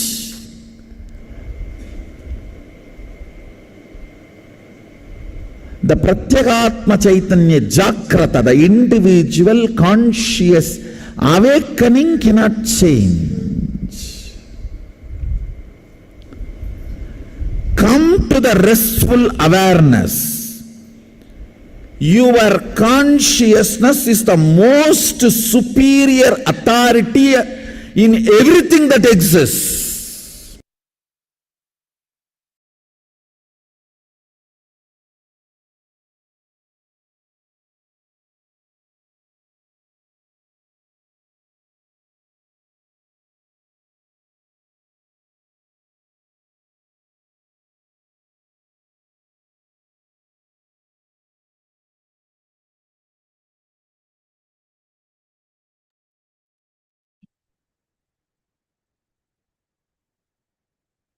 Okay, so let's continue. Now, having matured conversation with you is creating Satya Sankalpa, and having matured conversation with life is the right prayer. Prayer is nothing but having matured conversation. So all your struggles start with immature conversation with yourself, with others, and with principles of existence. That is when you start experiencing impossibilities in your life. Now, with that understanding, let us decide to have a mature conversation. Again, it is called completion. Having matured conversation with others called is what is going to make the life happen. Matured conversation with God is prayer. Matured conversation with nature is sankalpa, command, or agnya with prakriti. So fundamentally, matured conversation turns the table around. The behavior of life towards you drastically changes. In every situation, when you start having matured conversation within you, many of your fears, guilt, immaturity melts down. So, I am Paramashiva is the ultimate understanding, it is the right understanding that I am Paramashiva and I create my own reality. That is the matured conversation that you will continue to have within yourself. A man who continues to have matured conversation within himself is a true sannyasi. The being who has started having matured conversations with all the tattvas of life, that is the Jala Tattva, Vayu Tattva, Prema Tattva. Love is a unit, it is a Tattva. So when you start having matured conversations with various powers and principles of life, when you start having that matured conversation, that is power manifestation. You are manifesting powers in your life. Now, sleep is immature conversation with your life. Having matured conversation with your body, with your mind, which means having an active lifestyle without getting tired or bored. That is having matured conversation with the body and with the mind. And when you start having matured conversations, you start manifesting powers. When you start manifesting powers, it is nothing but you're declaring to the world that you are Paramashiva. So maturity is the unit with which you will relate with them. Listen carefully. Deciding to have a matured conversation, telling the air that Vayu, air is Vayu, that you are Paramashiva. I am Paramashiva. You are established in me. So, having matured conversation with nature, with Prakriti, where you can give a command and the command is taken care of. The command becomes the reality. Now, when you declare that you are Paramashiva, when you declare to the air that you are Paramashiva and it is established in you, the air is established in you, and when you also tell that there is a diamond within your reach, bring it and put it in front of me. Now, what happens? Life happens with matured long term relationships with sun, with Vayu, with Surya, sun, Vayu, wind, and with Mitra as well as Varuna. You cannot have a hit and run relationship anymore, and you need to start planning to have a matured conversation. Now, Surya, Vayu, Mitra, Varuna, they're all a part of nature, which is called Prakriti. Now, your declaration, because I am alive, all of you are established in me. The Prakriti functions in me. And because you function in me, we are connected and related. Now, even if you have to be corrected in some place, Mitra or Varuna or Vayu will correct you, but they will not deny you.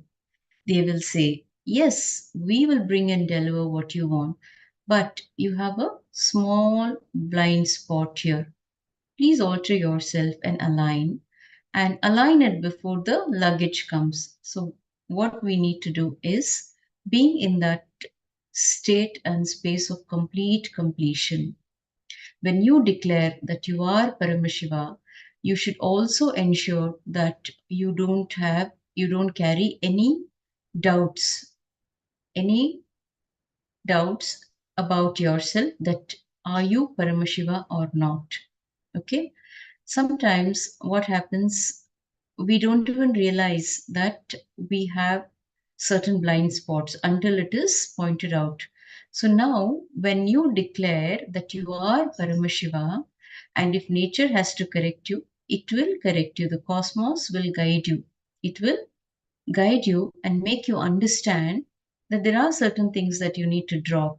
And when that is dropped, it the the space of Paramashiva, the state of Paramashiva just happens in you.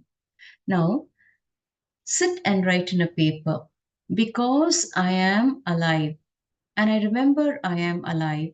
I want to be alive, which is Satchit Ananda. I am Paramashiva. Sat means I am alive. Chit means I remember I am alive. And Ananda means I want to be alive because I enjoy being alive. Because I am Satchit Ananda, I am Paramashiva. So write it down on a piece of paper and sit on it. Okay?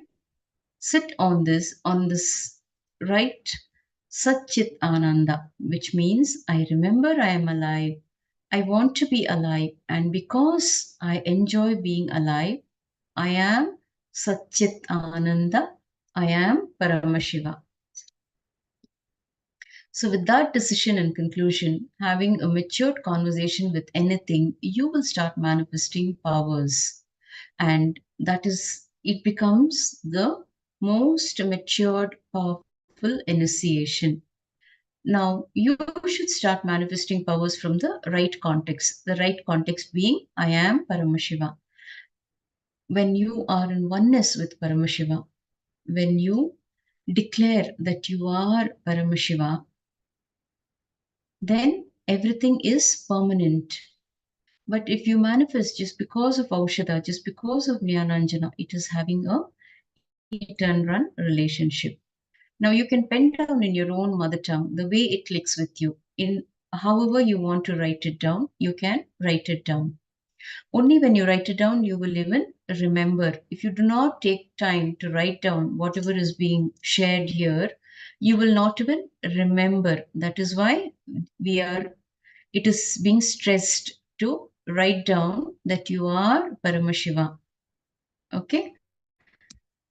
Now, once you are declaring that you are Paramashiva from the right context and from the right space, then when you command whatever you want, it is having mature conversation, and when with that mature conversation, when you command, it manifests. That is the real Kalpataru process. Now sit with your command with this authority in the breathing space of Mahadeva, Paramashiva. Breathe this inner space. Now, your declaration that you are Paramashiva will become reality, and from that space, you will start having mature conversation.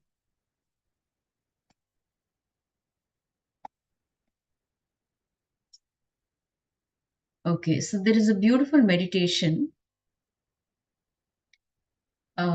If you can sit and do that meditation, there is this satsang, Maturity Makes You Manifest Life, where Swamiji leads the participants who are attending the program physically into a powerful meditation.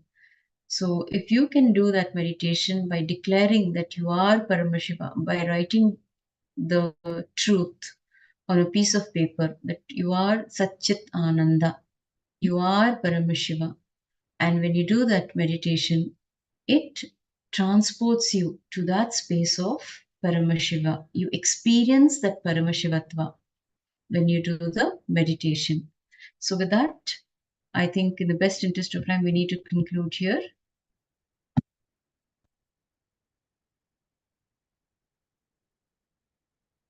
So, all you need to do is write down these truths on a piece of paper, and we have darshan happening every day, early morning hours, Indian Standard Time.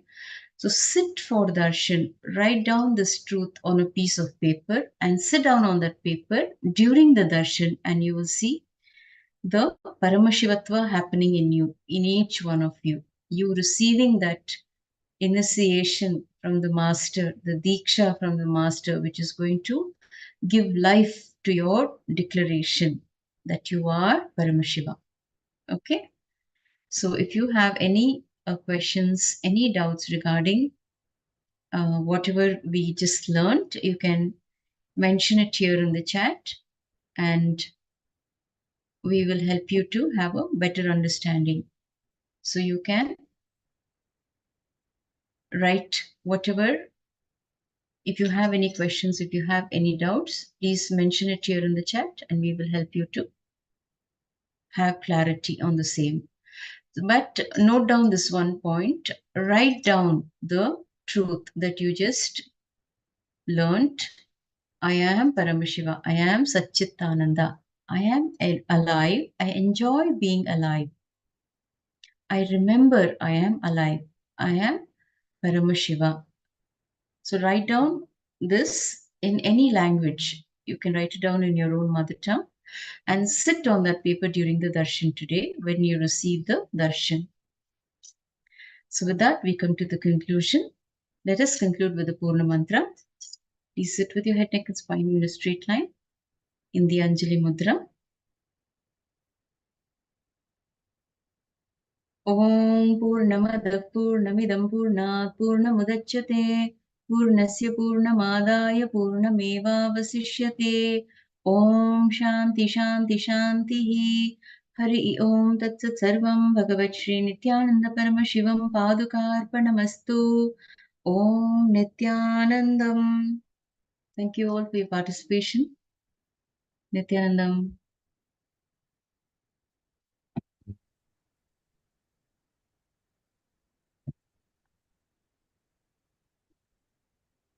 Yes, over to the next Acharya, Madhai Mai Swami. Thank you so much, ma'am. Nithyanandam, everyone. Let's start with the Sadguru Vandanam. We are learning Kalpataru. This is one of the most powerful process that Swamiji has given to the humanity. So let's learn more about the Kalpataru. Let's start with the Sadguru Vandanam.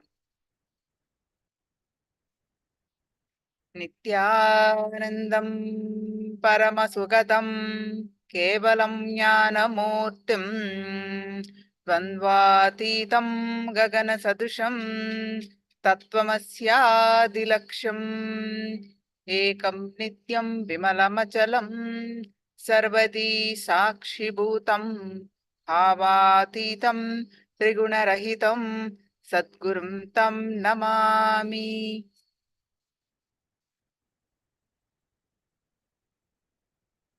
Do you have any questions so far what we discussed? Please do let me know.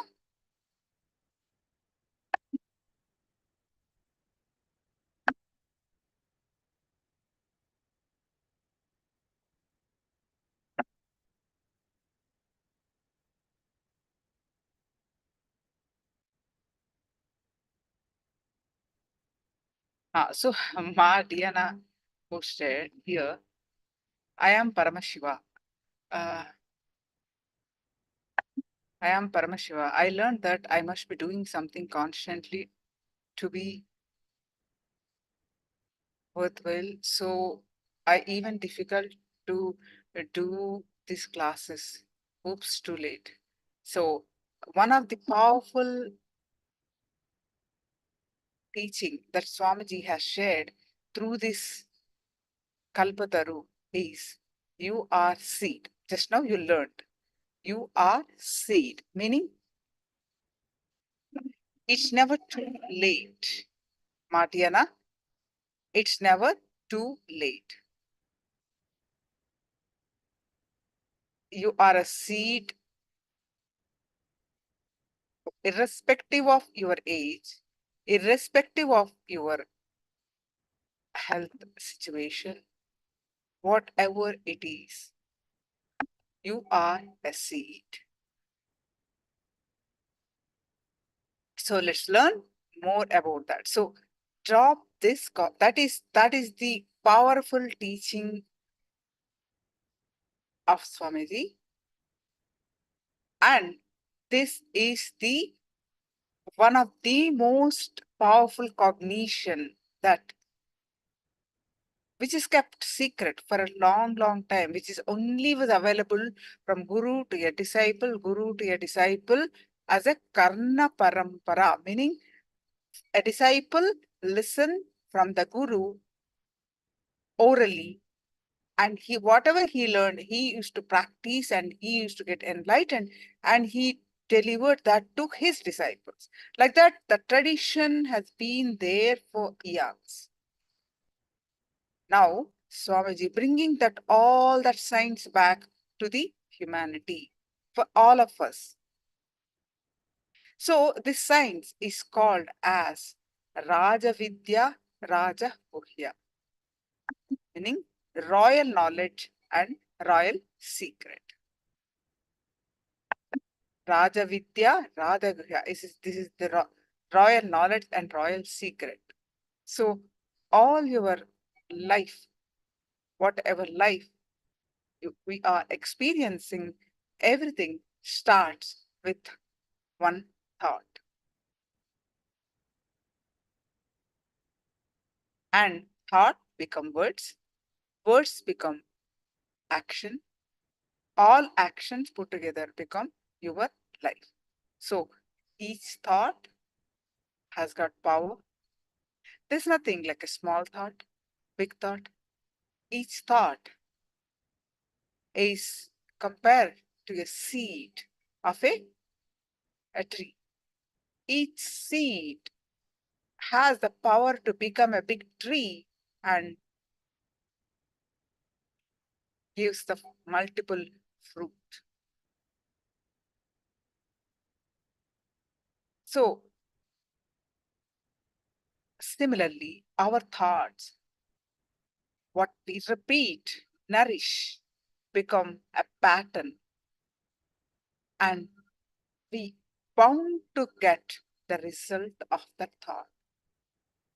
Once it become a tree, how a tree gives a fruit.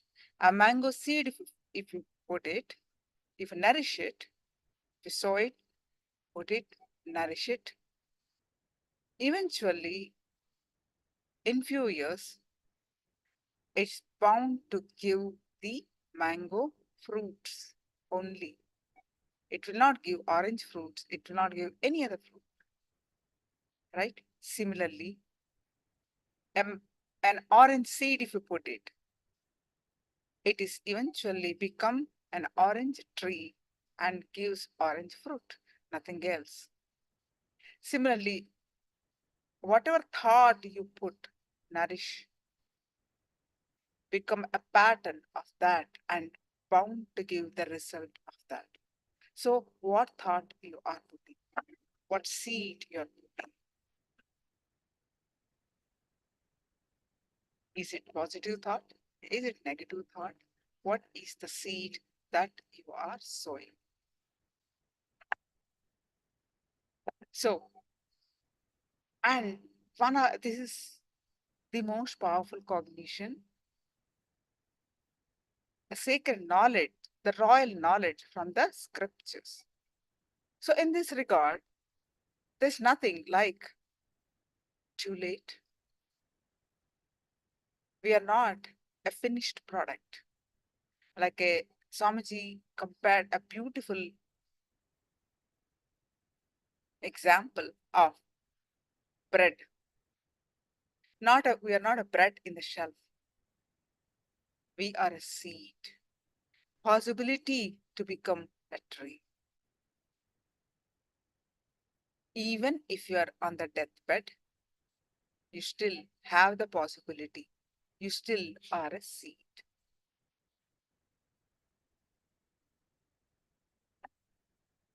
So let's learn. Any questions? Please do let me know. We will learn more on this Kalpataru.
I am seed, yes.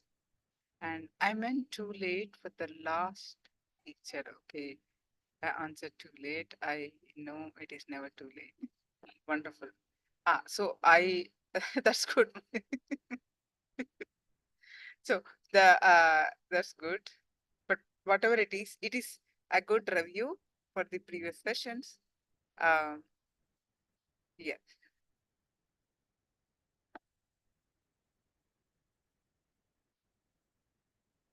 So now let's learn more about Kalpataru, the sign. See, Swamiji said beautifully about it is a science. So what does it mean by science is it is not limited to only few selected. It is for you and me, for everyone. It is for everyone. As whenever it made it as a science is applicable for anyone.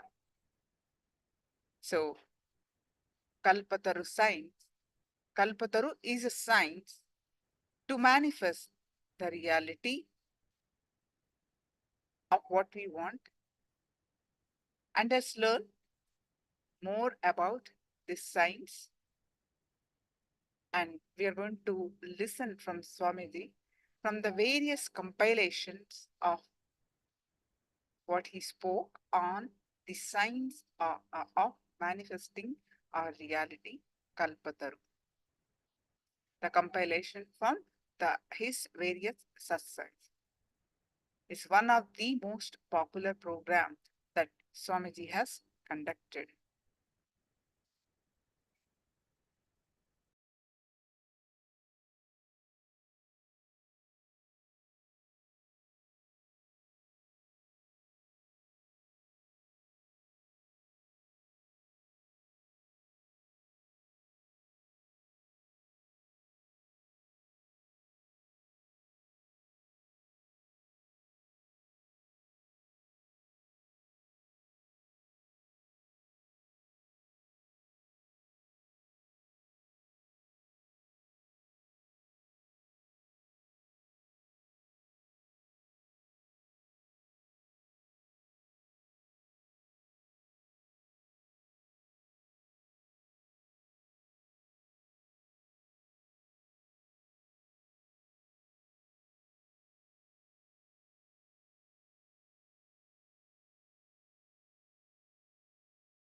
I'm giving you very simple examples. Look into yourself.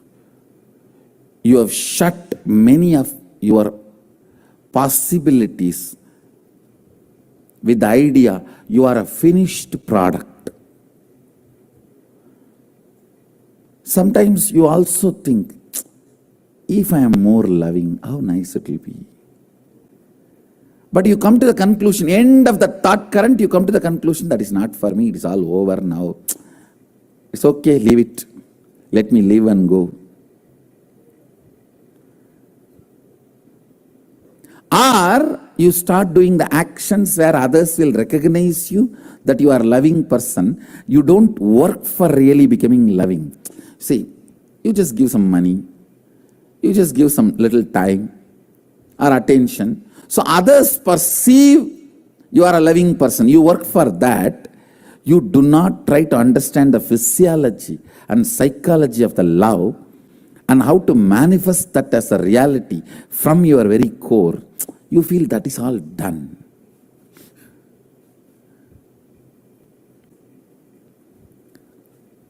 Once I was teaching about the science of what you want and what you believe. What you want, you will never manifest. What you believe as you will manifest only that. One fellow came and told me, oh, I believe all only negative things. My life is done. No, listen. When I am giving you this science, I want you to understand you have a possibility even to change your belief. I am not here to tell you about doomsday. No.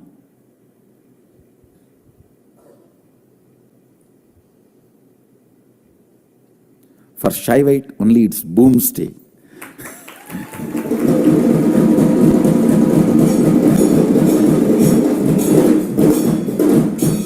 There's no doomsday, don't worry. There's no doomsday for Shaivites.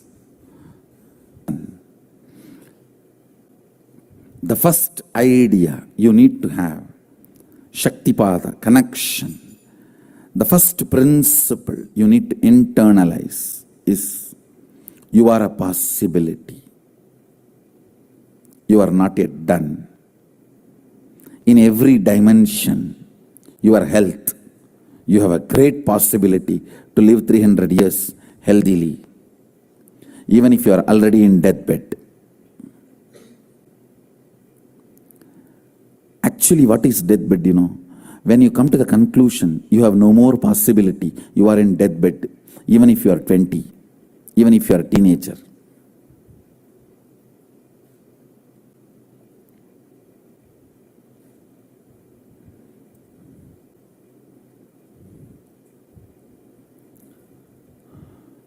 Whether it is a health or wealth or love or relationships or completion, peace, enlightenment, or power manifestation. Power manifestation is nothing but a loud statement I am giving it towards the whole humanity. Hey, you are a possibility.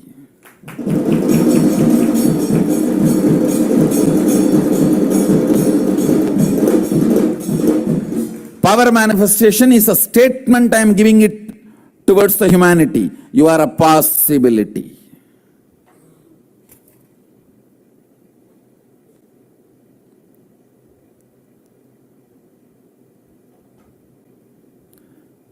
Second statement, listen. The first statement is you are a possibility. You are not yet done. Even if you are 97, chronological age, have 10 grandkids, you are only a possibility. You are not yet done. Even Sadashiva, after manifesting all the Bhuvanas, Brahmandas, even he lives with the depth cognition that he is a possibility. Understand? Even he does not come to the conclusion he is done. No. Even he lives with the cognition he is a possibility. That is the first principle you need to catch up. Only then manifesting your reality is possible. You are a possibility.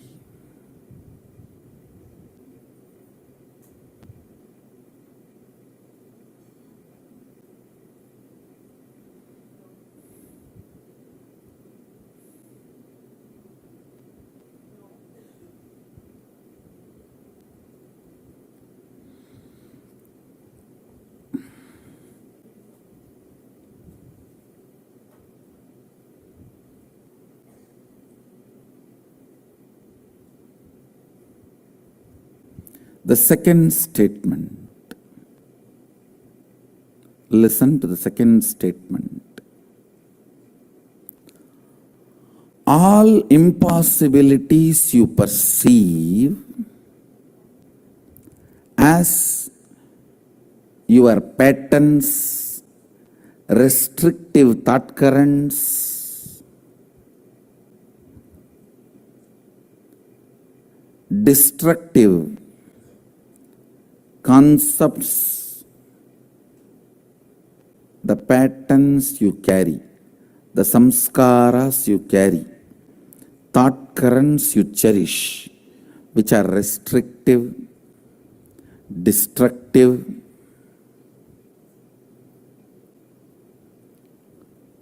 which reduces your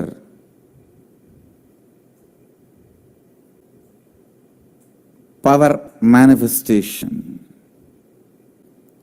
All of them are dead. Please listen. Listen to the second statement. I'll give you an example. If you think, I want to get up in the morning and do yoga and build my body, but my laziness, you see, morning, any alarm cannot wake me up. If you think you have that lazy pattern, which is restricting your possibility, or that boredom, I really want to learn French, but you see, I am tired and bored. I don't know when I will open the book and when I want to learn. I really want to learn English, but I cannot stand reading one statement and one sentence. If you think all these patterns are torturing you, listen carefully. The good news is all your patterns are dead. But the person who needs to break the patterns will is alive.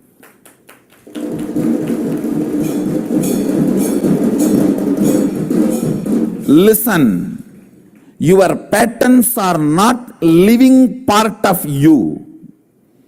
They do not live, means they do not exist. You are a living mechanism. They are not part of the living mechanism, which is you. Listen carefully. This is a second statement of physiology of reality.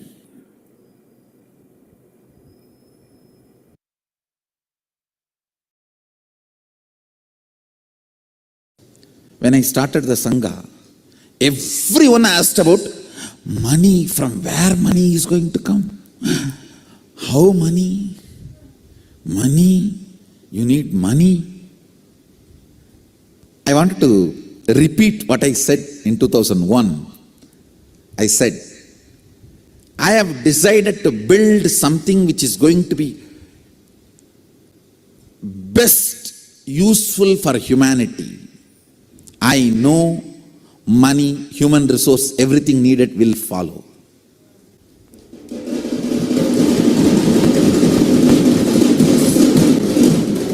I am planning to build something which is most important for humanity, which is going to be the best useful thing for humanity. So naturally, money, human resource, everything has to follow. Understand? Don't plan for success, plan for excellence. Success will follow. I said, what I am going to build for humanity, I'll do it best, most excellent way. That's all.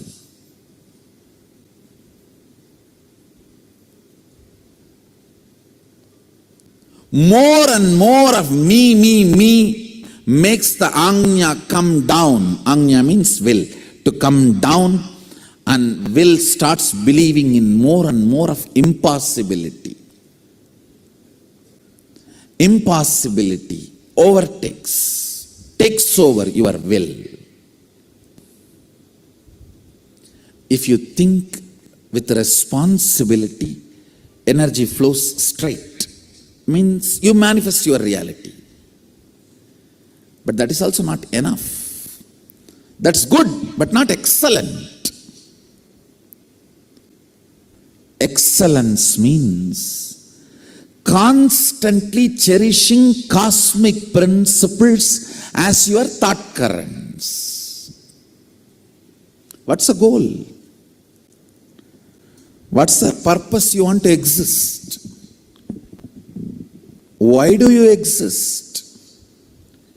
More and more of cosmic principles.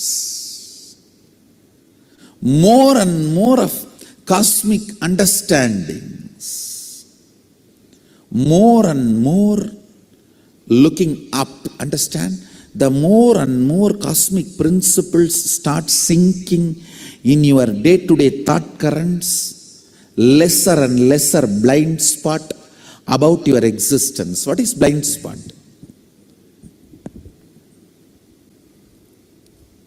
The gap between why and how.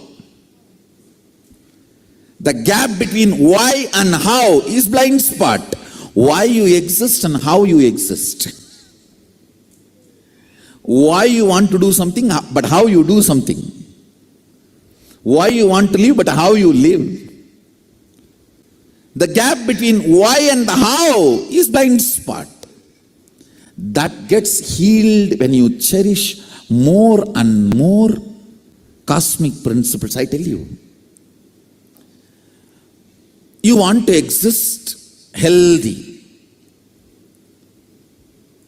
but your whole day goes either in sickness or afraid, getting frightened about more sickness.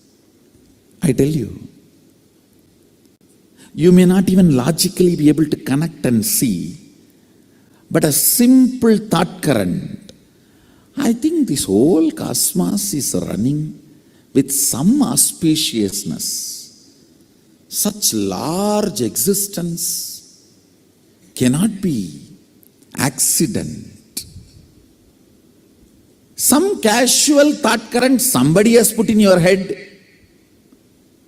by mistake. If you cherish, even that may bring complete healing to your body. I tell you, I have seen this happening. There may not be any logical relationship.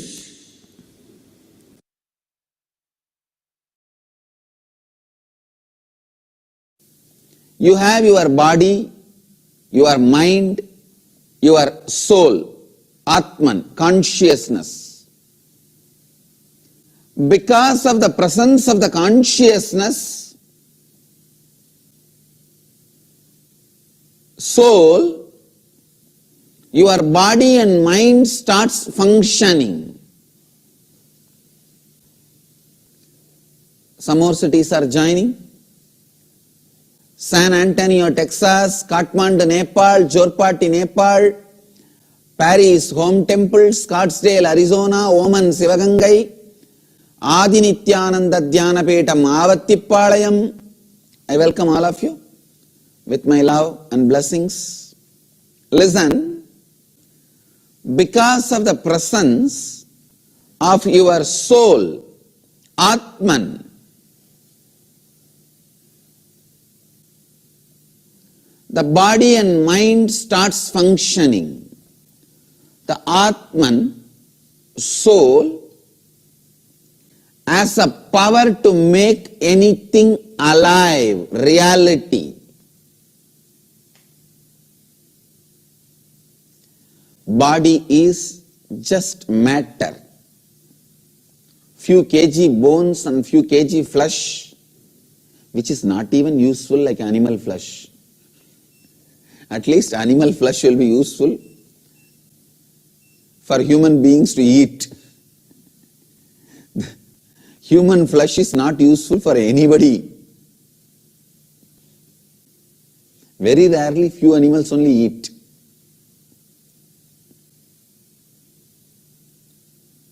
Body is just made out of little flesh and bones. But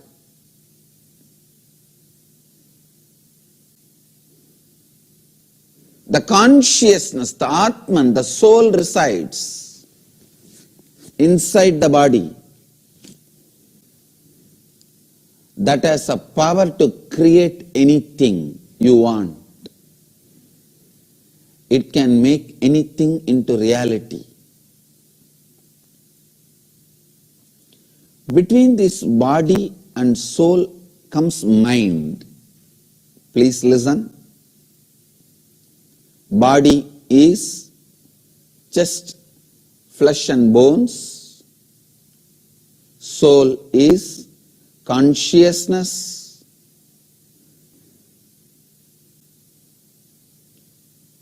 Consciousness is all powerful, all knowing, always blissful. Satchidananda Paripurna Swayam Prakasa.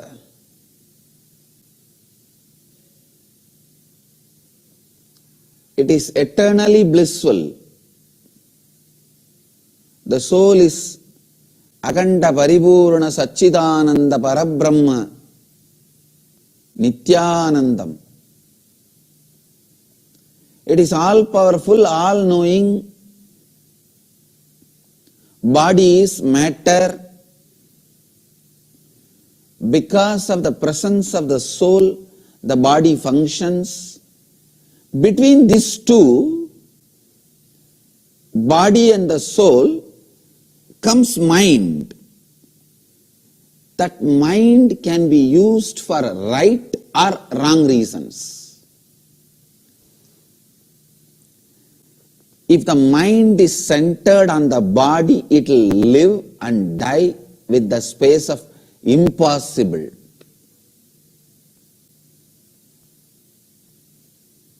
Because body by its nature matter. What can be possible for the matter? Nothing is possible for the matter.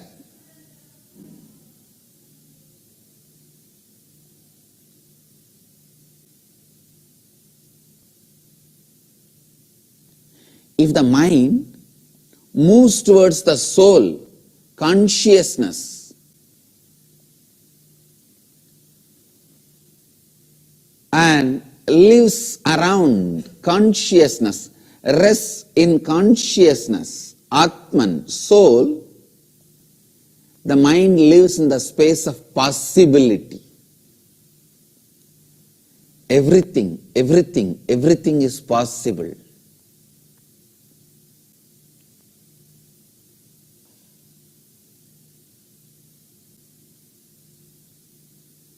Please understand. Kalpataru is science of initiating you to learn to be in rest in consciousness. Science of initiating your mind to be in the space of Atman, soul, consciousness. Helping you to start living and residing in the space of consciousness, in the space of soul. I tell you,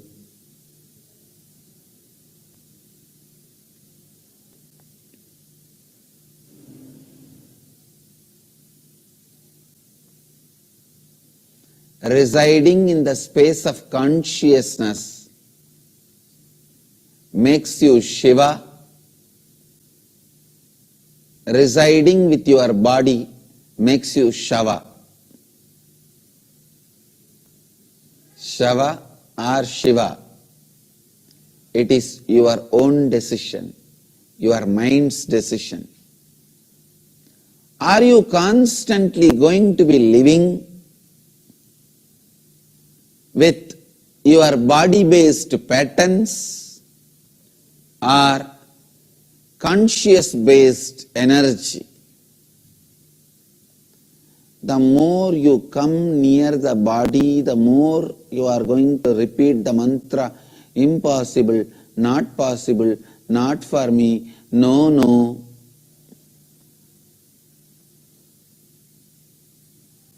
This impossible mantra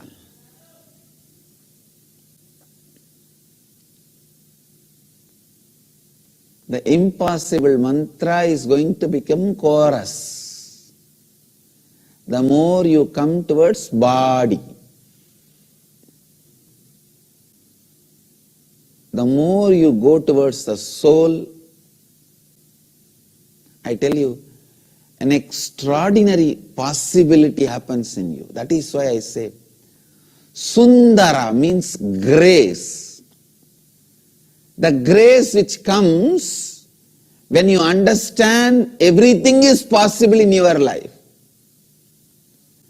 The space of possibility, and Buddha Graha is the space of possibility.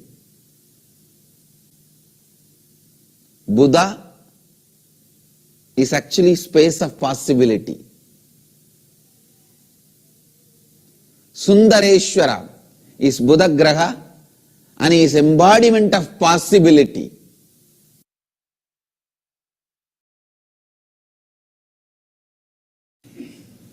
So understand,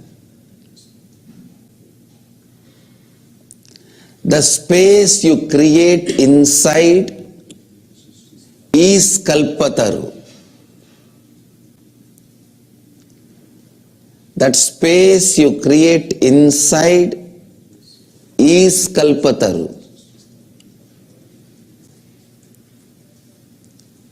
That is why all our temples and ashrams, centers, it may be just one small room in a village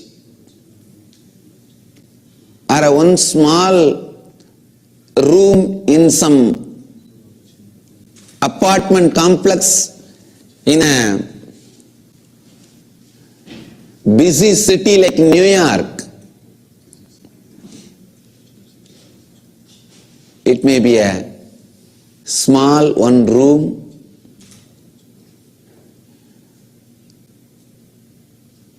in a remote village like Seragapadi or Pattanam, or one apartment in New York, Queens, or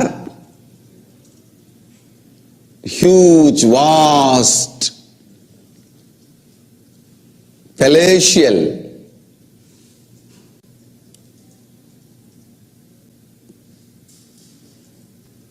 building like St. Louis or Los Angeles or Bidadi, wherever, the presence that functions, that presence that radiates, the presence that lives through.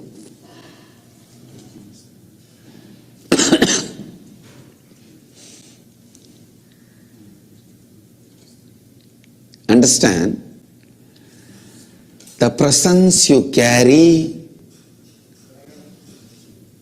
is Kalpataru. The presence you create in you, the space you create in you is Kalpataru. Sometimes I wonder,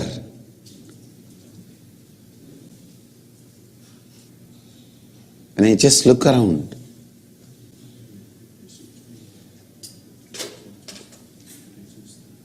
the banks of Ganga and banks of Kaveri and banks of New York River. Sometimes I wonder,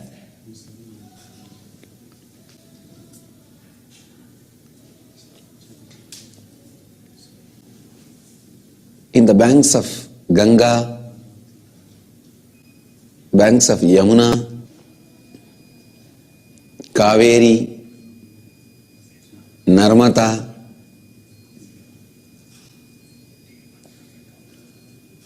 and the foothills of Arunachala, Himalayas, everywhere, in so many places,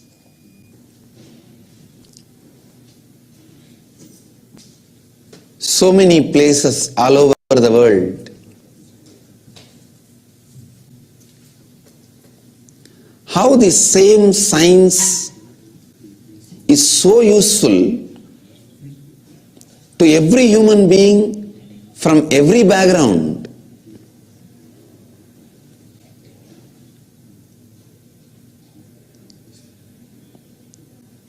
whether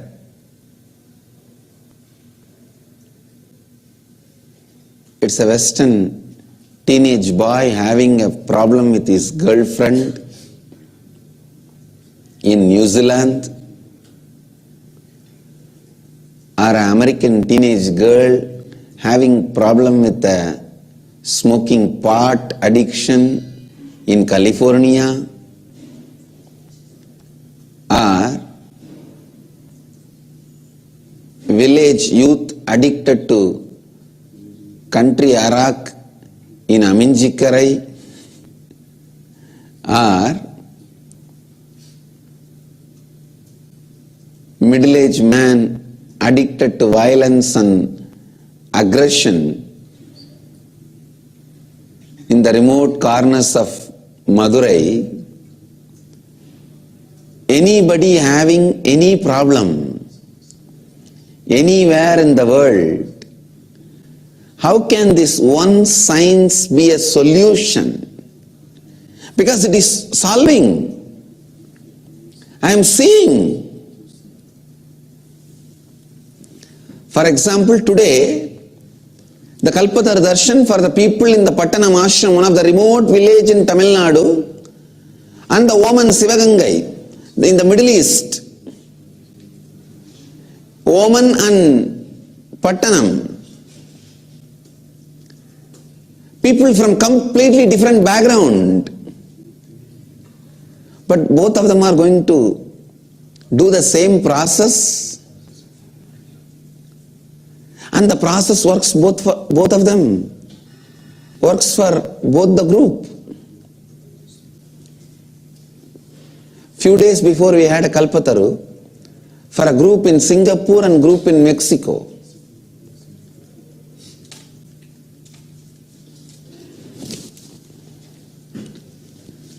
And for both the team,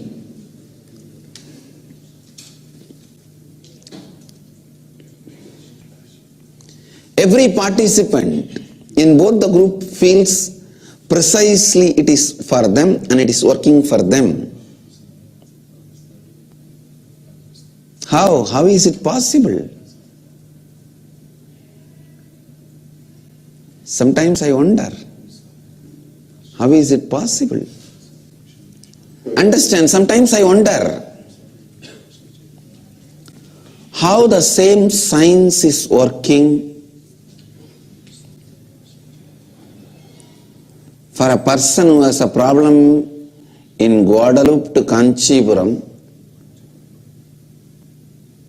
Phoenix to Piranmalai, all over the world.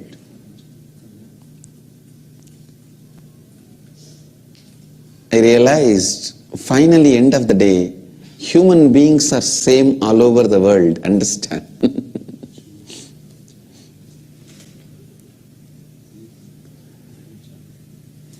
We are all embodied consciousness. Consciousness assumes the body. That's all is the human being. And we can, our consciousness is capable enough to create what we want in our life. Whether you are a tired, retired, old lady, almost waiting to die or about to die, or a young, energetic, excited man who is waiting to enter into life, you carry that consciousness. You are embodiment of that consciousness. You carry that Advaitic experience. You carry that universal energy. You carry that Brahmanda. Please understand, losing the memory of the experience does not take away the truth from you, because you forgot your oneness with the ultimate. Don't think the oneness has been taken away from you.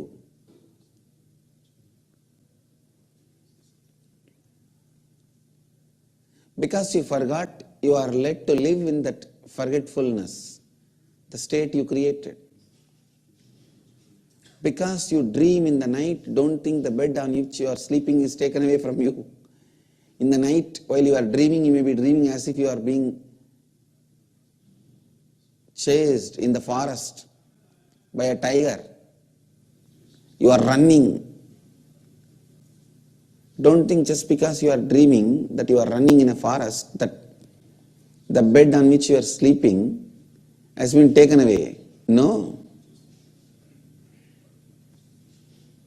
Because you wanted to have the dream, you are allowed to have the dream, but the truth remains as truth, even while you are dreaming. Same way, Suddhadvaita Satya, the pure oneness of the consciousness, the pure non-dual oneness of the consciousness remains as a truth, whether you are a old village lady waiting to die in a remote corner of the world, or a young energetic man excited to enter into the life.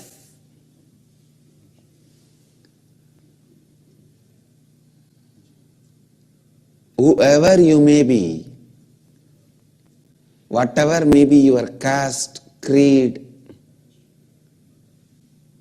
gender, state, nationality, background, education, your inner space is capable of creating what you want.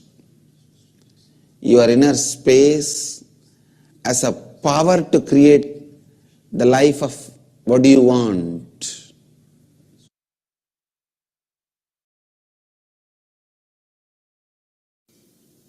Please listen.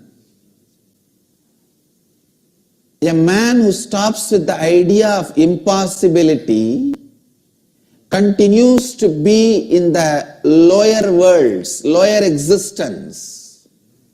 Man who goes on making impossibilities into possibility achieves Ishwaratva, leadership, consciousness.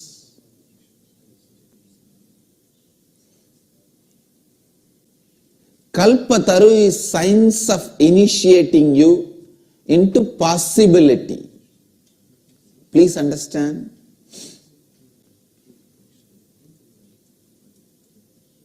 I am not just giving you some technique to make what you want as reality, like this, the book, The Secret. One book became very popular, The Secret. It just gives you some technique, some key. I am not doing that to you. Same way, I am not just doing the job of making one of your desire into reality by blessing. The job of a mystic. I am not doing only that. Understand, I am trying to do, I am doing both.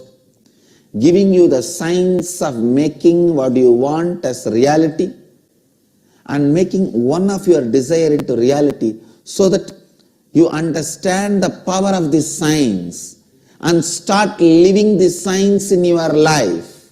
So understand the few principles of this science.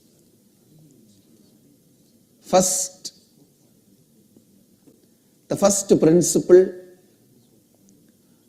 decide not to live with your default future. First, decide not to live with your default future. Second, understand rewriting your future is simply possible. Third, SDHD you carry, self-doubt, hatred, denial you carry. This is the right word I use, SDHD. Self-doubt, hatred and denial. The SDHD you carry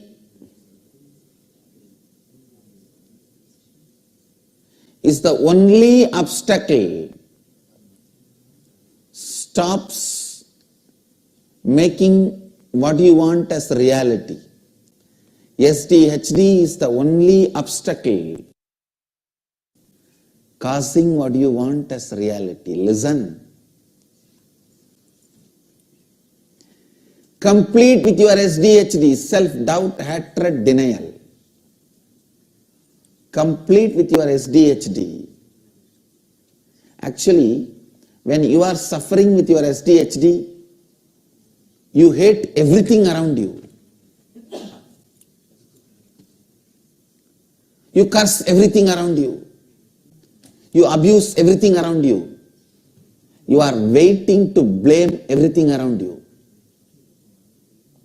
The moment you find one small mistake, I told you, na, I was telling, this is all fake, this is all wrong, this is all foolishness.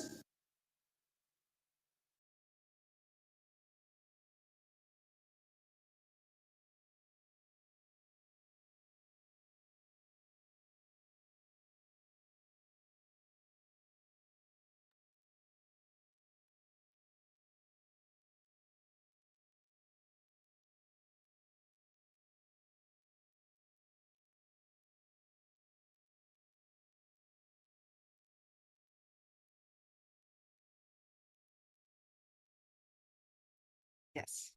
Nithyananda, everyone. Now, whatever we learned from Swamiji's various satsangs about the science of manifesting your reality, Kalpataru, let's do one internalization exercise. What did we learn? What did we internalize? Whenever we listen, we only get the 25%. But when we internalize, we get another 25%.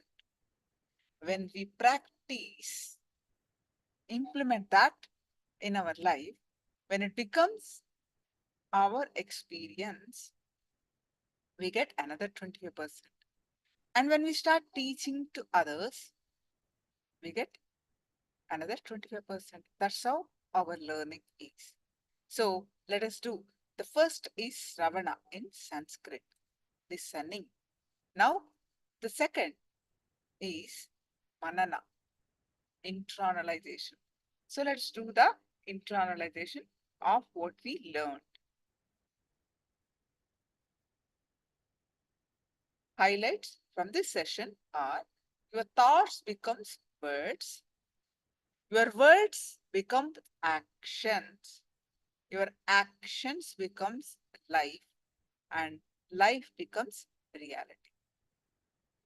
So it's a simple science, straightforward science. It's a simple, straightforward science. Now, Kalpataru process is initiating you to harness the power of your reality by making you harness the power of your words, power of your thoughts, power of your actions, and power of your life.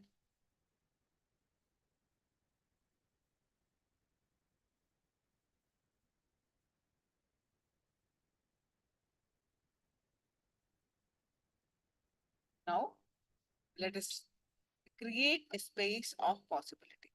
With the 5-step process, pen down one desire, all the doubts, impossibilities, incompletions you have around that desire.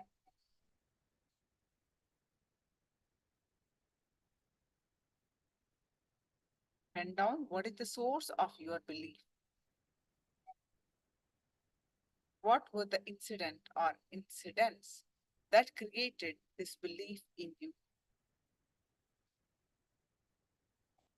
Complete with that.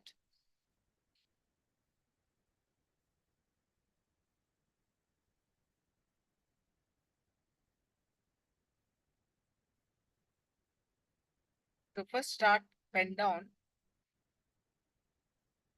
First step, pen down one thought that you want to cause as reality. Take up only one desire. That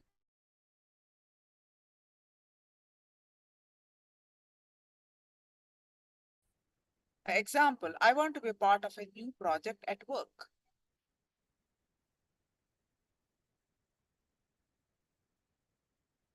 So take up only one desire so you can understand the signs of Kalpata. So pen down, please pen down the one desire that you want to manifest as reality.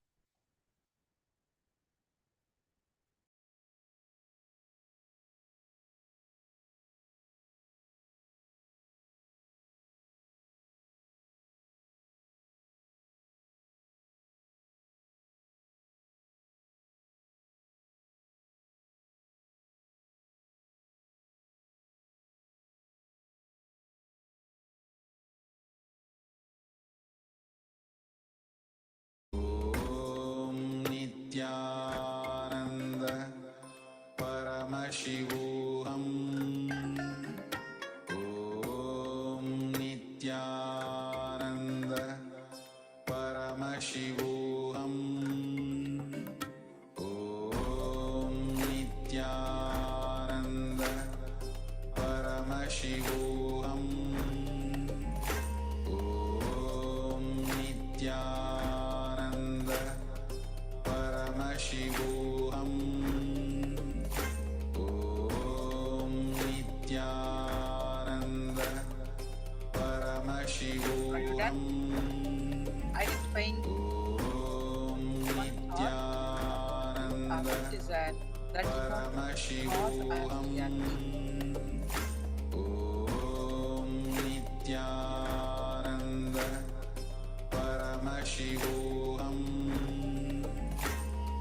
Om Nithyananda Paramashivoham. Om Nithyananda Paramashivoham. Om Nithyananda Paramashivoham. Om Nithyananda Paramashivoham.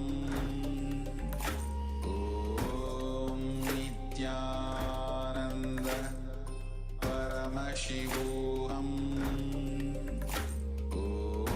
Om Nithyananda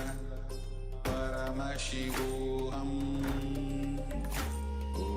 Om Nithyananda Paramashivoham. Om Nithyananda Paramashivoham. Om Nithyananda Paramashivoham. Om Nithyananda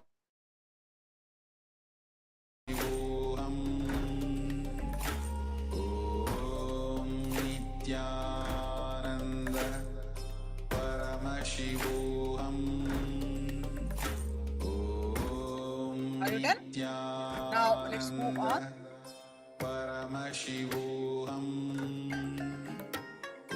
Om Nithyananda Paramashivoham. Om Nithyananda Paramashivoham.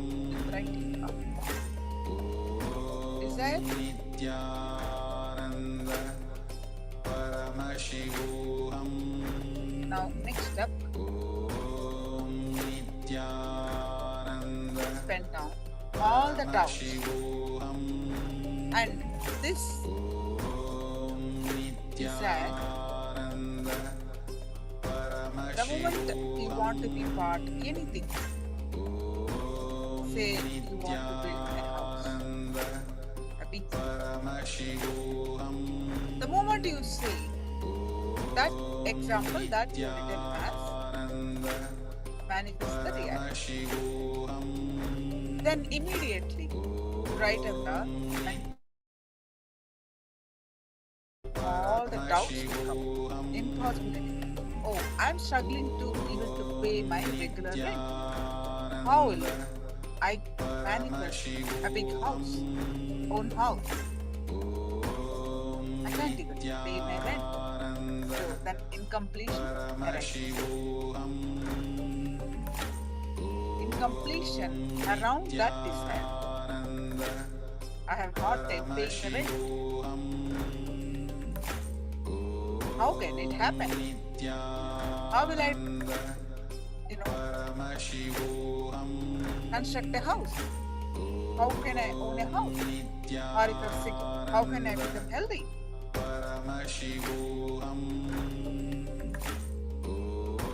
Or you want to be part of a project? How? I'm not sure. I think I'm not need to be a project. I'm not sure how to get the money to build a house. So all kinds of incompletion is pop up.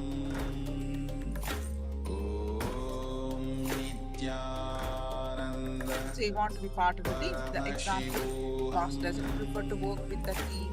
Or do I need more training? Am I ready for it? What will happen to me?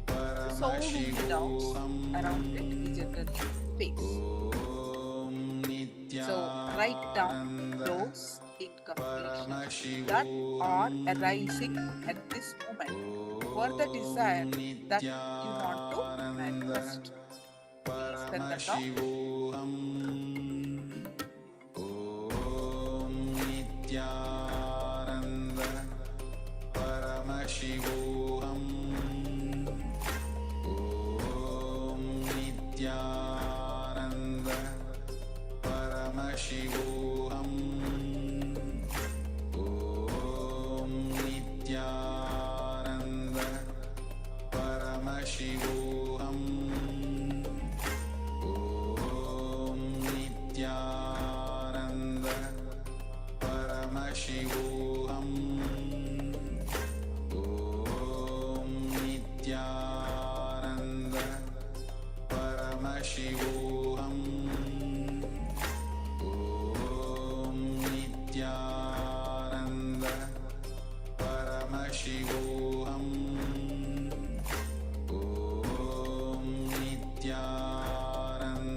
I've written the incompletions, impossibilities around this desire that you want to manifest.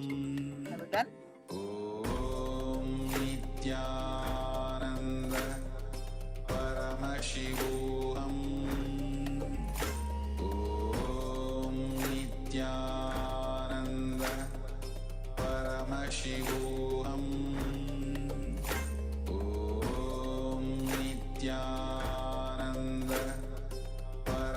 Paramashivoham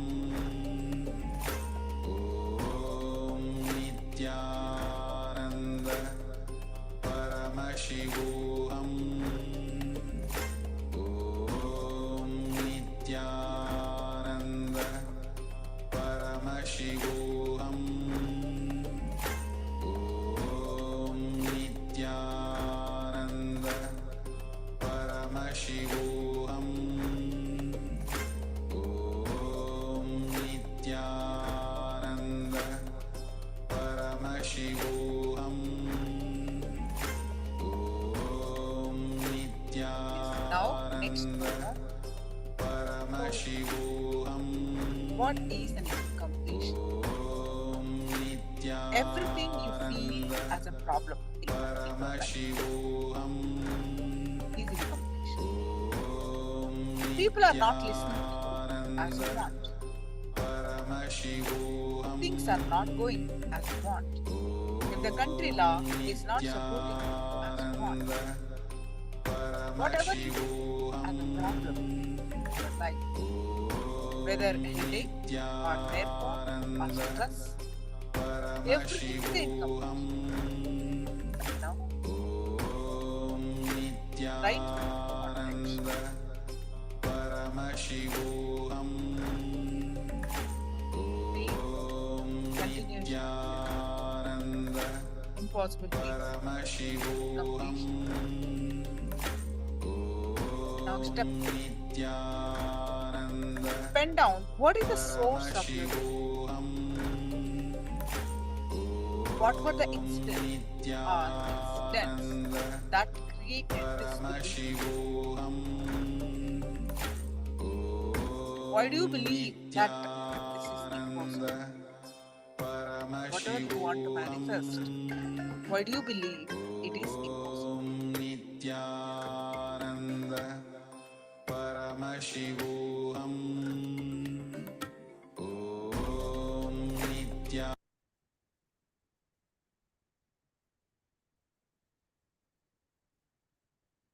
Now, in the second step, you have written all impossibilities. You want to manifest something, some desire.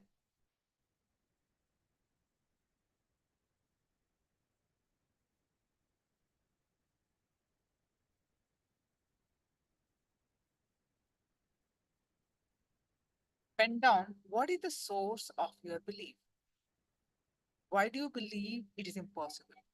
What were the incident or incidents that created this belief in you?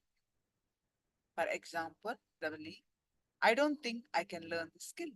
I am not good at learning. Or I am not good enough. Happened in math class when I forgot table 5.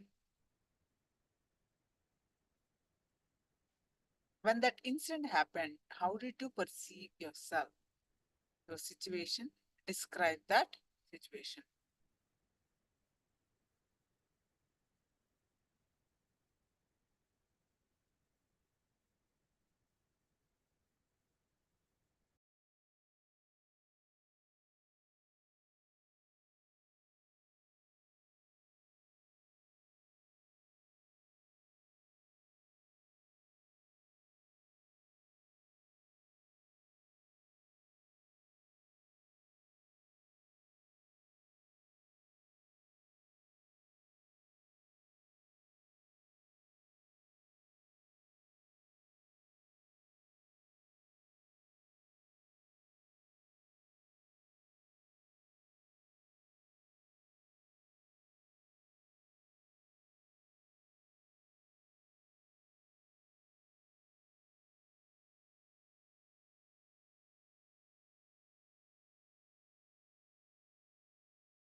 Any questions, please do let me know, but continue to write. What is the source of your belief of impossibility to manifest that desire? Why did you believe? When did you start this belief? What was the incident that created this belief in you?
Are you all done?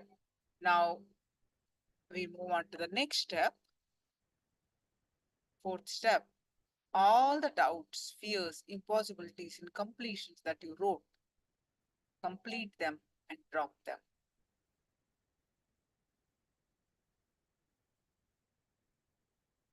Completion is such a powerful process to awaken the innermost intelligence in you.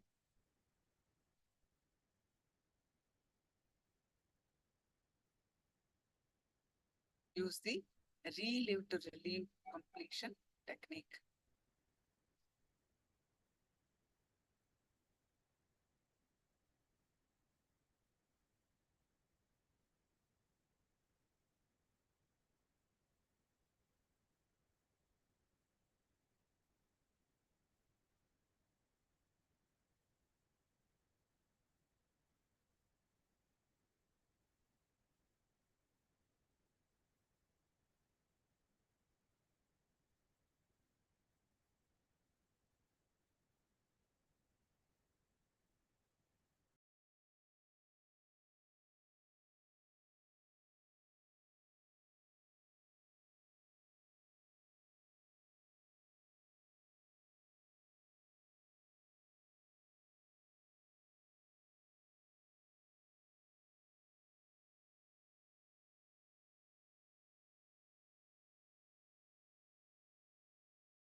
Hold on to the visualization of what you want to create. This is called creating a space. Creating a space means seeing whatever you want to manifest already has come into reality and you're seeing it in front of your eyes.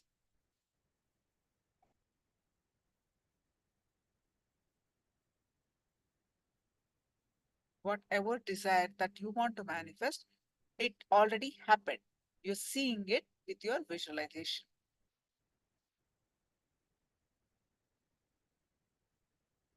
Any fears, any doubts, impossibilities of that desire. I'm not good enough. I never manifested. I don't have enough training. I don't have enough money. Now, for the next few minutes, decide I'm going to allow this incompletions and complete and drop them.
Sorry. A 30-year-old, this is an example step by step. A 30-year-old woman wants to manifest a promotion. That is step one. This is an example. What we are doing is an example to understand more. but she feels she can't meet deadlines. That means impossibilities coming up. When she was 10 years old, she panicked and missing part of her assignment and failed to perform to her standard. Since then, she resists new ventures, unknowns, expansion, as she's afraid of missing deadlines. She feels she may fail again. Then, this step, you remember this incident that happened at the 10-year-old. So, since then, she believes she developed this belief. Today, she's 30-year-old, and for the last 22 years, the 10-year-old is restricting her future. Her belief has bound her, and she's unable to see any options in that situation. She only sees one way to act in that situation, and it leaves her powerless.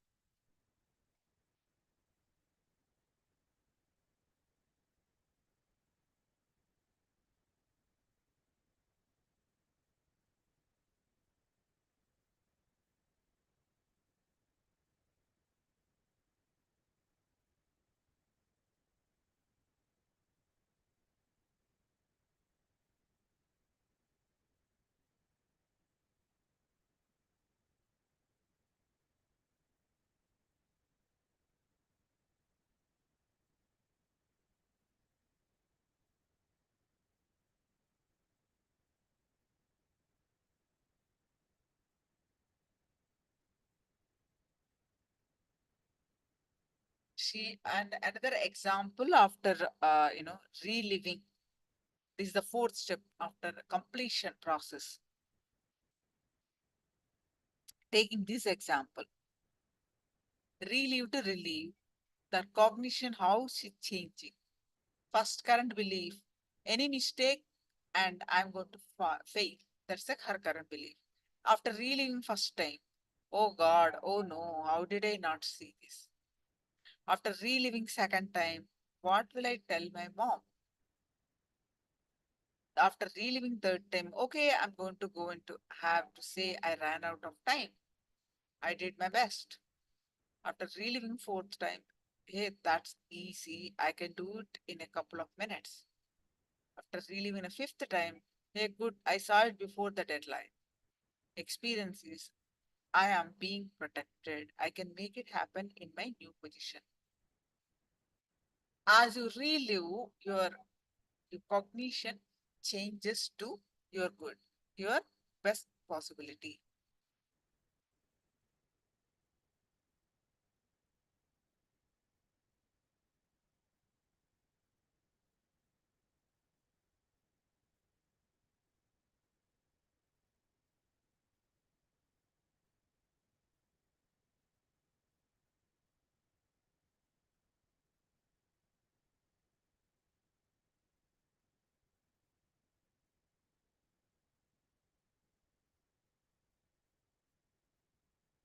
Yes, any questions, please do let me know.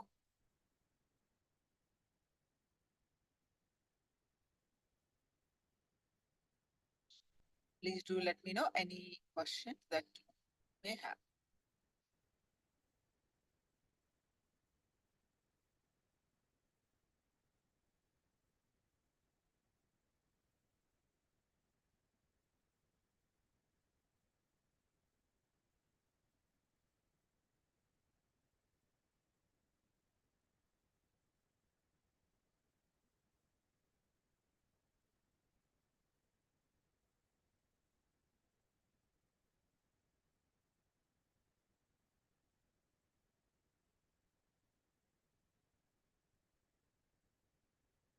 Now, next, what we are going to learn is speak to yourself. What does it mean? Speak to yourself and transform. Listen to yourself. Whatever is going on, don't think that we know it. Speak to yourself and transform. sit with yourself, seriously ask, do I really want to transform? If you are saying yes to you, then do it. What is stopping you to transform? Ability to speak to yourself, ability to convince yourself is what tapas. The idea that transformation of thought current or behavior pattern is difficult is the biggest problem. Your cognitions are built by you. Because you built it, good news is you can change it, you can alter it. It is just updating your inner software. While you're updating it, even your body starts, hardware also changes. It's such a beautiful thing. And let's listen from Swamiji about this powerful cognition. Speak to yourself. Listen to yourself.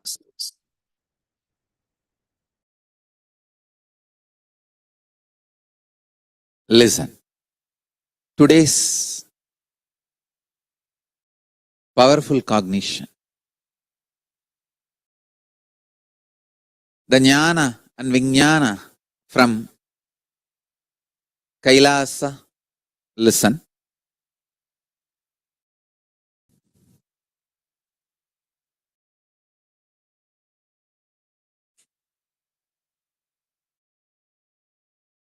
The higher frequency truths. Listen. The higher frequency truths, even by simple listening, gets into your deeper consciousness and starts growing in your inner space. Even without your conscious support, if you support consciously, it grows like multi-fold in extreme high speed.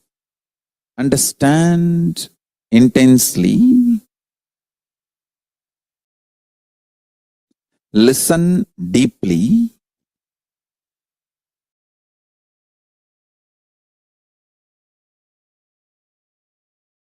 Higher truths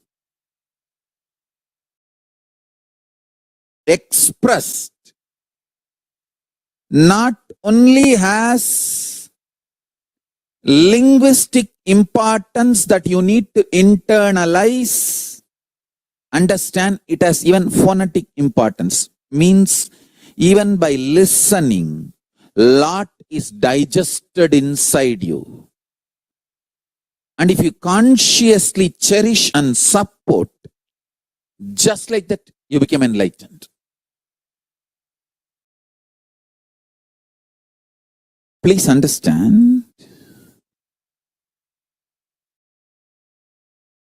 I am working with every one of you individually, not only to make you all enlightened, make you all be a space for Paramashiva to land and manifest.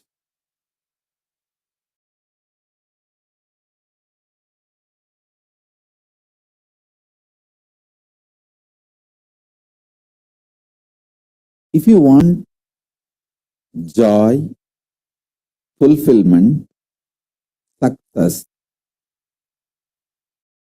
knowledge, powers, turn towards your consciousness, because that is where all these are generated.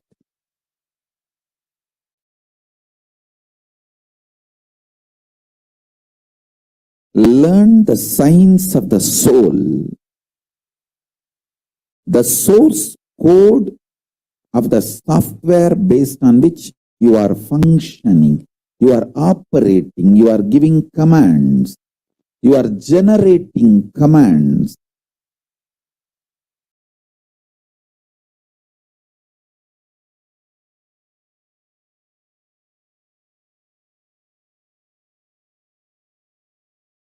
Unfortunately, Hindus thought by becoming engineer, making a home and a happy family, you achieved the purpose of your life. No. That can be very good, stable base, foundation, but not the ultimate.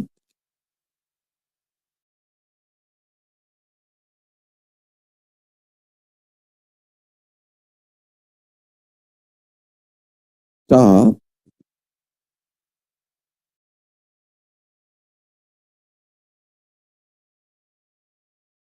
deluding yourself or stop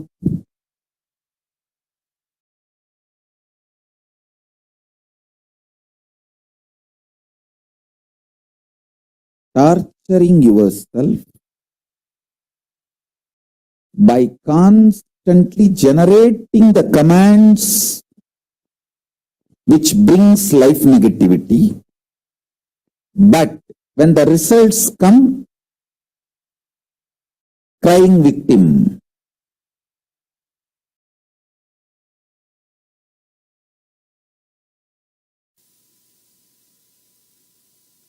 Gita clearly describes Gantivam Shramsate Hastat Tvakchaiva Paridahyate Nacha Shaknomi Avastatum Brahmativa Chame Manaha.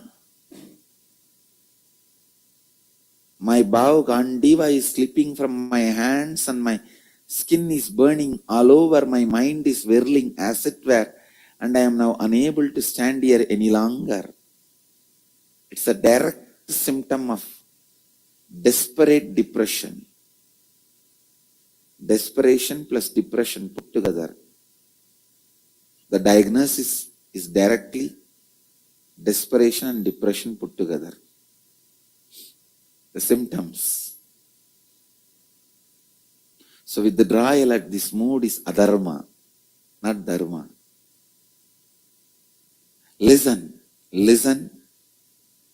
Listen to the essence of what I am trying to convey to you now. Whatever you may speak to yourself, whenever the aggression part of you is speaking, it is incompletion and leading you more and more incompletion, leading you to more and more incompletion. And whenever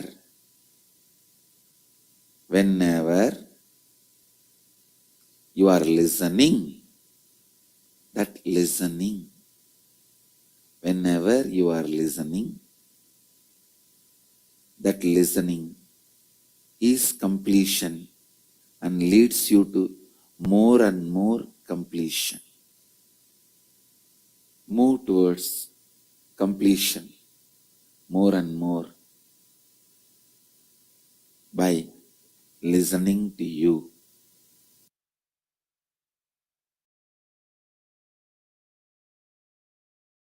Completion solves but does not dissolve.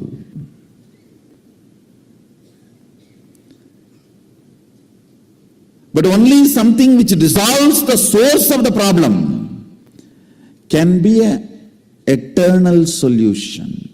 Listen. Listen intensely.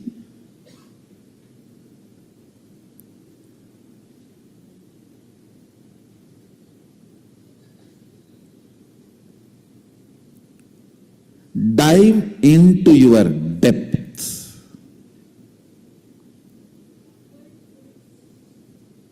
The innermost cognitions you have about you, how you cognize you. Sit with yourself seriously and ask, do I really want to transform? If you are saying yes to you, then do it. Who is stopping you? Ability to speak to yourself, convince yourself, is what I call tapas.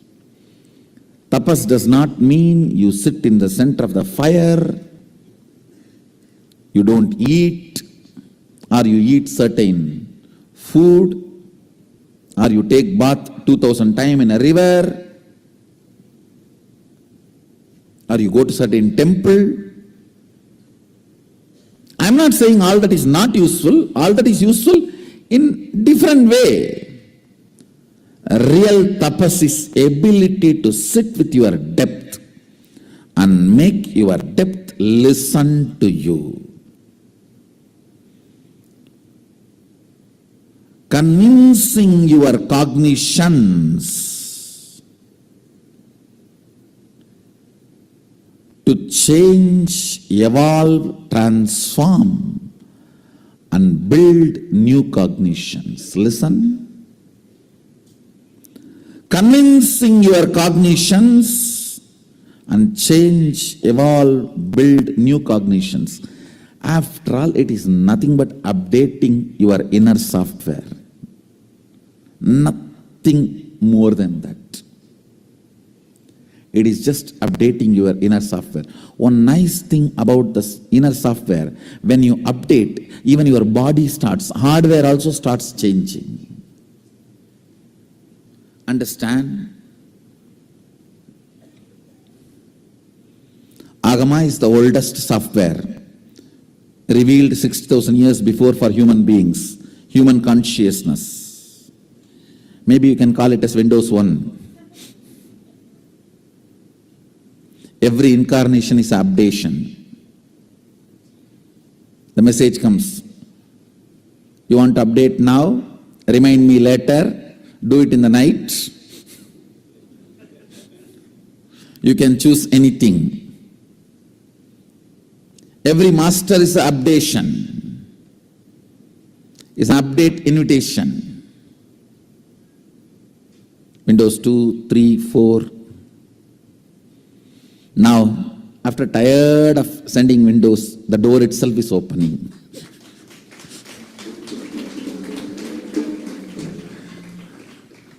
I'm not Windows 10, I'm door.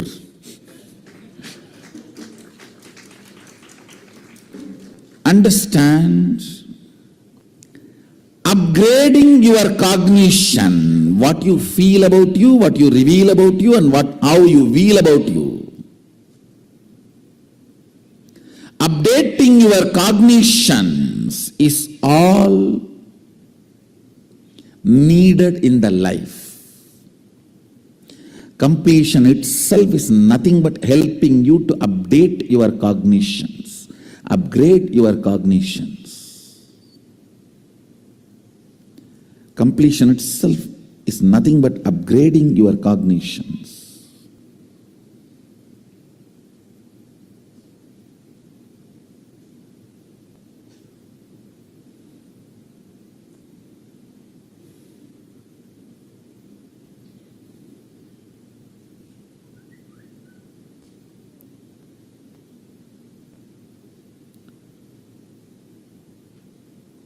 I'll give you very simple, straightforward, few understandings, which you don't need to practice. That is the problem. Anything you do not need to practice, you don't respect it. Only if you are tortured, you think you are given big things. No, really. The cognitions I'm going to share, you do not need to practice. You just need to chew it, like chewing gum. While you are sitting all by yourself, just chew it. Yes, seems to be right. I think this guy is cool. Maybe he is speaking to me only. That's all, just chew it. Does not need to practice. Listen, basically,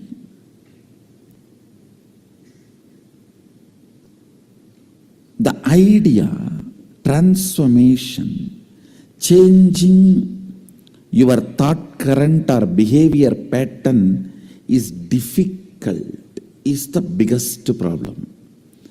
The moment you decide your thought current, your behavior patterns are difficult to change, you become old. Do not listen to the part of you which says transforming is difficult. Listen.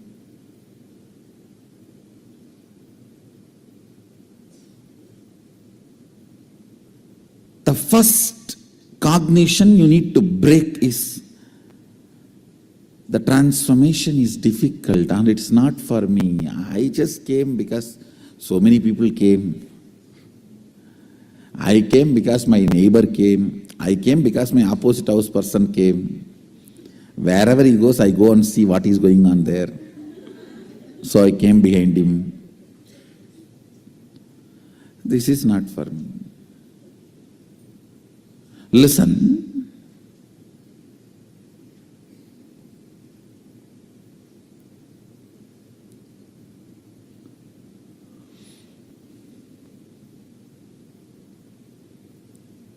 You come to the conclusion transformation is not for you because you tried stupid, foolish methodologies. If you try to pull your shoes and fly, you may try 3 times, 4 times. After that, even if the private jet comes, no, flying is not for me, I already tried. I tried 10 times, it is not happening. Pulling your shoes and trying to fly, getting into the private jet and flying, both are totally different. Understand, word may be same, but action is not. So trying to blow your nose and do some kriya, jiknak, chakbuk, some technique teaching and you tried transformation. And now when I say transformation is easy through cognition, you're saying, no, I tried all these many years. I am a lifetime seeker. No, I'm really surprised. People are having a big title and they are even cute and feeling proud about it. I'm a lifetime seeker. Are a lifetime sick means is a proud?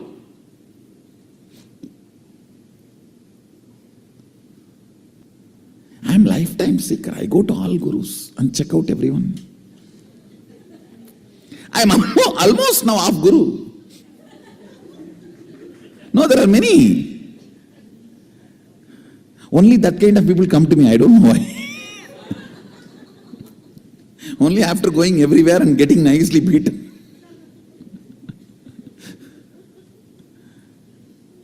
Understand. If you have not transformed, if you have not achieved what you got, don't blame you, blame the methodology and the fellow who taught you.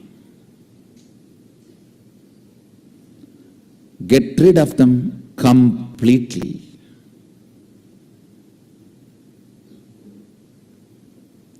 Listen, trying to pull your shoes and fly, getting into the private jet and flying is totally different. So, this cognition that I cannot transform or transformation is too difficult, I've done everything, I tried everything, it's not working for me, that needs to be broken first, very seriously. very seriously. Understand?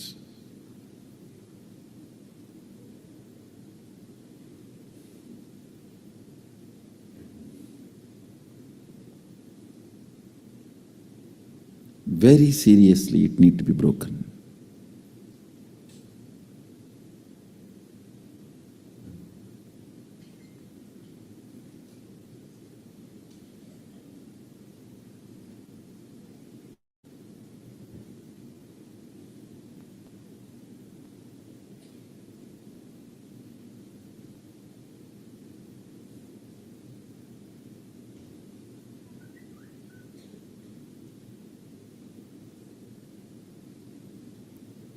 Only if this cognition is broken, you will even sit with yourself with the trust something is possible.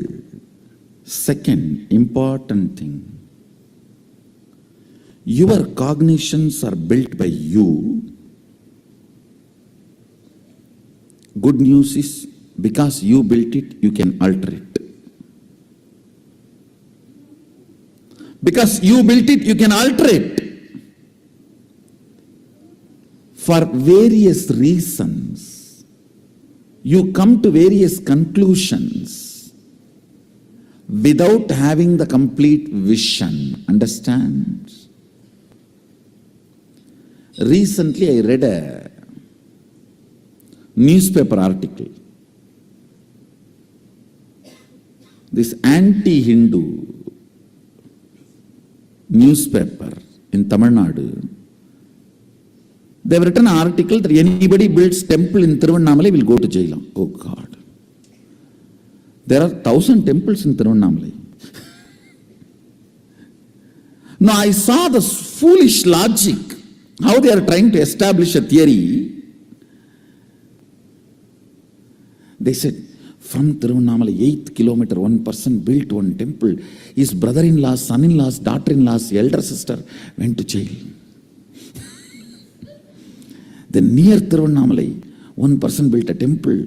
His great-grandfather's distant cousins, brothers, sons, one of the payan went to jail.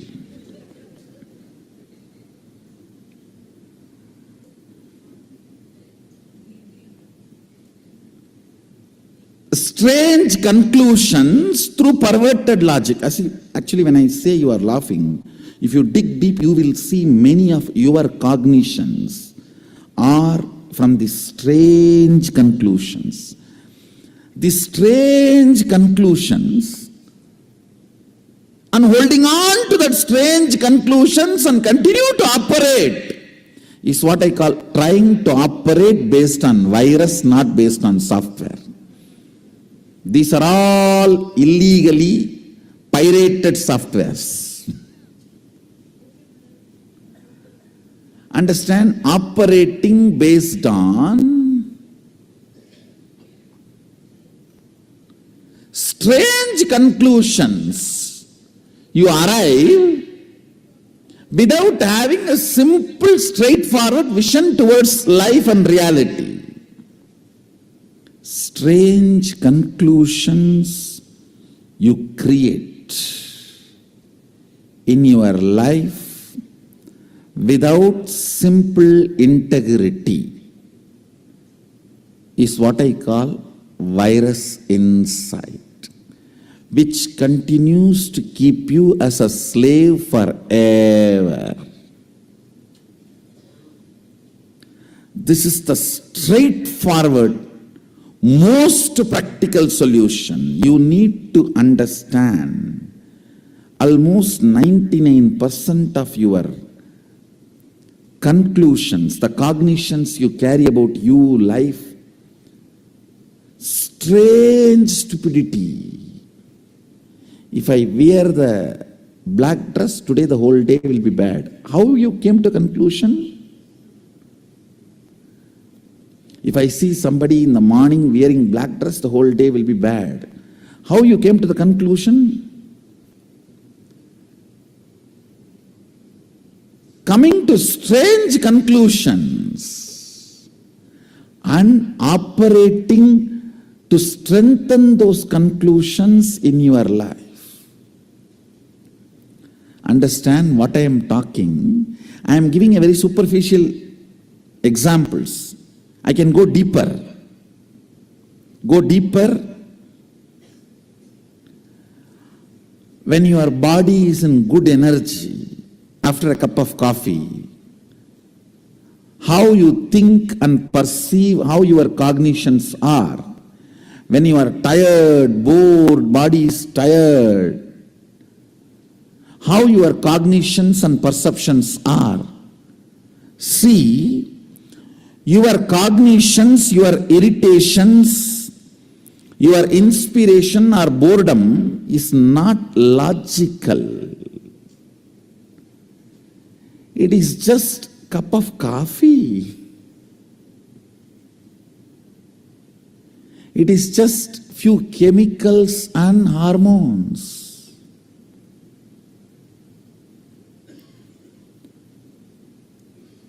Distrusting your cognitions and trusting integrity as your software. Listen. Just disowning all your cognitions, deciding to catch up with the integrity. Integrity means I am defining. Every thought current you cherish, you should put your whole being to fulfill it, because every thought current you cherish is a promise you are giving to yourself. Either you put your whole being to complete it, fulfill it, or you drop it and complete it.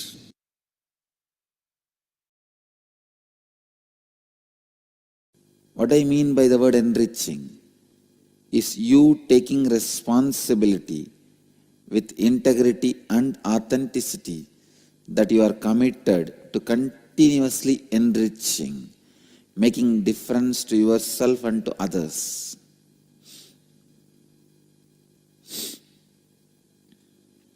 Listen.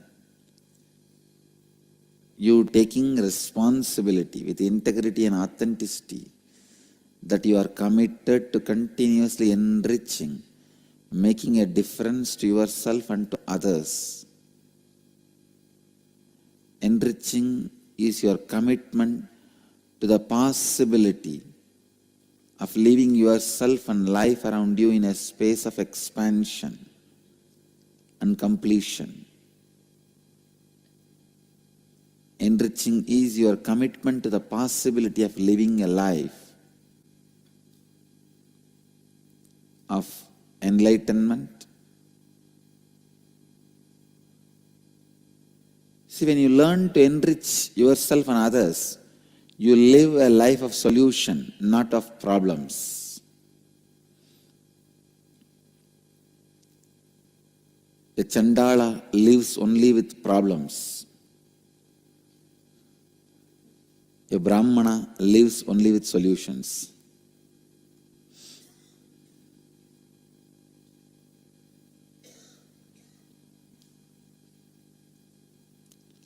Kshatriya makes problems, Vaishya solves problems. But even Vaishya and Kshatriya does not have solution. They take it only from Brahmana. Enriching is your commitment to the possibility of being superhuman, living continuously the divine consciousness.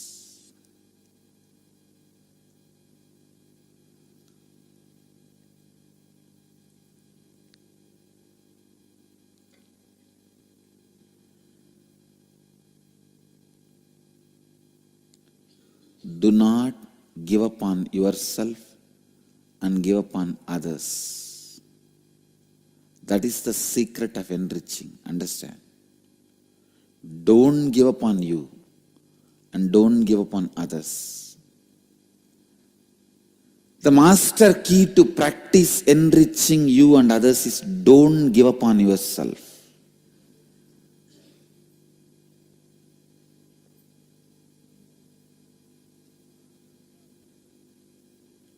I don't give up on me and I don't give up on others.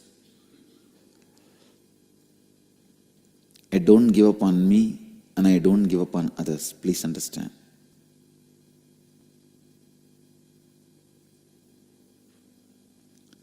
How strongly you are going to remind yourself not to give up on you and others. That is going to make the success of your life, and that is going to keep your crown center alive, Sahasrara alive.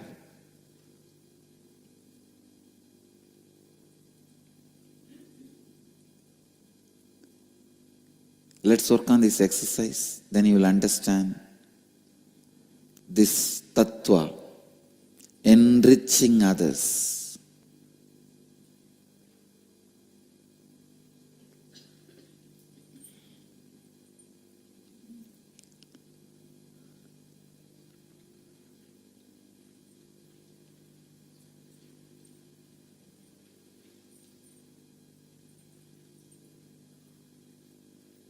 Make a list of all aspects of your life that you are not satisfied or happy about it.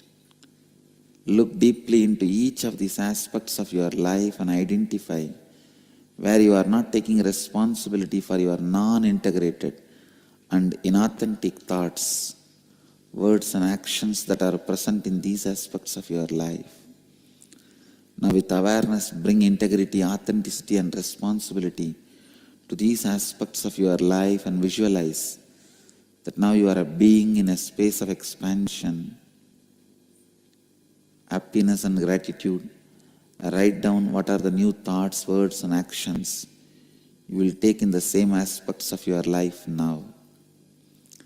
Inside this new space of being in expansion, happiness and gratitude, write down in what ways you will now enrich yourself and others in your life, in all other aspects of your life.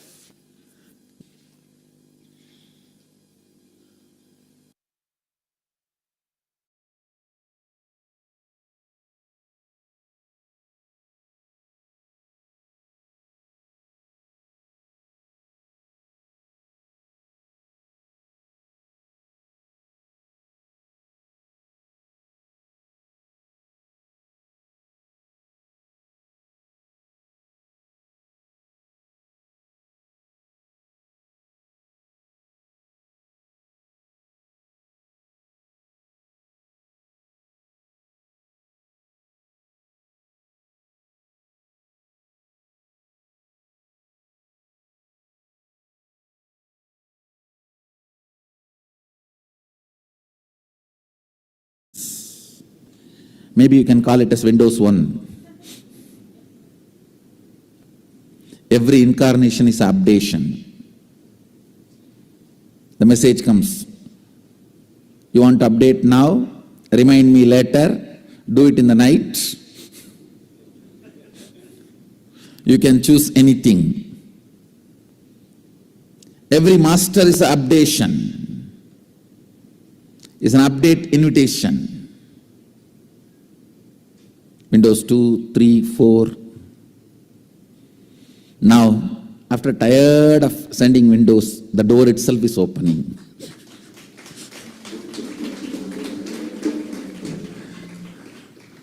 I am not Windows 10, I am door.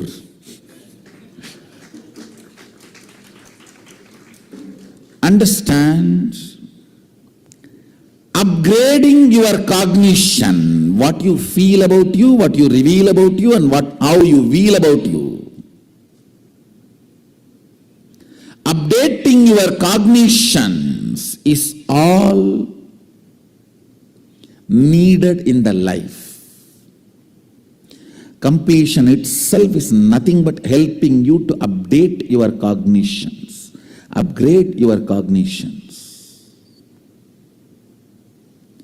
Completion itself is nothing but upgrading your cognitions.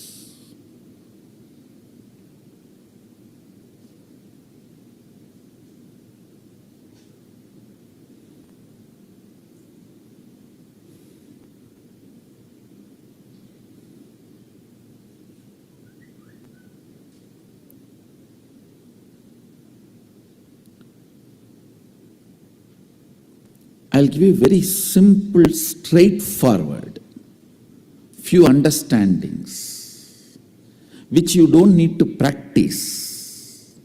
That is the problem. Anything you do not need to practice, you don't respect it. Only if you are tortured, you think you are given big things. No, really. The cognitions I'm going to share, you do not need to practice. You just need to chew it, like chewing gum. While you are sitting all by yourself, just chew it. Yes, seems to be right. I think this guy is cool. Maybe he's speaking to me only. That's all, just chew it. Does not need to practice. Listen, basically,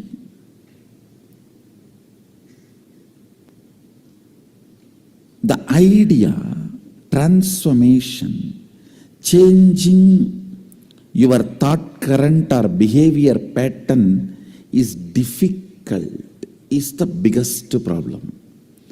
The moment you decide your thought current, your behavior patterns are difficult to change, you become old.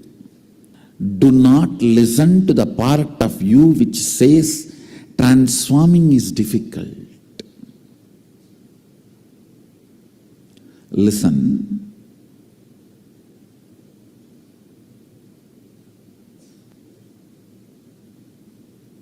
The first cognition you need to break is the transformation is difficult and it's not for me. I just came because so many people came.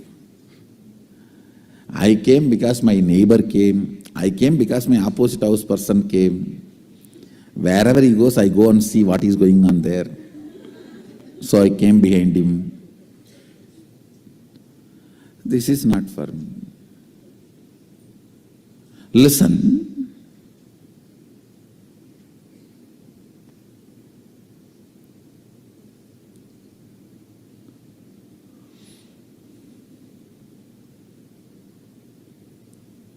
You come to the conclusion transformation is not for you because you tried stupid, foolish methodologies. If you try to pull your shoes and fly, you may try 3 times, 4 times. After that, even if the private jet comes, no, flying is not for me, I already tried. I tried 10 times, it is not happening. Pulling your shoes and trying to fly, getting into the private jet and flying, both are totally different. Understand, word may be same, but action is not. So trying to blow your nose and do some kriya, jiknak, chakbuk, some technique teaching and you tried transformation. And now when I say transformation is easy through cognition, you're saying, no, I tried all these many years. I am a lifetime seeker.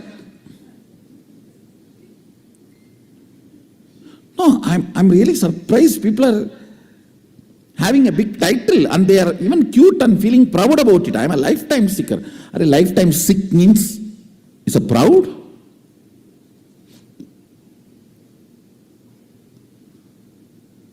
I'm lifetime seeker. I go to all gurus and check out everyone. I'm almost now off guru. No, there are many. Only that kind of people come to me. I don't know why. Only after going everywhere and getting nicely beaten.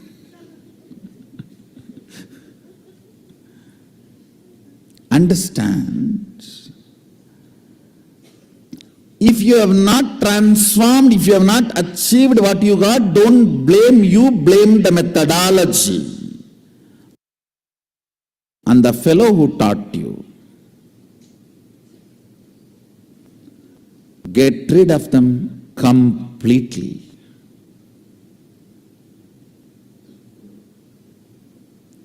Listen, trying to pull your shoes and fly, getting into the private jet and flying is totally different. So, this cognition that I cannot transform or transformation is too difficult. I've done everything, I tried everything. It's not working for me. That needs to be broken first, very seriously. Very seriously. Understand?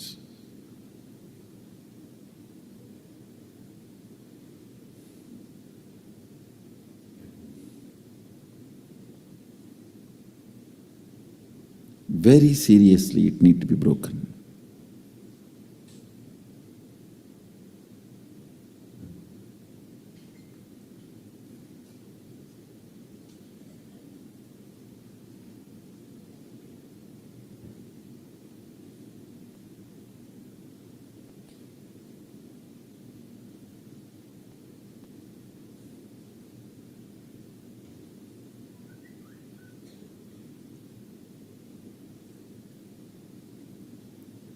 Only if this cognition is broken, you will even sit with yourself with the trust something is possible.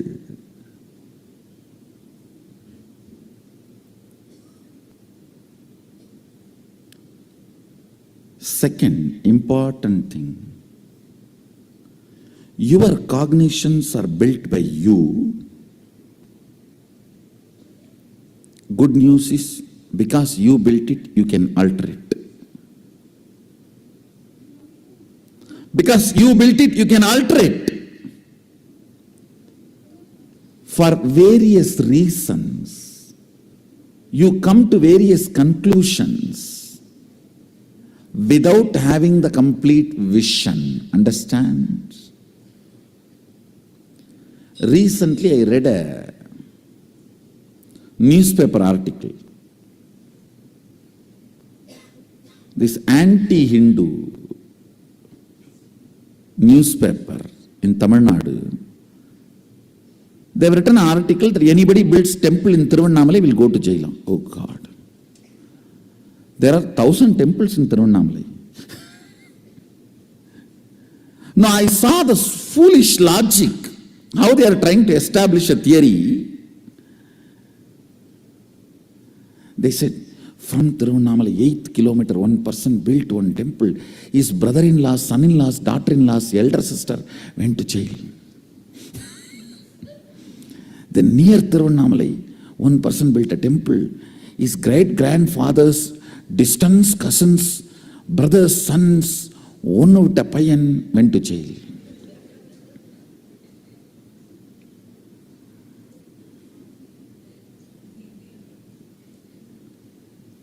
Strange conclusions through perverted logic. Actually, when I say you are laughing, if you dig deep, you will see many of your cognitions are from these strange conclusions. These strange conclusions, and holding on to that strange conclusions and continue to operate is what I call trying to operate based on virus, not based on software. These are all illegally pirated softwares. Understand? Operating based on strange conclusions, you arrive without having a simple, straightforward vision towards life and reality. Strange conclusions you create in your life without simple integrity is what I call virus inside, which continues to keep you as a slave forever. This is the straightforward, most practical solution. You need to understand almost 99% of your conclusions, the cognitions you carry about you, life, strange stupidity. If I wear the black dress, today the whole day will be bad. How you came to conclusion? If I see somebody in the morning wearing black dress, the whole day will be bad. How you came to the conclusion? Coming to strange conclusions and operating to strengthen those conclusions in your life. Understand what I am talking. I am giving a very superficial examples. I can go deeper. Go deeper. When your body is in good energy, after a cup of coffee, how you think and perceive, how your cognitions are. When you are tired, bored, body is tired, how your cognitions and perceptions are. See, your cognitions, your irritations, your inspiration or boredom is not logical. It is just a cup of coffee. It is just few chemicals and hormones.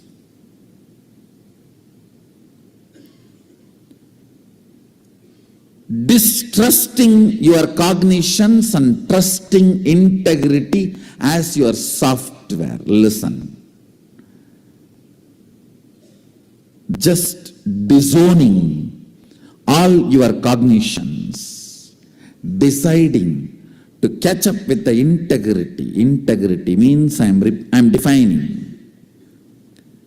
Every thought current you cherish, you should put your whole being to fulfill it, because every thought current you cherish is a promise you are giving to yourself.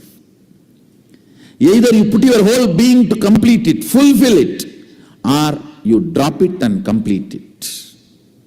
That's all is integrity towards yourself. Listen, I'll repeat once more. Every thought current you cherish is a word you give it to you.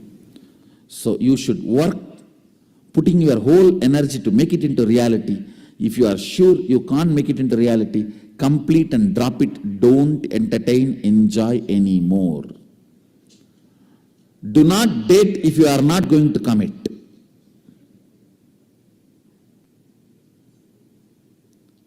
Same thing outside.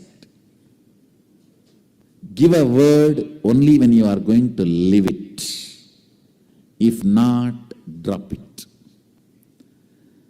Just this one, only one, integrity,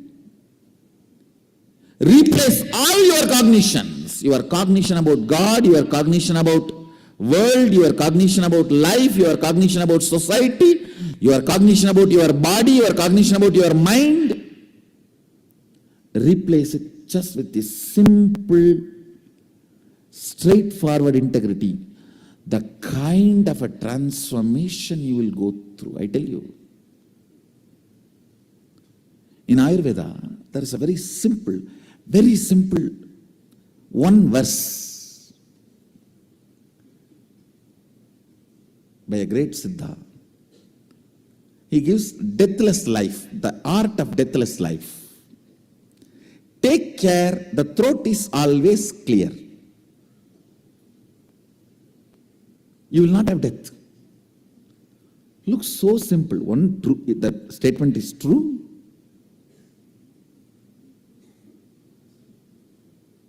Second,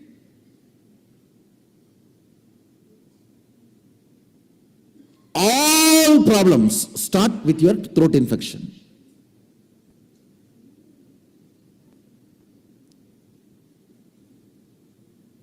If you can take care, the pashana, the medicine is stored in the throat,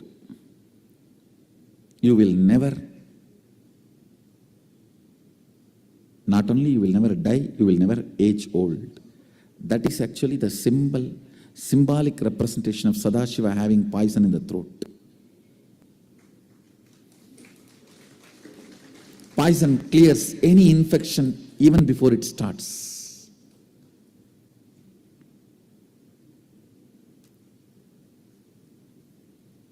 It is such a simple instruction, but actually can maintain your whole life.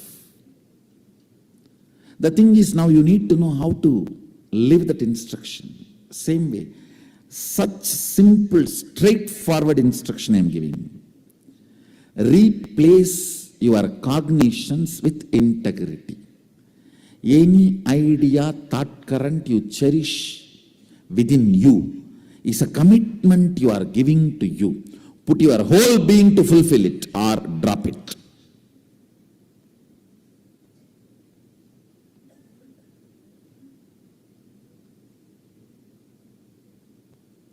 Same thing with outside. Any word you are giving, put your whole being to fulfill it or drop it.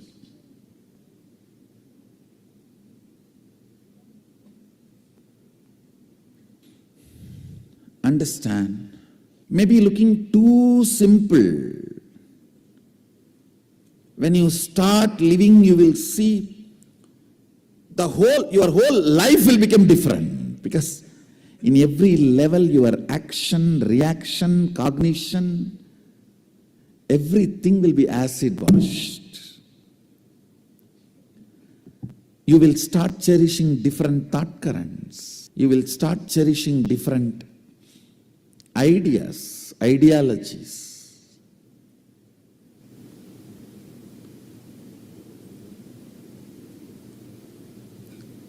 Cognitive shift. Keeping integrity is the only cognition, is the simple, straight way to become your own boss. Understand?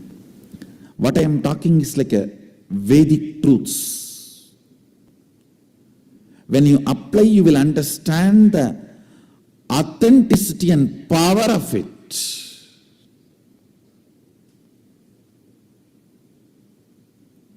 Authenticity and power of it. Being your own boss means being the master of your own cognitions, being the master of your own understandings,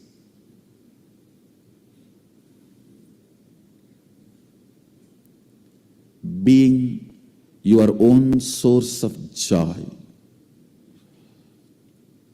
You can be your own source of joy when your cognitions are centered on you, on very you. I'll answer some of your questions.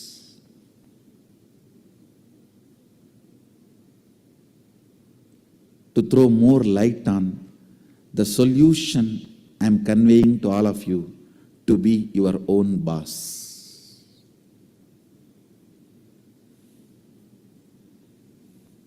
Shri Guru Bhyo Namaha.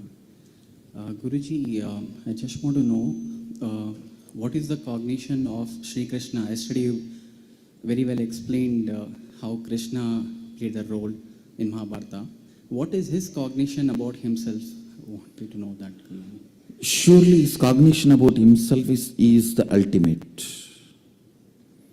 When the enlightenment happens, of course Krishna is not even an enlightened, he is an incarnation.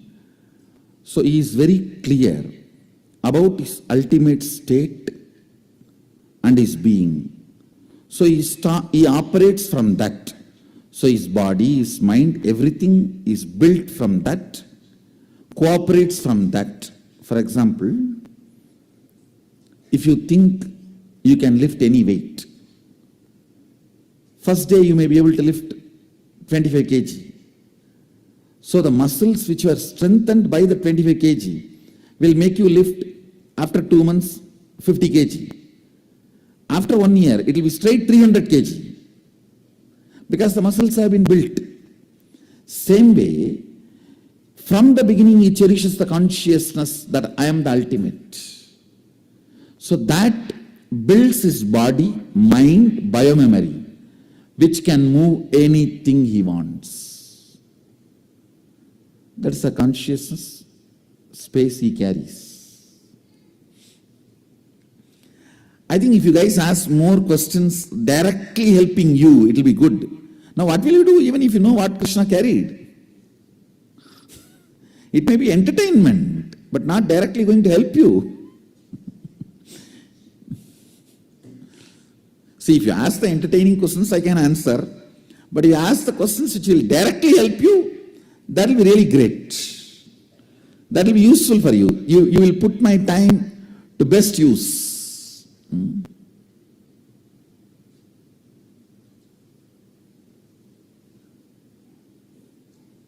Next question. From Surrey Center, Ram Buna is asking how to change our cognitions into integrity and Swami's cognition. Rambuna, listen, if you ask how to, I have to just repeat the answer because the answer itself is such an elaborate self-explanatory. Every thought current you are cherishing, acid wash the thought current with integrity. Cherish it only if you are going to fulfill it, if you are going to put your whole life into it and make it into reality. If not, drop it. If you apply just this one truth into your being, if you do acid wash of your whole thinking process with this one idea, that is enough, you will bring integrity. You will become your own boss. Next. How will I know that what I'm doing right now is aligned with my purpose? How will I know?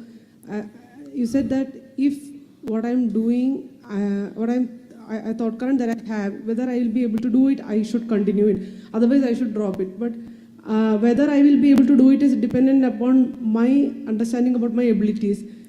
How will I know? One thing, whatever you understand your abilities, based on that, if you are convinced you will be able to do it, go ahead, carry on. Because end of the day, what you know about you will evolve. Only after it evolves, you can change. As and now, what do you know about you? With this, start moving, just adding integrity. And be ready for the great surprises. That's all. When the surprises means when the change comes in you, when your ability and capacity changes, do not resist to expand.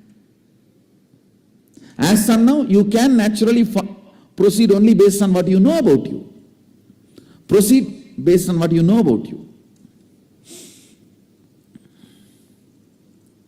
Next.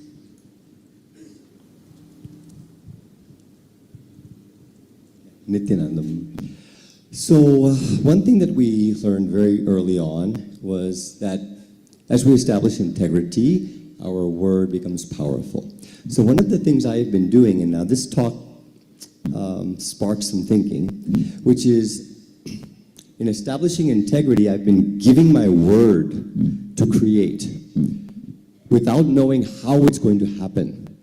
So I've been a giving word machine. I'm going to be at Sadashivoham. I'm going to take care of this. And so I've been using my word and I've been launching it ahead of me and then letting my What word... I am saying, this capacity also, Yes. your cognition knows to what level you can play based on your earlier success. That is also like a muscle building only. So I've been overdoing my word. That's what, that overdoing. And then I also fail. has a limit. Yes. Where you fulfill and again gain more power and go. So like a 100 meter you throw and you complete You go for 200 meter, you complete. So understand, even there, certain integrity is connected. Certain integrity is connected, is established. Overthrowing, Yes. trusting the capacity of integrity and false promise are two different things. The differentiation is, in the false promise there will be self-doubt and self-denial, self-cheating, self-hatred involved. In this overthrowing, all that will not be there. You will feel only continuous powerfulness. When you give a word, if you feel intense powerfulness, you are overthrowing. Yes. When you give a word, you yourself know there is SD, HD, C. You know you are a failure. So you will know in advance. Okay. Because I've been overthrowing. So you should know very clearly what I am saying. You should know very clearly, whenever you overthrow, when you become successful, when you become failure, analyze, you will understand this. Okay. Thank you. Next question. From the Brooklyn Center, Egul Sedelieva is asking, Swamiji, how can I manifest my daughter coming to the Adinam now? This big Adinam Chalo spree is going on all over the world. I tell you, whatever I spoke yesterday and today, being your own boss, is like a Vedic truths. Becoming Adinavasi is Agama, living it.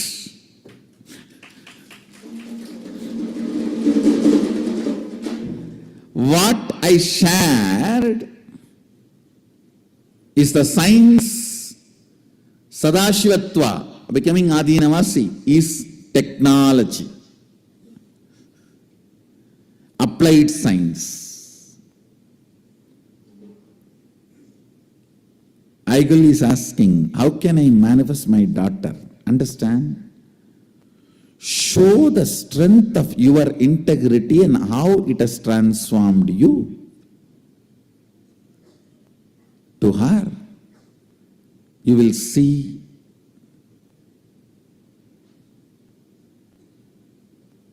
she will be simply here. She will be here simply.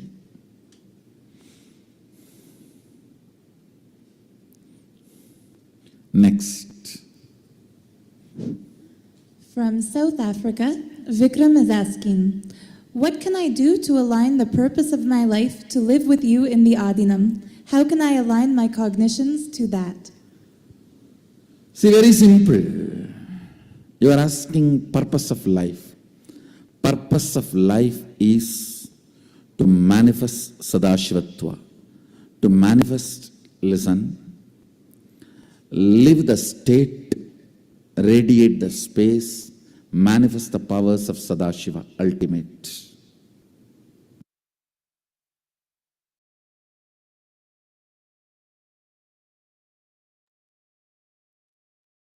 Now, let's do the internalization exercise for speak to yourself. So, let's understand what we learned from what you speak to yourself inside you builds your very muscles. The thought current cherished inside builds your muscles. Thought current cherished inside makes your body and mind. Thought current cherished inside awakens your enlightenment. Thought current cherished inside brings extreme strength or weakness.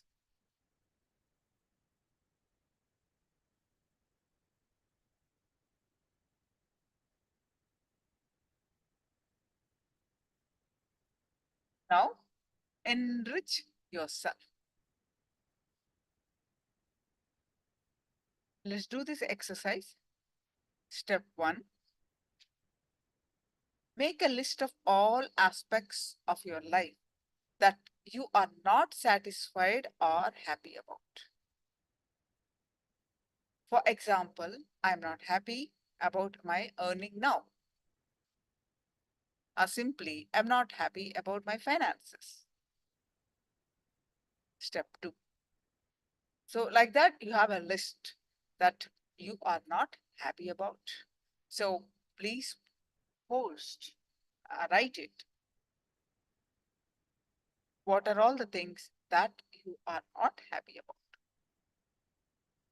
Next up is look deeply into each of these aspects and identify where you are not taking responsibility for your non-integrated and inauthentic thoughts, words, and actions that are present in these aspects. For example, I have not introspected and taken any step to improve my earning. I just keep repeating negative words about it. That's all.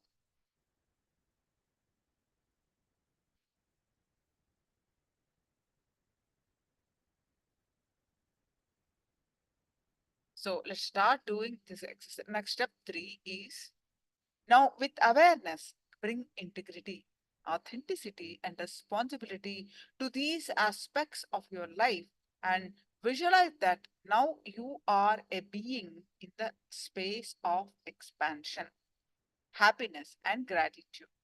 Write down that what are the new thoughts, words, and actions you will have the same aspects of your life now.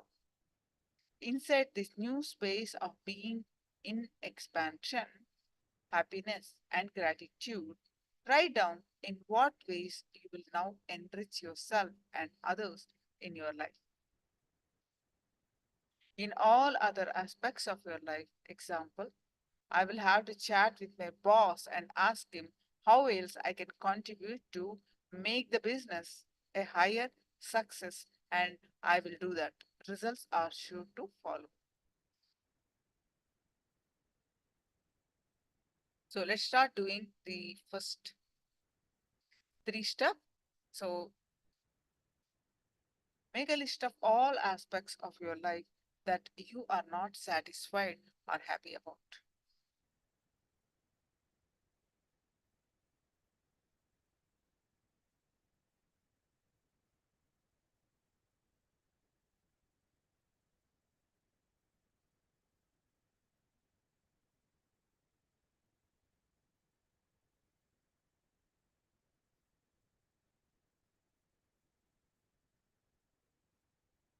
Send them down.